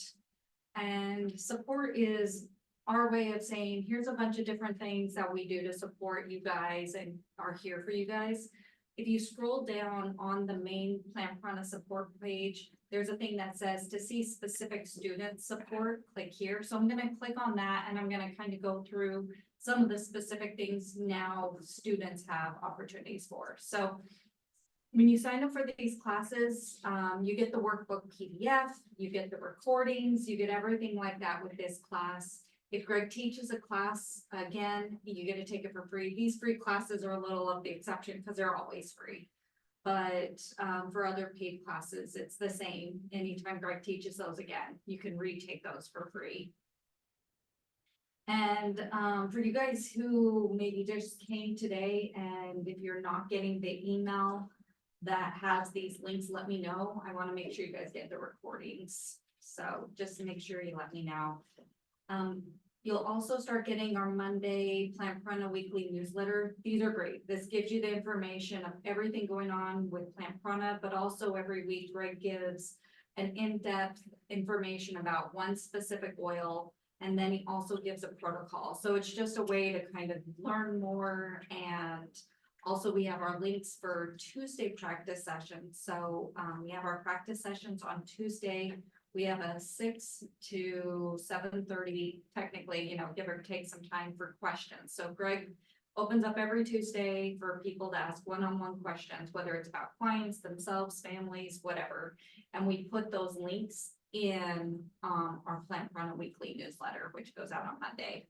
And then right after the Q&A, we go through a practice session where Greg will lead us through a practice with the oils. And it's really fun. Wednesday, Greg does 2 practice sessions for Astara. And if you joined us for the Astara Sunday session, you got a little taste of maybe some of the healing. So he does a healing and blessing session from 6 to 6:30 on Wednesday. This is all Central Time. And then 6:30 to 7, a mystic vibration healing session. They usually play on one another, but are their own individual sessions. These are recorded and you can access them at Astara 1951 YouTube channel. So if you can't make it live, we do record them. We do put them on the Astara session, on Astara YouTube, excuse me, which is Astara 1951. And then these links are all in here under the support stuff. So also when you get the recordings, everything I'm telling you right now is in the recording as well. And then also on Wednesday from 7 to usually about 8, it depends. We do a special study group just for the weekend prior. So this weekend class is going to have a special study group on Wednesday. And then I send those links out on Wednesday evening. So it's kind of at the top of your email inbox. So you can join us for that. And again, free, get to practice even deeper what we learned this weekend. Also ask questions and things like that. It's a great opportunity to do a little follow-up. Social media wise, we are active on Facebook, we are active on Instagram, and we are active on YouTube. Those are the 3 that we do. And in here, we have the links, and on the recordings, you guys will also have the link to click on those. And then we have a private Facebook study group, which is called Plant Pruning Q&A. And anytime now you've taken a class, you can have access to that group as well. And it's a private group where students can ask questions and Greg and other students answer those questions. Also, if you guys are also following in the chat, Robert's posting some of those specific links if it makes it easier for you. So Astara, I have a little info about Astara, some links to Astara's stuff. And so that's a little thing you might want to look at. And then the last thing is one-on-one sessions with Greg.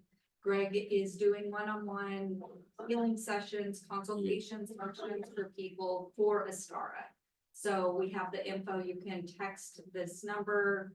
And then it's $90 and all proceeds go to Astara. So that's another option. The best option if you have questions though is our Tuesday Q&A. Now the other thing people who have taken previous classes, we'll finish with this little bit, is if you have a bunch of oils from previous classes and we're taking like this free class, for example, and Greg's like, oh, get out your, we'll put in poplar balsam. In the search box, you could type in poplar balsam and it'll tell you the different classes that it's been in. So you can grab that kit and be able to find the oil you're looking for. Apparently I spelled it wrong, so my apologies on that. That doesn't surprise me. All right, if I spelled it right, it would have told us the different classes. And then the other thing is our blog. Everything that Greg has been letting us know in our weekly newsletter for the past, 4 years is in our blog. So the like essential oils, like specific oils and the in-depth meaning of them, practices. And so it's a great resource for like if you're looking up emotions, for example, you can type in emotions in the search bar under blog. And it'll bring up a bunch of different oils and it kind of goes through different protocols, different oils that would be good for different emotions and things like that. So kind of a fun reference in that way. And then, yeah, we'll just end with that part. Okay. So hope that helps. Now, this last piece, we'll do this last piece, which is the ball of light, establishing the ball of light. Kind of started with it and then we kind of refined it. And so there's a little piece that we'll talk about after that where this is where we're kind of introducing or going a little bit down the rabbit hole where we're starting to talk about auric programming. So we talked about it a bit in the generational healing, but we're going to be integrating it into some of the different practices. And even when we do clinical treatments for different conditions, this goes hand in hand even with just normal clinical applications. Like if you're just trying to treat like a particular condition and you look up medical aromatherapy, you're not doing it based on energy or anything like that. You can produce a result, but when you combine the energetic component with the clinical component, you produce a result much, much faster, right? Because again, the auric programming is working the energetic mold or blueprint. So you're setting the mold to address the condition you're trying to treat. So before we do that, let's do at the top of page 10, the ball of light. Here you can use aloes, cistus, helichrysum, myrtle, and apparently I left off galbanum. You're supposed to have galbanum on that list as well. That's what's in your kit. Yeah, I don't know how I did that. Okay, or blends, mana, monk's anointing oil, or the blend white light.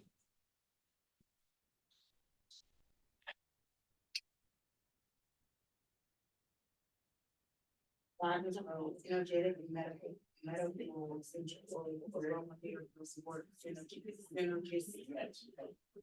Yeah, I mean, it's the beginning, like over the next few months, there's going to be a bunch of layers that we all put together for a bunch of different conditions. And so this is just introducing a particular piece. So we'll do it right after this segment. This segment's very short.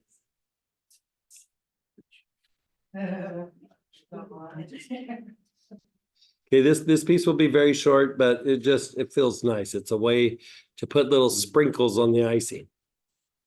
We've iced the cake, now we got to put those sprinkles on.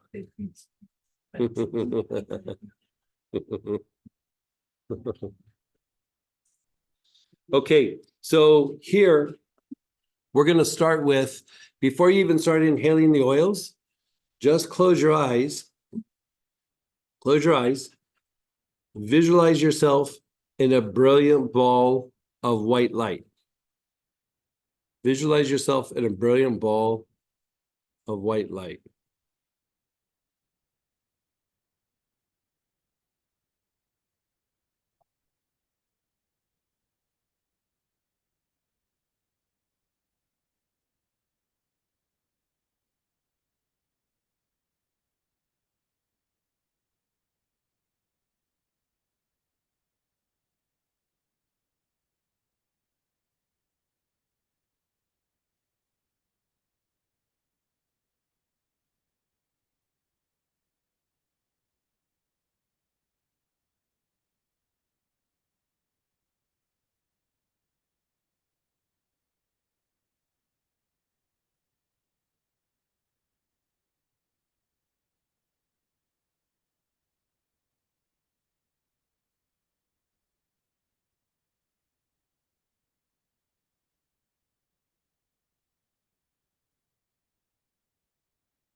You're visualizing yourself in a brilliant ball of white light.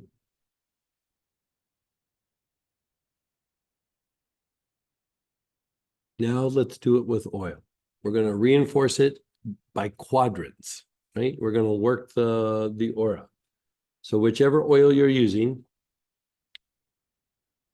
begin inhaling with your awareness. You're not visualizing anything, by the way. You're just inhaling with your awareness on the left side of your body, from the side of your face, neck, shoulder, ribs, hip, down the outer leg to the ankle. So basically head to toe on just the left side. Nice, long, slow, deep breaths.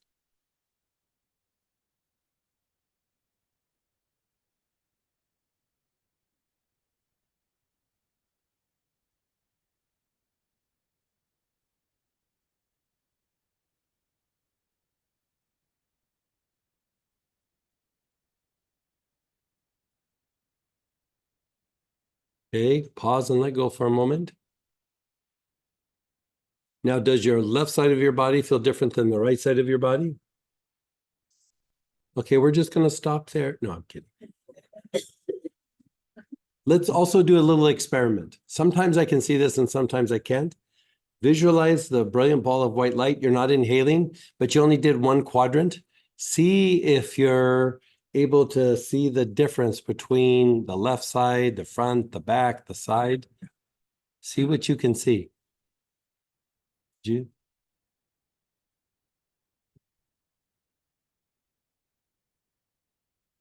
What do you notice? Yeah, it feels like there's like something there. Like it's like, yeah, there's just, sometimes like for me, I can't always go, oh, it's XYZ, but it's like something's going on there where in the other places, before it felt like something was always going on, but it's over there, you feel like more motion, more density, more building, yeah, like more. And there's a like vibration, like. So the student here said there's more. Yeah. I don't know what to call it. So I would translate that as with my other. Right. Yeah, I was telling the guys here in class, like, when we went on break, I go, I thought this was going to be a really soft, gentle, soothing class. It's a butt kicker. Like I'm even getting loopy with you guys. Like it's very deeply relaxing. I do the different pieces, but I don't usually sit down and just do it beginning to end. You're busy. So you do like, I do a piece this day, and then the next day I do another piece, and then I do another piece. Rarely do I sit down and like just crank it out, but doing it all together is like, whoa, it's a lot going on there, right? So let's continue. Your awareness is on the front side of the body, the front side of the body. So face, throat, chest, abdomen, the pelvis, down the front of the legs, all the way down to the tops of the feet.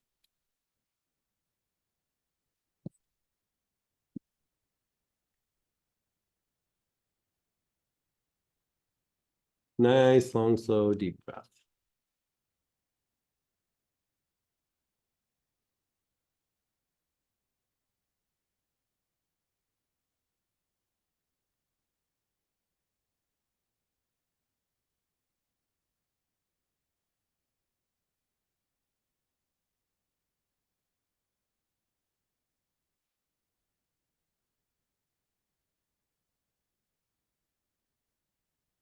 Now, move your awareness to the right side of your body.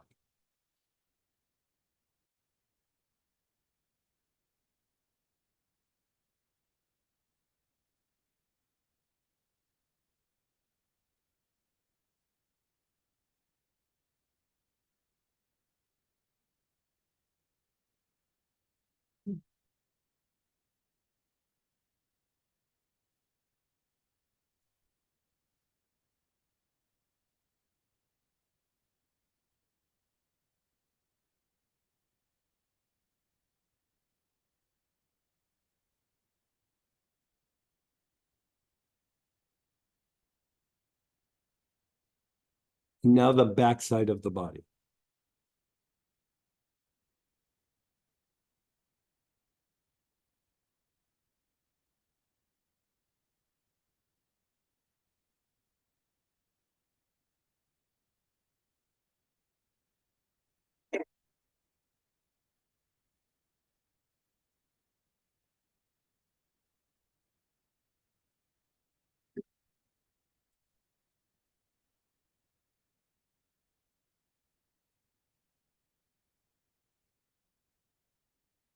And then pause and be still.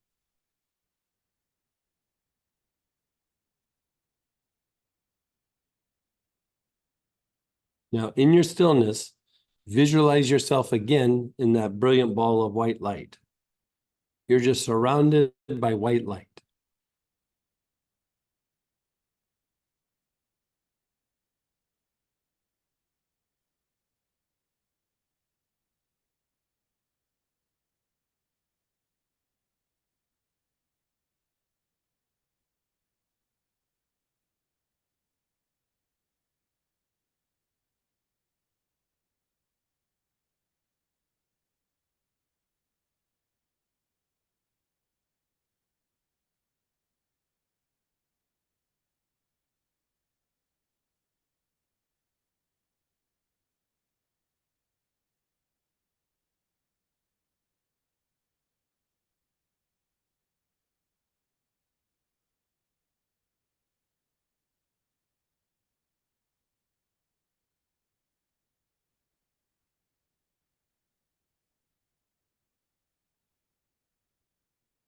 How does this version of being surrounded by the light compare to 5 minutes ago? A little bit different? Yeah. Okay, so let it go. Let's do another round. Okay. So same oil. You're beginning to inhale. Your awareness is on the left side of your body.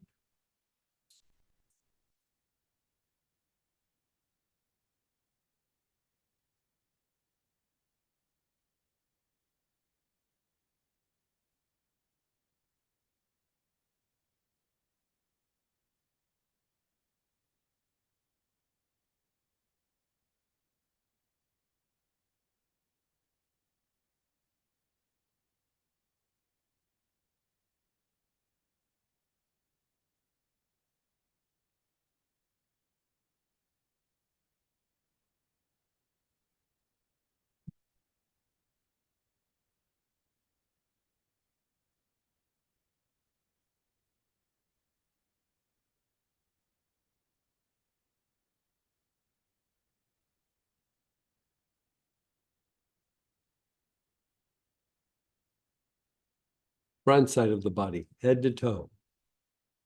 Face, throat, chest, abdomen. Down the legs. The tops of the feet.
The right side of the body.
the backside of the body.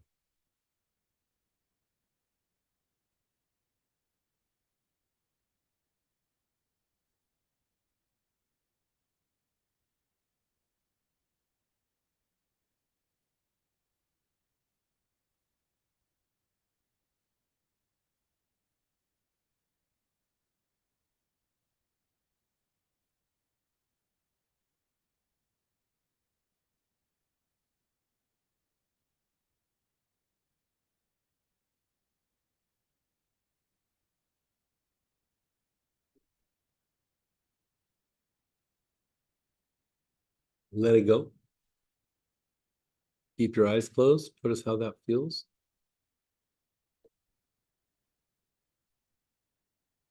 Visualize yourself in a brilliant ball of light.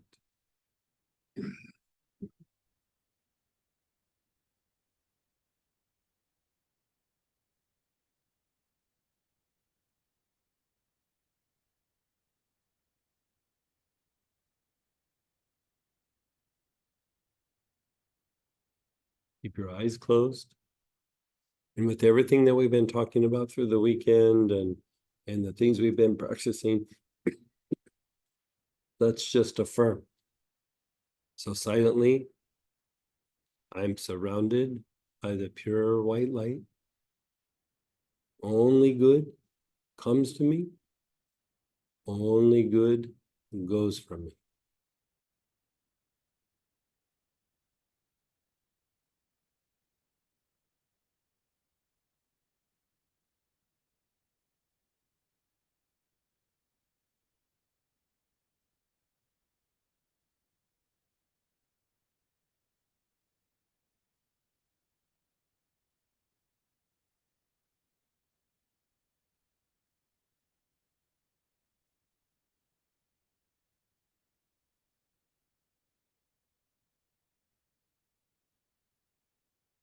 Again, I'm surrounded by the pure white light. Only good comes to me. Only good goes from me.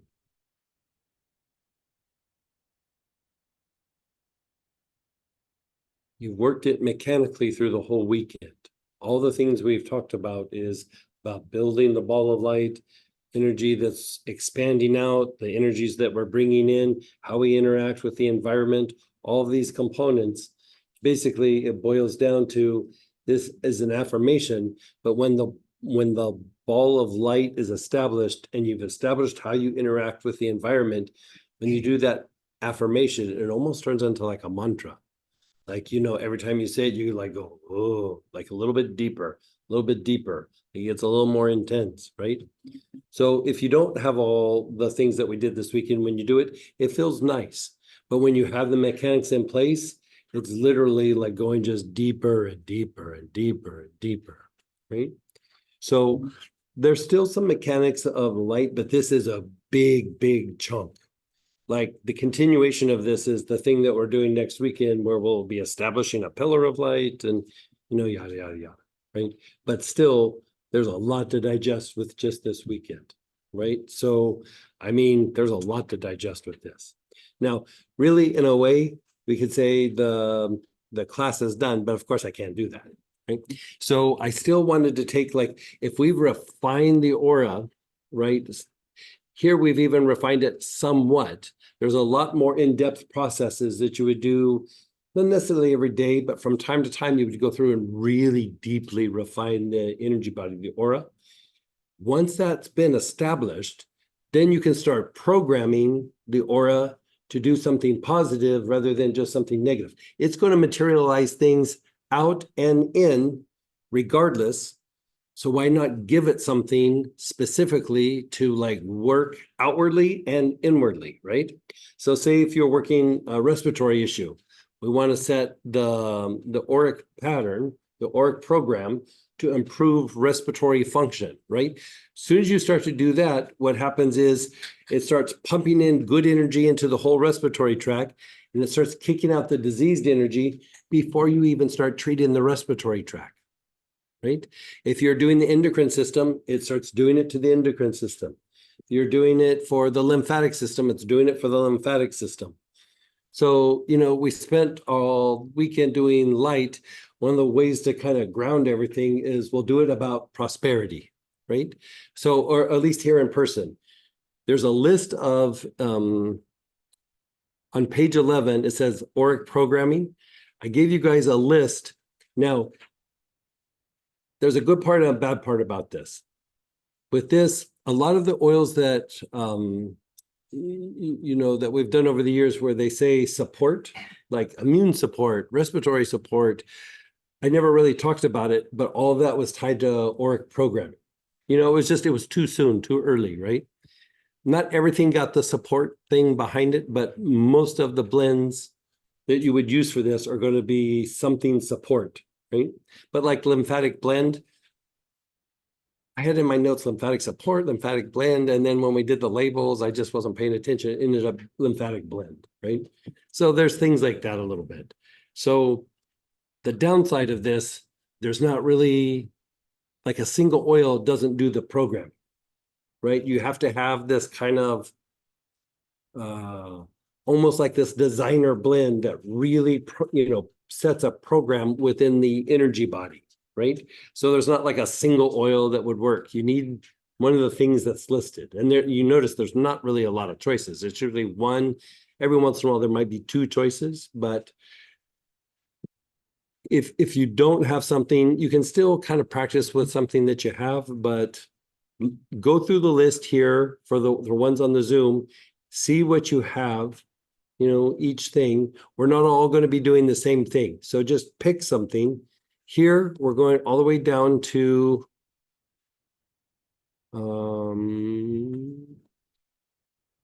page 15 for the people in person here, and we're going to do it with prosperity. So the prosperity blend is what we're going to do. So we'll finish with. Okay, so this would just be a little bit of something. Right. Just to have a little bit of an experience. Who said that? I wrote this down. Only good comes to me, only good goes to me. No, goes from me. From me. Yeah. But only good comes to me. Only good comes, only good goes. Goes from. So basically, good comes in, good goes out. Okay. So the word to is So- first and then goes from. Right. Okay, that's the word. Thank you. Yes, thank you. Everybody's okay there?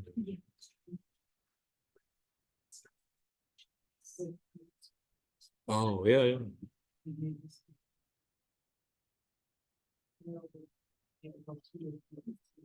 It comes from and goes from. Yeah, that's close enough. Yeah. Okay. So you're basically doing the same thing that we just did, but now you're setting a program within the aura, right? You're setting a program. So whatever system that you're working, if you're working the respiratory tract, take a few deep breaths. It's hard to feel like the endocrine system and all this, but like just kind of feel what you can feel. This is just a little like appetizer or like sample of what we're going to be doing over the next few months.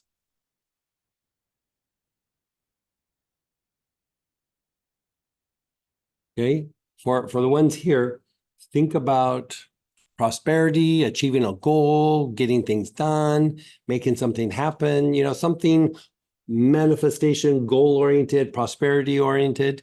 Now, prosperity doesn't always mean finances. It can, but a form of prosperity is also being surrounded by loved ones. There's lots of different forms of prosperity. It's just not about the money component.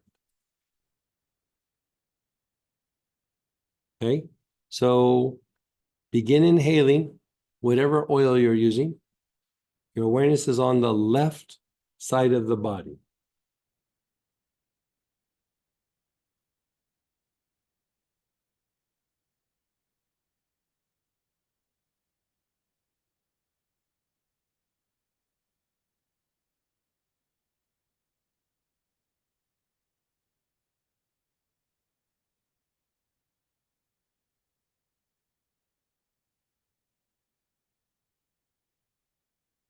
The front side of the body.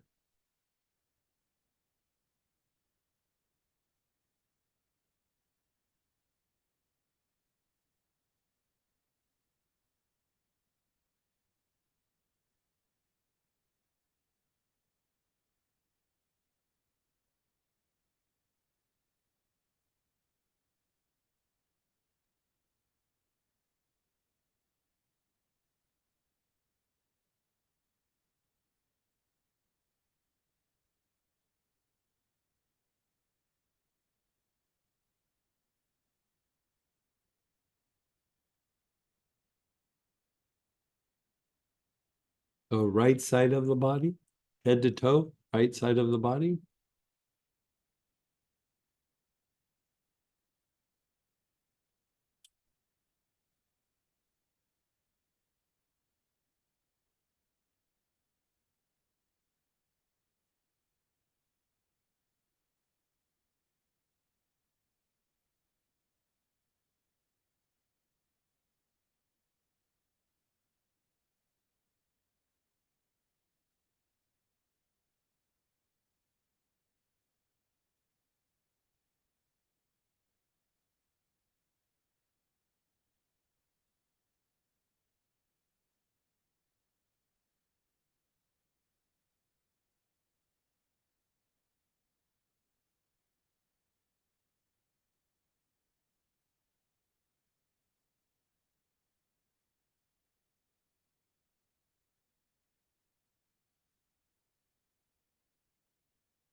And then the back side of the body.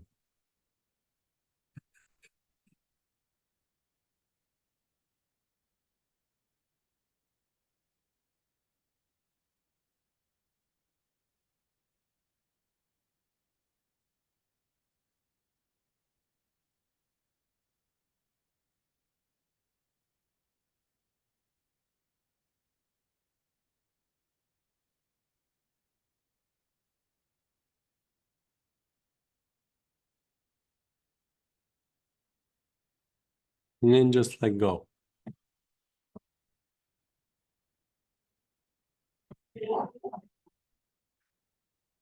Now, for the ones here in person, we work prosperity. Think of things that are goal oriented or prosperity oriented. For those on the Zoom, whatever support that you use, whatever blend that you used, check in with that organ or I mean the system, or if it's emotions or mental, whatever it is, check in with that component. If you can't, like the endocrine system is a good example. It's going to be hard to figure that out. Lymphatic system, it's going to be hard to figure that out. The lymphatic blend sometimes might, if you're a little achy, might reduce it a little bit, but other than that, you might not know until a little bit of time goes by. Same with the endocrine one. But just notice how you feel.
And let's do another cycle of it. Whatever one you're using, just use it again. Left side of your body, head to toe.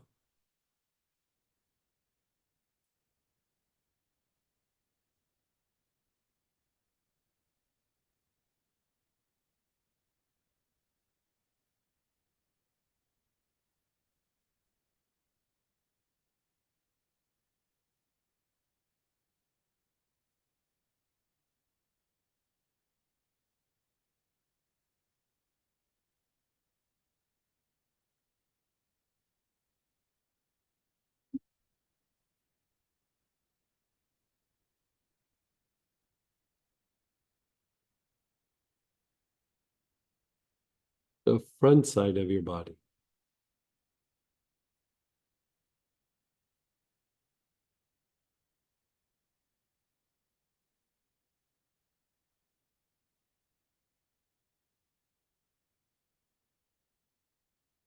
Right side of your body, head to toe, right side.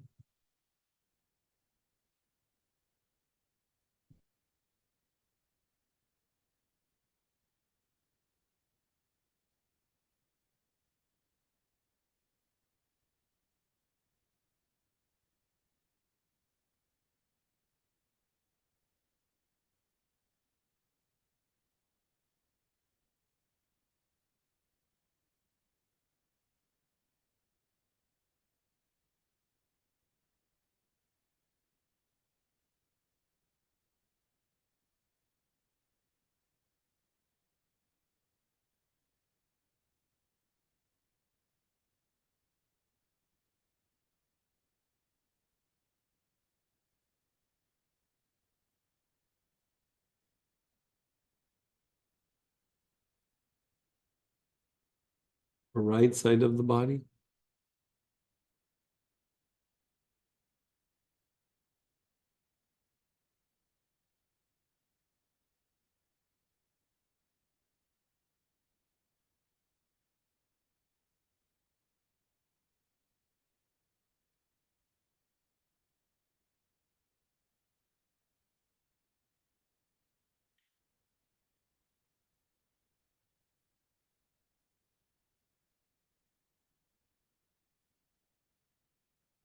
And the back side of the body.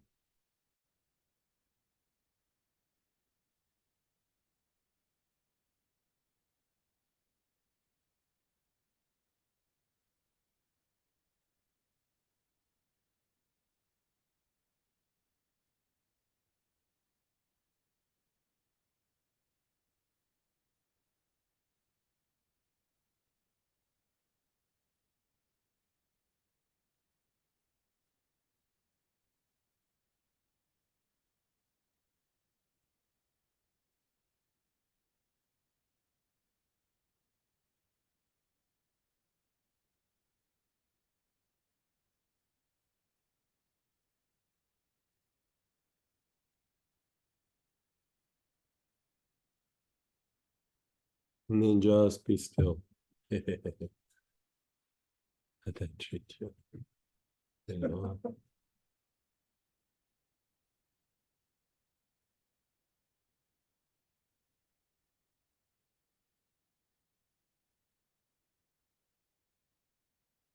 I don't know about for you, but for me, like when I go through and I work the auric programming part, you know, like when you're just doing the normal working the aura or whatever, it feels good, it feels nice, it feels relaxing, you know, it feels whatever. But when I work the part where you're doing the programming, you can almost like feel something's happening. You're just like, yeah, I'm just gonna wait for the result because something's moving, right? So you're utilizing the aspect of the aura where it's constantly either materializing in or out. Now you're saying, this is what I want you to materialize, inward and outward, right? Some things are going to be more inward, some things are going to be more outward, but still everything depends on you and the environment, right? It's not just an either or. It's always an interaction, always, always, always an interaction, right? So this is just a little taste. Like it wasn't like to be like we're laying out some technique, but I just wanted you to have a little bit of, oh, you know, something like that so that as time goes by, what we're going to be doing is, like, say you take, you're working in a respiratory issue. You do the auric programming for the respiratory tract, the respiratory system. So you'd use respiratory support, and then whatever oils that you're going to use or whatever condition you're treating, you're going to start using oils for that. So you would go, okay, I'm going to treat, I have restricted things in the bronchioles, or I have a tight chest, or my sinuses are blocked up. So you go respiratory support, and then a simple version would be, then I'm going to treat the sinuses, or then I'm going to treat the lungs. But then it might also be, I'm going to treat the sinuses, but I'm also going to mix in green healer, blue healer, violet healer, right? You're going to mix in energy, you're going to mix in the clinical component. And if there's other aspects like the layer of the aura that certain layers of the aura directly correspond to processes within the body. So that's going to be all laid out for you. And then not only is it going to be laid out for you, you won't have to figure it out. When a protocol is given, it's going to have it all together. Just boom. Then you can choose within that format, right? You won't have to pull pieces from different areas. You'll have like a little manual that we're just going to make available to everybody, regardless if you've had a class or not, right? Doesn't matter. So with that, we're going to take a break. No, I'm kidding. Next question. Yeah, of course. So when you do the quadrants of the aura, are you always starting left? and going It's better because like you're generating a motion also that's fortifying the aura by going like this. Like if you go the opposite way, you're actually to a certain extent diminishing it a little bit, right? So left versus start right. Right. And left, like this part of the aura has to do with observation as well. So you're generating a lot of momentum just by doing the motion, and then you add the oil and it makes it even more potent. There are times to do different variations of it, but for right now, I'm just sticking with the one, but later we're going to mix and match, right? But for right now, that's what we're doing. So we can share experiences, ask questions, but that's pretty much the weekend. I hope you guys enjoyed. So like the when you mix with oil, would be like, if you want to do soul guide, not if you do a demon board in the oil or the soul guide. Soul guidance. So the soul guidance is Keterit, and then whatever. I mean, so you could just stop And the demon board. for etheric chords. Actually, you know what I would probably do for the etheric chords is the emotional responses. That will unlock the chords to a much higher degree. Yeah. You guys ever use massage? One second, guys, What- here, you- if you are gonna talk, just go outside. Yeah, we're still interacting with people on Zoom, so they can hear. Just wanted to find out about that cross reference. Twice I was looking at it on my phone, but I'll help you. I'll help you after we're done on here. How about this? How about this? Let's just take a few of the questions on Zoom, and then after that, I can give you guys just undivided attention. How about that? Yeah, let's do that. And then you can be as loud as you want. So go ahead, Laura, then Barbara. Hey, Miss Laura. Hey, Greg, another great class. I have a couple of questions about Sure. The three brains. I've been doing this with several classes, but if I just follow, I've gotten a little lazy and busy and not doing it as much as I was. Just following page 8 and 9, is probably what I need to be doing at this point, right? Just, or should I go back? No, so page 8 and 9, it is very good for, like I said, the pumping functions, but like we use the 3 brain patterns to do other things as well, but for purifying the pineal, purifying the thalamus and the pituitary, this is the process or the protocol. This is always a good thing, because really what you're doing is you're also purifying the aura to a certain extent. Okay, So should I go back in and get and do practice some of the others also, or No, is you can this jump enough? right to, you can jump right to F. Like you could, each piece is something that can be used by itself, but when you string them together, it's just the mechanics of light. So I laid it out this way so you could see the process, but each piece stands on its own. Okay, got it. Perfect. So that may have answered a couple of them. One of the things with the white light, sometimes Mhm. I've got a great ball in my, I can visualize that great ball. Sometimes it's twirling and Yeah. sometimes it's kind of more of a glob. Right. Do Right, we right. practice to get a solid white ball, or is it Yeah, okay try to for it practice. Yeah, try to practice that it's getting even and if it starts Well, swirling or something, like just let it happen. Because part of what starts to happen is it starts to go, part of why we go left, front, right, back is you're kind of generating a little bit of a fortifying effect on the ball of light by going in that direction. Like if you go the opposite direction, it actually will diminish it, right? So here we're trying to generate the white light, and sometimes stress or fatigue, or you're just sometimes it's just like, let me get at least a little bit of white, and sometimes it's just bright and shiny, right? right? The more you do it, the more it's going to start being consistently the same, but at first it's going to be a little bit all over the place. Okay. So I'm going back to the three brain stuff. I was looking at my notes. Each one has several different oils. Using different oils, does it affect things differently? I mean, they all have different properties, but like in this, they all kind of do the same thing or similar thing. They do other things in other situations, but for this, they're all pretty similar for this particular practice. And so if you have one that's a favorite, or, for me, like I kind of mix it up a little bit. Like for a while on this one, I was all about the poplar balsam. And then I was like, well, let's try something else. So then I switched to bay laurel. I was like, this feels pretty good, because it's also doing some other things. But as far as evaluating what we're trying to address, it's pretty consistent between the choices that I've listed. Perfect. And one other question, we did not do it today, but we have been practicing it with other classes. After you go through like purifying the pineal, should we try to do that visualization of the three brains equally? I would actually do that before, because part of so what she's saying is in some of the other three brain classes, for the ones that haven't had that class, is, basically the three brains is the sex chakra, the solar plexus, and then the brain, right? So at first, like first stage, I had them like practice, put your awareness on your brain, put your awareness on the solar plexus, put your awareness on the sex chakra.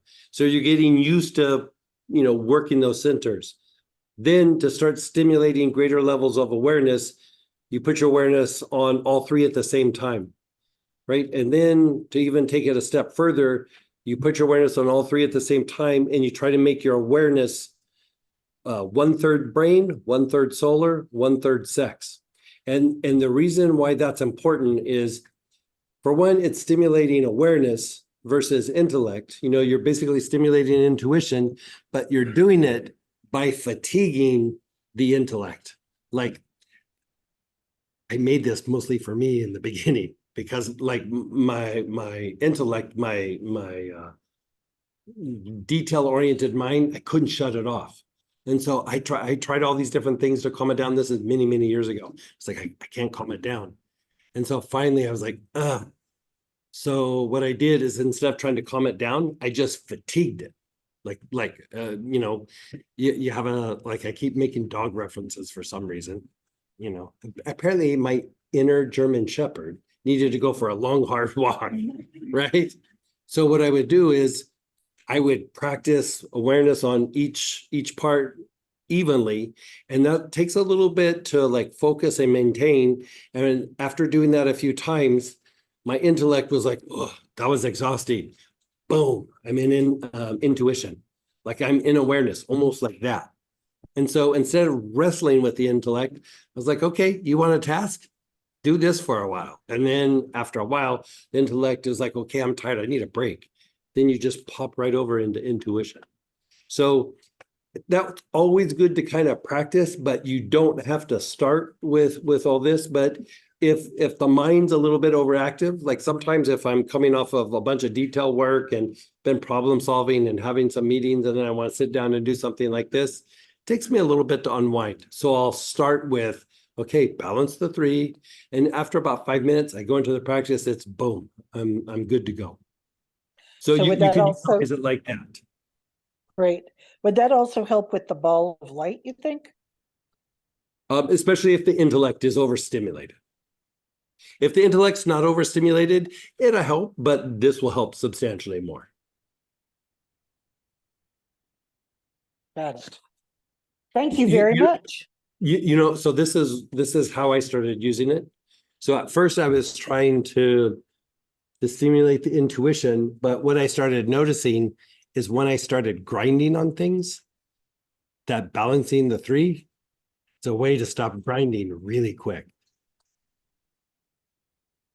That's good. You to know, you're like, you had a phone call and, you know, Uncle Bob was being a jerk and you put the phone down. You're like, I can't believe he said this. I can't believe he said that. I'm gonna be seeing the whole family, and you know, there's gonna be this little drama. Like, what am I gonna say? How am I? You know, your mind just starts like taking it, run with it. And as much as I would try to calm it down, I would meditate, and I'd be going, "Oh, Uncle Bob, God, I can't believe he did it." Oh, you know, you keep trying to do it, and so what made me think of it is in meditation, I'd go Om, and then I'd hear the chatter, and then in the moment of Om, like I wouldn't hear it, and then when there'd be stillness, I could still hear the chatter, right? So in the Buddhist tradition, they work mantras in different ways. Like if you go, like Om Mani Padme Hum that we're doing before. So you'd go Om Mani Padme Hum.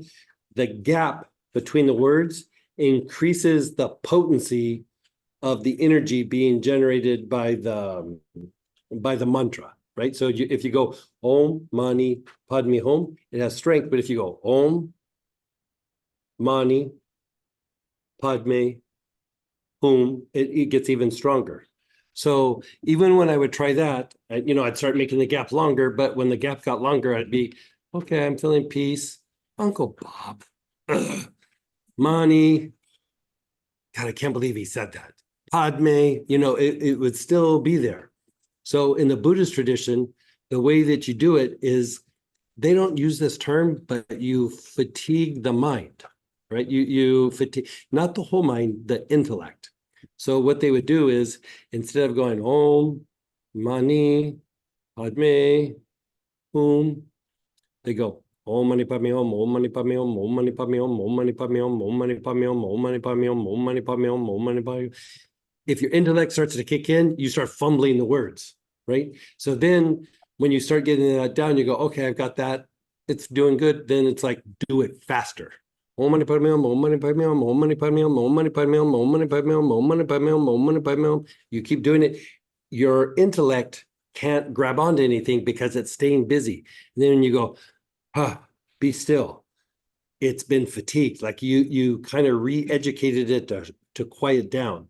And I was like, if you can do that with mantra, why can't you do it with oils and the processes with the oils? Like, it's just a different way of doing it. So that's when started working that balancing the 3. Because for the longest time, I would just put my awareness on all 3. But then I was like, if I give the intellect more of a task, it will relax so that I can go more into intuition and I'll stop grinding on things. So it was one of the ways I broke myself of grinding on things. That's fascinating. Yeah. I like that. Interesting, So, huh? It is interesting. I started writing this, and I think I know what you said, but I do want to I do want to get it. You said the gap between the words, it strengthens. Increases the energy that comes in. Like, because the mantra, the word of the mantra is like the form, but there's an energy that passes through the form, right? So when the words are close together, there's a certain amount of energy that will flow through that word, right? But if you start spacing it out with a gap, more energy flows through the word. So whatever the word is, it attracts a certain kind of energy or generates a certain kind of energy. The gap increases its potency, right? So like one of the ways that I explained it a long time ago was it would be like the difference of just pulling a person off the street and go, okay, chant Om. And you go, okay, that's nice, that's relaxing. And then all of a sudden you saw a person on the street and I was like, I think that's the Dalai Lama. Come over here. Will you please chant Om for me? He chants Om and you go, yeah, that's very, because there's a lot more energy passing through it because of his presence or whatever you want to call it. And so for us, the way to do that is with the gap. Like the bigger the gap, like here, let's just do this little practice real quick. We won't even use a mantra, right? We used to do this a very long time ago. Notice how you feel. I'm going to use numbers. Not even going to use mantra. I'm not using Om or anything. Just close your eyes. Notice what you feel. Okay, ready? 1, 2, 3, 4, 5, 6, 7, 8, 9, 10, 11, 12, 13, 14, 15, 16, 17, 18, 19, 20. Notice your mind, notice your body.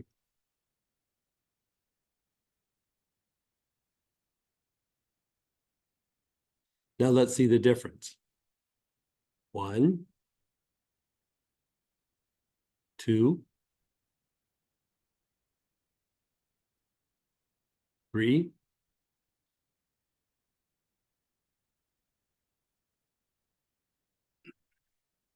4,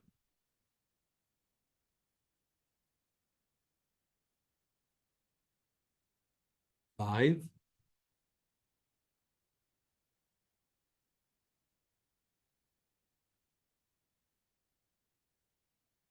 6.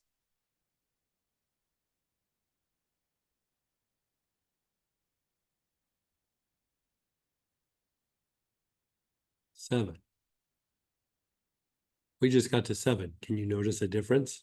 Okay, so now that's great for mantra, it's great for this, but think about it sometimes when you're in an interaction with somebody and you want them to get it.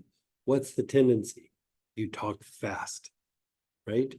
If you're talking fast to the person, they're going to be in the intellect. They're not going to process it. If you talk slower and you have gaps in it, it opens up their level of awareness and it opens up their receptivity. So when you're talking sometimes, when you slow down the pace, it allows for more to go in. Right. So if you're in the middle of trying to explain something and it's not maybe quite a conflict, but you're trying to get somebody to get something, or it's starting to go down that conflict road, you haven't got there yet, but you can see the off ramp, slow down the pace. And then all of a sudden, there's more potential for them to hear it. Don't get me wrong, a jerk is a jerk. Don't get me wrong about that. Like, there's certain people, it doesn't matter what you do, they're not gonna hear you. But when you're really wanting to make a point, there's a couple of things you do. You repeat it a few times, you say it, move on, come back, move on, and then swing back around, and they go, that's why we do this, right? Or you slow down the pace. Thank you. That's interesting.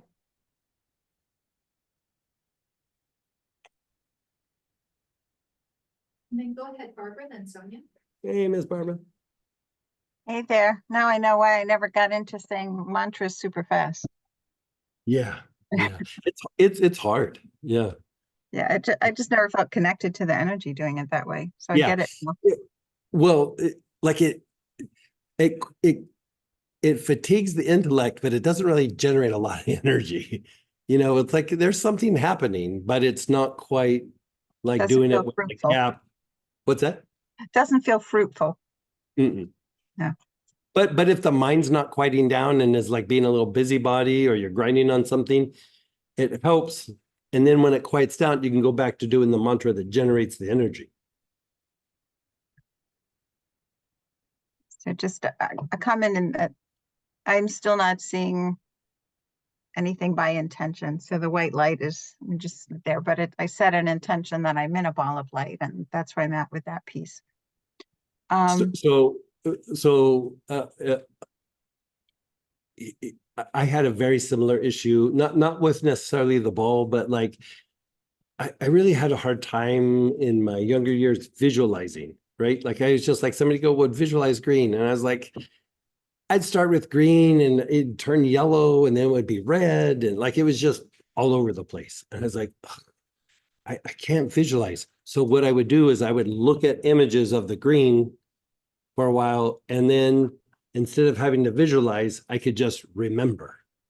Right. So even if you can find like a little image, maybe we'll try to find an image of like a white ball. You can just look at the white ball for a little while and then go, okay, I'm in that white ball. Okay, Like I can remember what the white ball looks like. I'm just inside it. I don't have trouble imagining it. It's just, it's not a visual. Oh, I get you. Okay. Gotcha. I'll work with the disk of the moon, maybe. When we were doing the up and down patterns with the 3 brains, Mm-hmm. the first one that we did, which I think was bottom up. On the 3 brains in F, we went top down. Yes, right, with the pineal.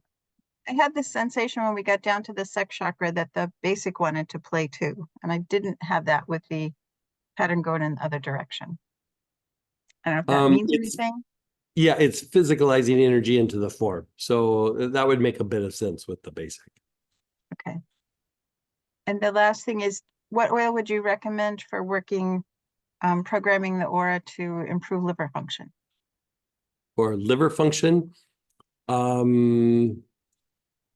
What kind of liver issue are you trying to deal with?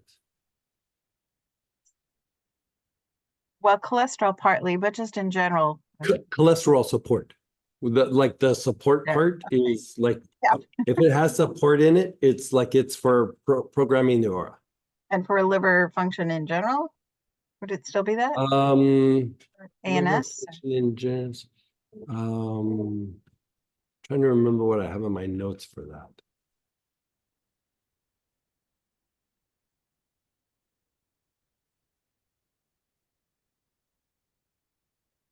You know what? Let me look it up in my notes and we'll email it to you. Okay, thank you. I still write some of my notes like old school handwritten. So I have to go back and look at what I wrote. Okay, thanks very much. And then go ahead, Sonia, that image. Hey, Sonia. Is it on now? Mm-hmm. Okay,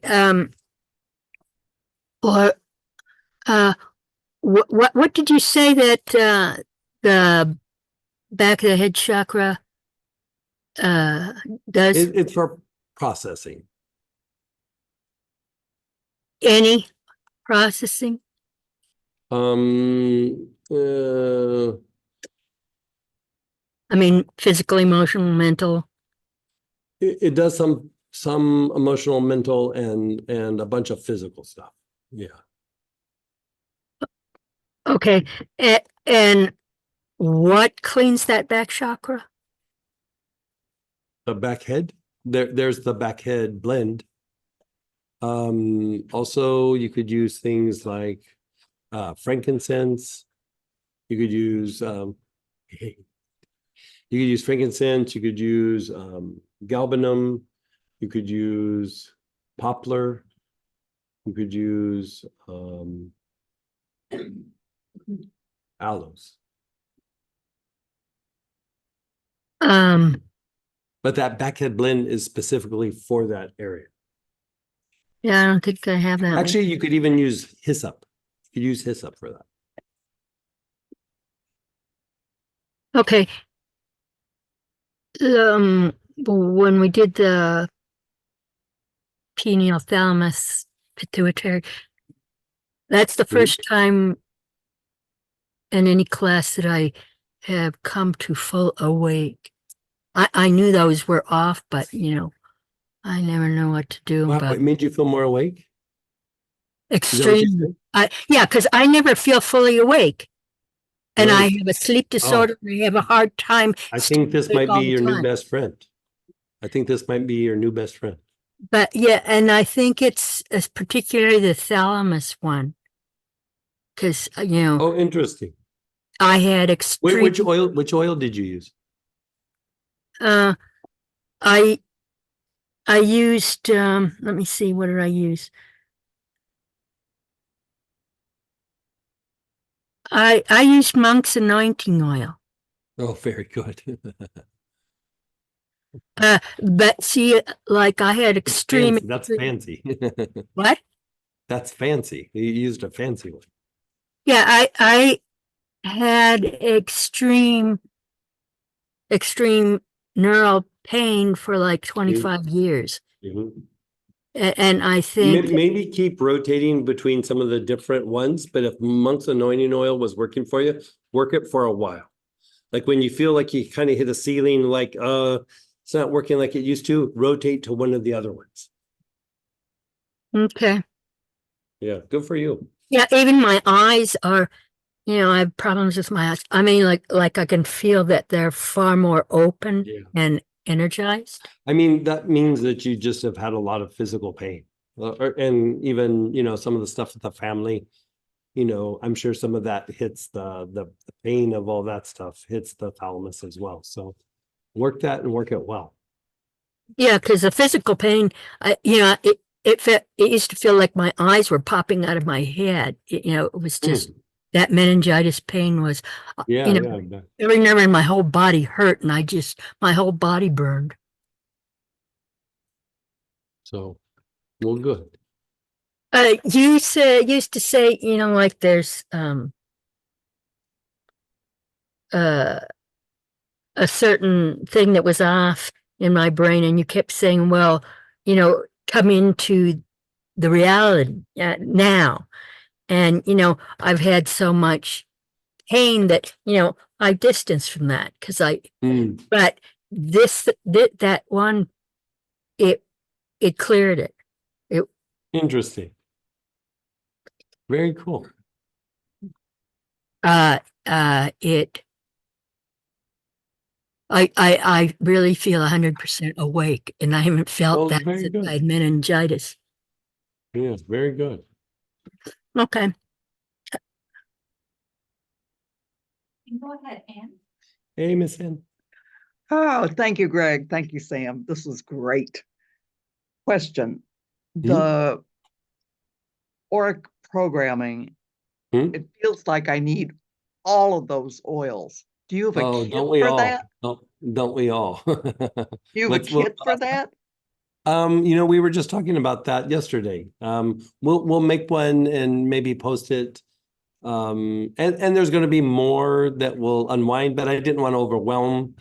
But that's a good starting place because it hits a lot of the different systems. But we'll make up a little kit where, like, you can even have like little, maybe 5 mil or 2 mil roller balls, so that you just like a little travel kit or something. Oh, I want that. Yeah. The other question is, I've been using the memory kit for about a year. And I'm wondering if just using the mental processing and the mind, if that would be sufficient, or if I need to keep using the memory kit. I would still use the memory kit, but in that, doesn't that have memory support? It has a blend, and I don't know what the blend is. I think it's memory support, isn't it? Yeah. So you work the memory support, and like that one just didn't make the notes. So work the memory support like you would, and then still follow the process. Great. Thank you. That's it. You're so welcome. Thank you. Bye-bye. And then we just have a little bit of questions here as well. For D, can we do each part separate? For example, number 3 by itself? D? Which one? D? Yeah. health rays. Yeah, I mean, you can work them by themselves. I mean, each piece kind of stands on alone, but they kind of augment each other, so it's more powerful together. But if you just wanted to jump on one and work it, it would work. Yeah.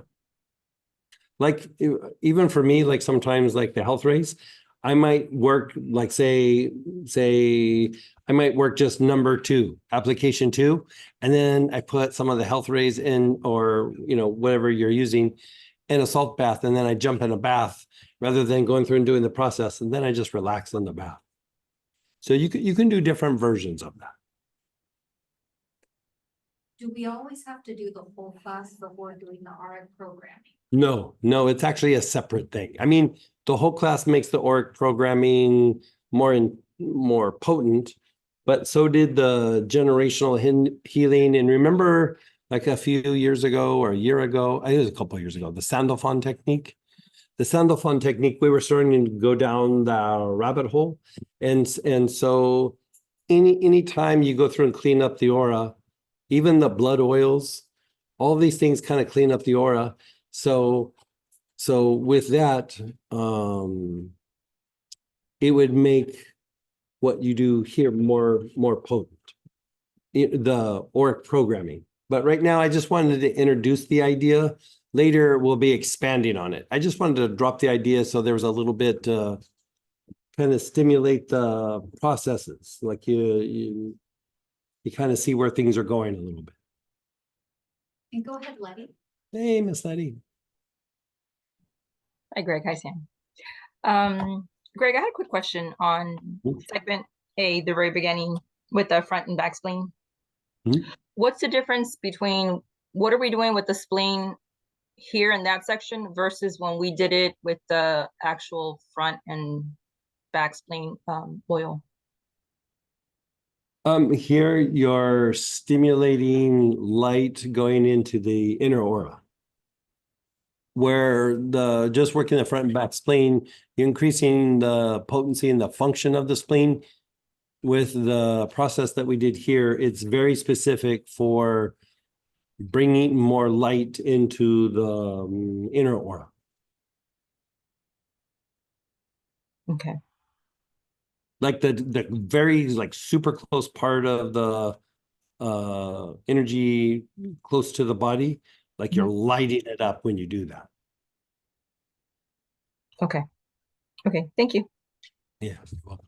And lighting it up doesn't always mean that it's going to increase the functions, like it's not going to fight viruses and bacteria more. You're just working the energy component of it, where the spleen blends are doing more of the everyday like chores that the spleen would do. Okay, thank you. If that makes sense. Yes. Okay. Thank you. Thank you so much. Go ahead, Sonia. Hey, Sonia.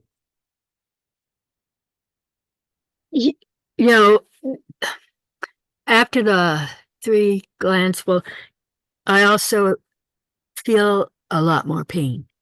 So is it nerve help that I go to?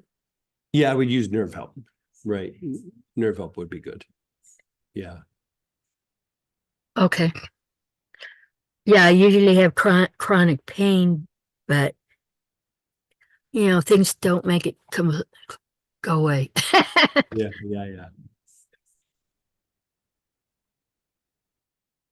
Someone shared, very interesting. We'll definitely try this balancing technique next time I'm grinding on something. This has been another awesome class. Thank you. Good.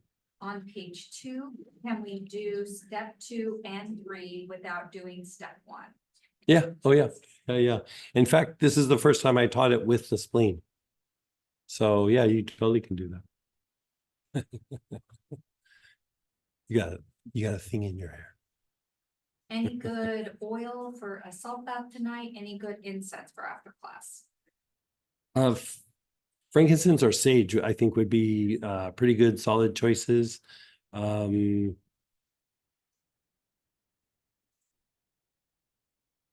Health rays would be good, both for bath and incense. And Honestly, I would also, if you had cedar incense, I would work the cedar. Boy, cedar even for a bath would be nice. So here's the downside with doing a cedar bath. A little bit of a diuretic might have you up and down in the night a little bit having to pee. So let's maybe say not cedar for a bath, but cedar for an incense, because the incense won't do it. Try one of the other oils. Yeah. Oh, yeah, yeah. Mhm. Could I use intestinal detox blend for the ARD programming for Mhm. targeted healing? No, it won't set the program. How about ANS support? Yeah, ANS support does. Yes. Great questions, guys. Great class. I think we're gonna sign off here. Yeah, I'm gonna answer everybody's questions here. So love you guys. Thanks for hanging out this weekend. I hope you enjoyed, and continuation of what we're doing here next weekend with the mastery of the elements. So, Wednesday study group for you guys. oh yeah, study group Wednesday. If you have something come up or you want to share experience, we'll probably practice something that maybe we talked about or didn't, who knows? But we'll be going through about an hour review on Wednesday. Really quick, page 2 was not spleen, but energy of thought. So. Oh, I'm is sorry. 2 and 3 sufficient? 2 and 3. So wait, what are we seeing? What page? Page 2. Page 2. Okay, I was on. Oh, for that, I would honestly do all 3. Doing 2 and 3 is good, but it's not doing what that is supposed to be trying to do. You still need to have the interaction with the things in the environment. If you don't do that, it cleans things up, but it doesn't clean up the interaction with the environment. You need to actually do all 3 steps. Sorry, I thought we were talking about a different protocol. And then someone shared bit by bit, pieces are gradually coming together. This class helped a lot. Thanks so much. Good, good, good.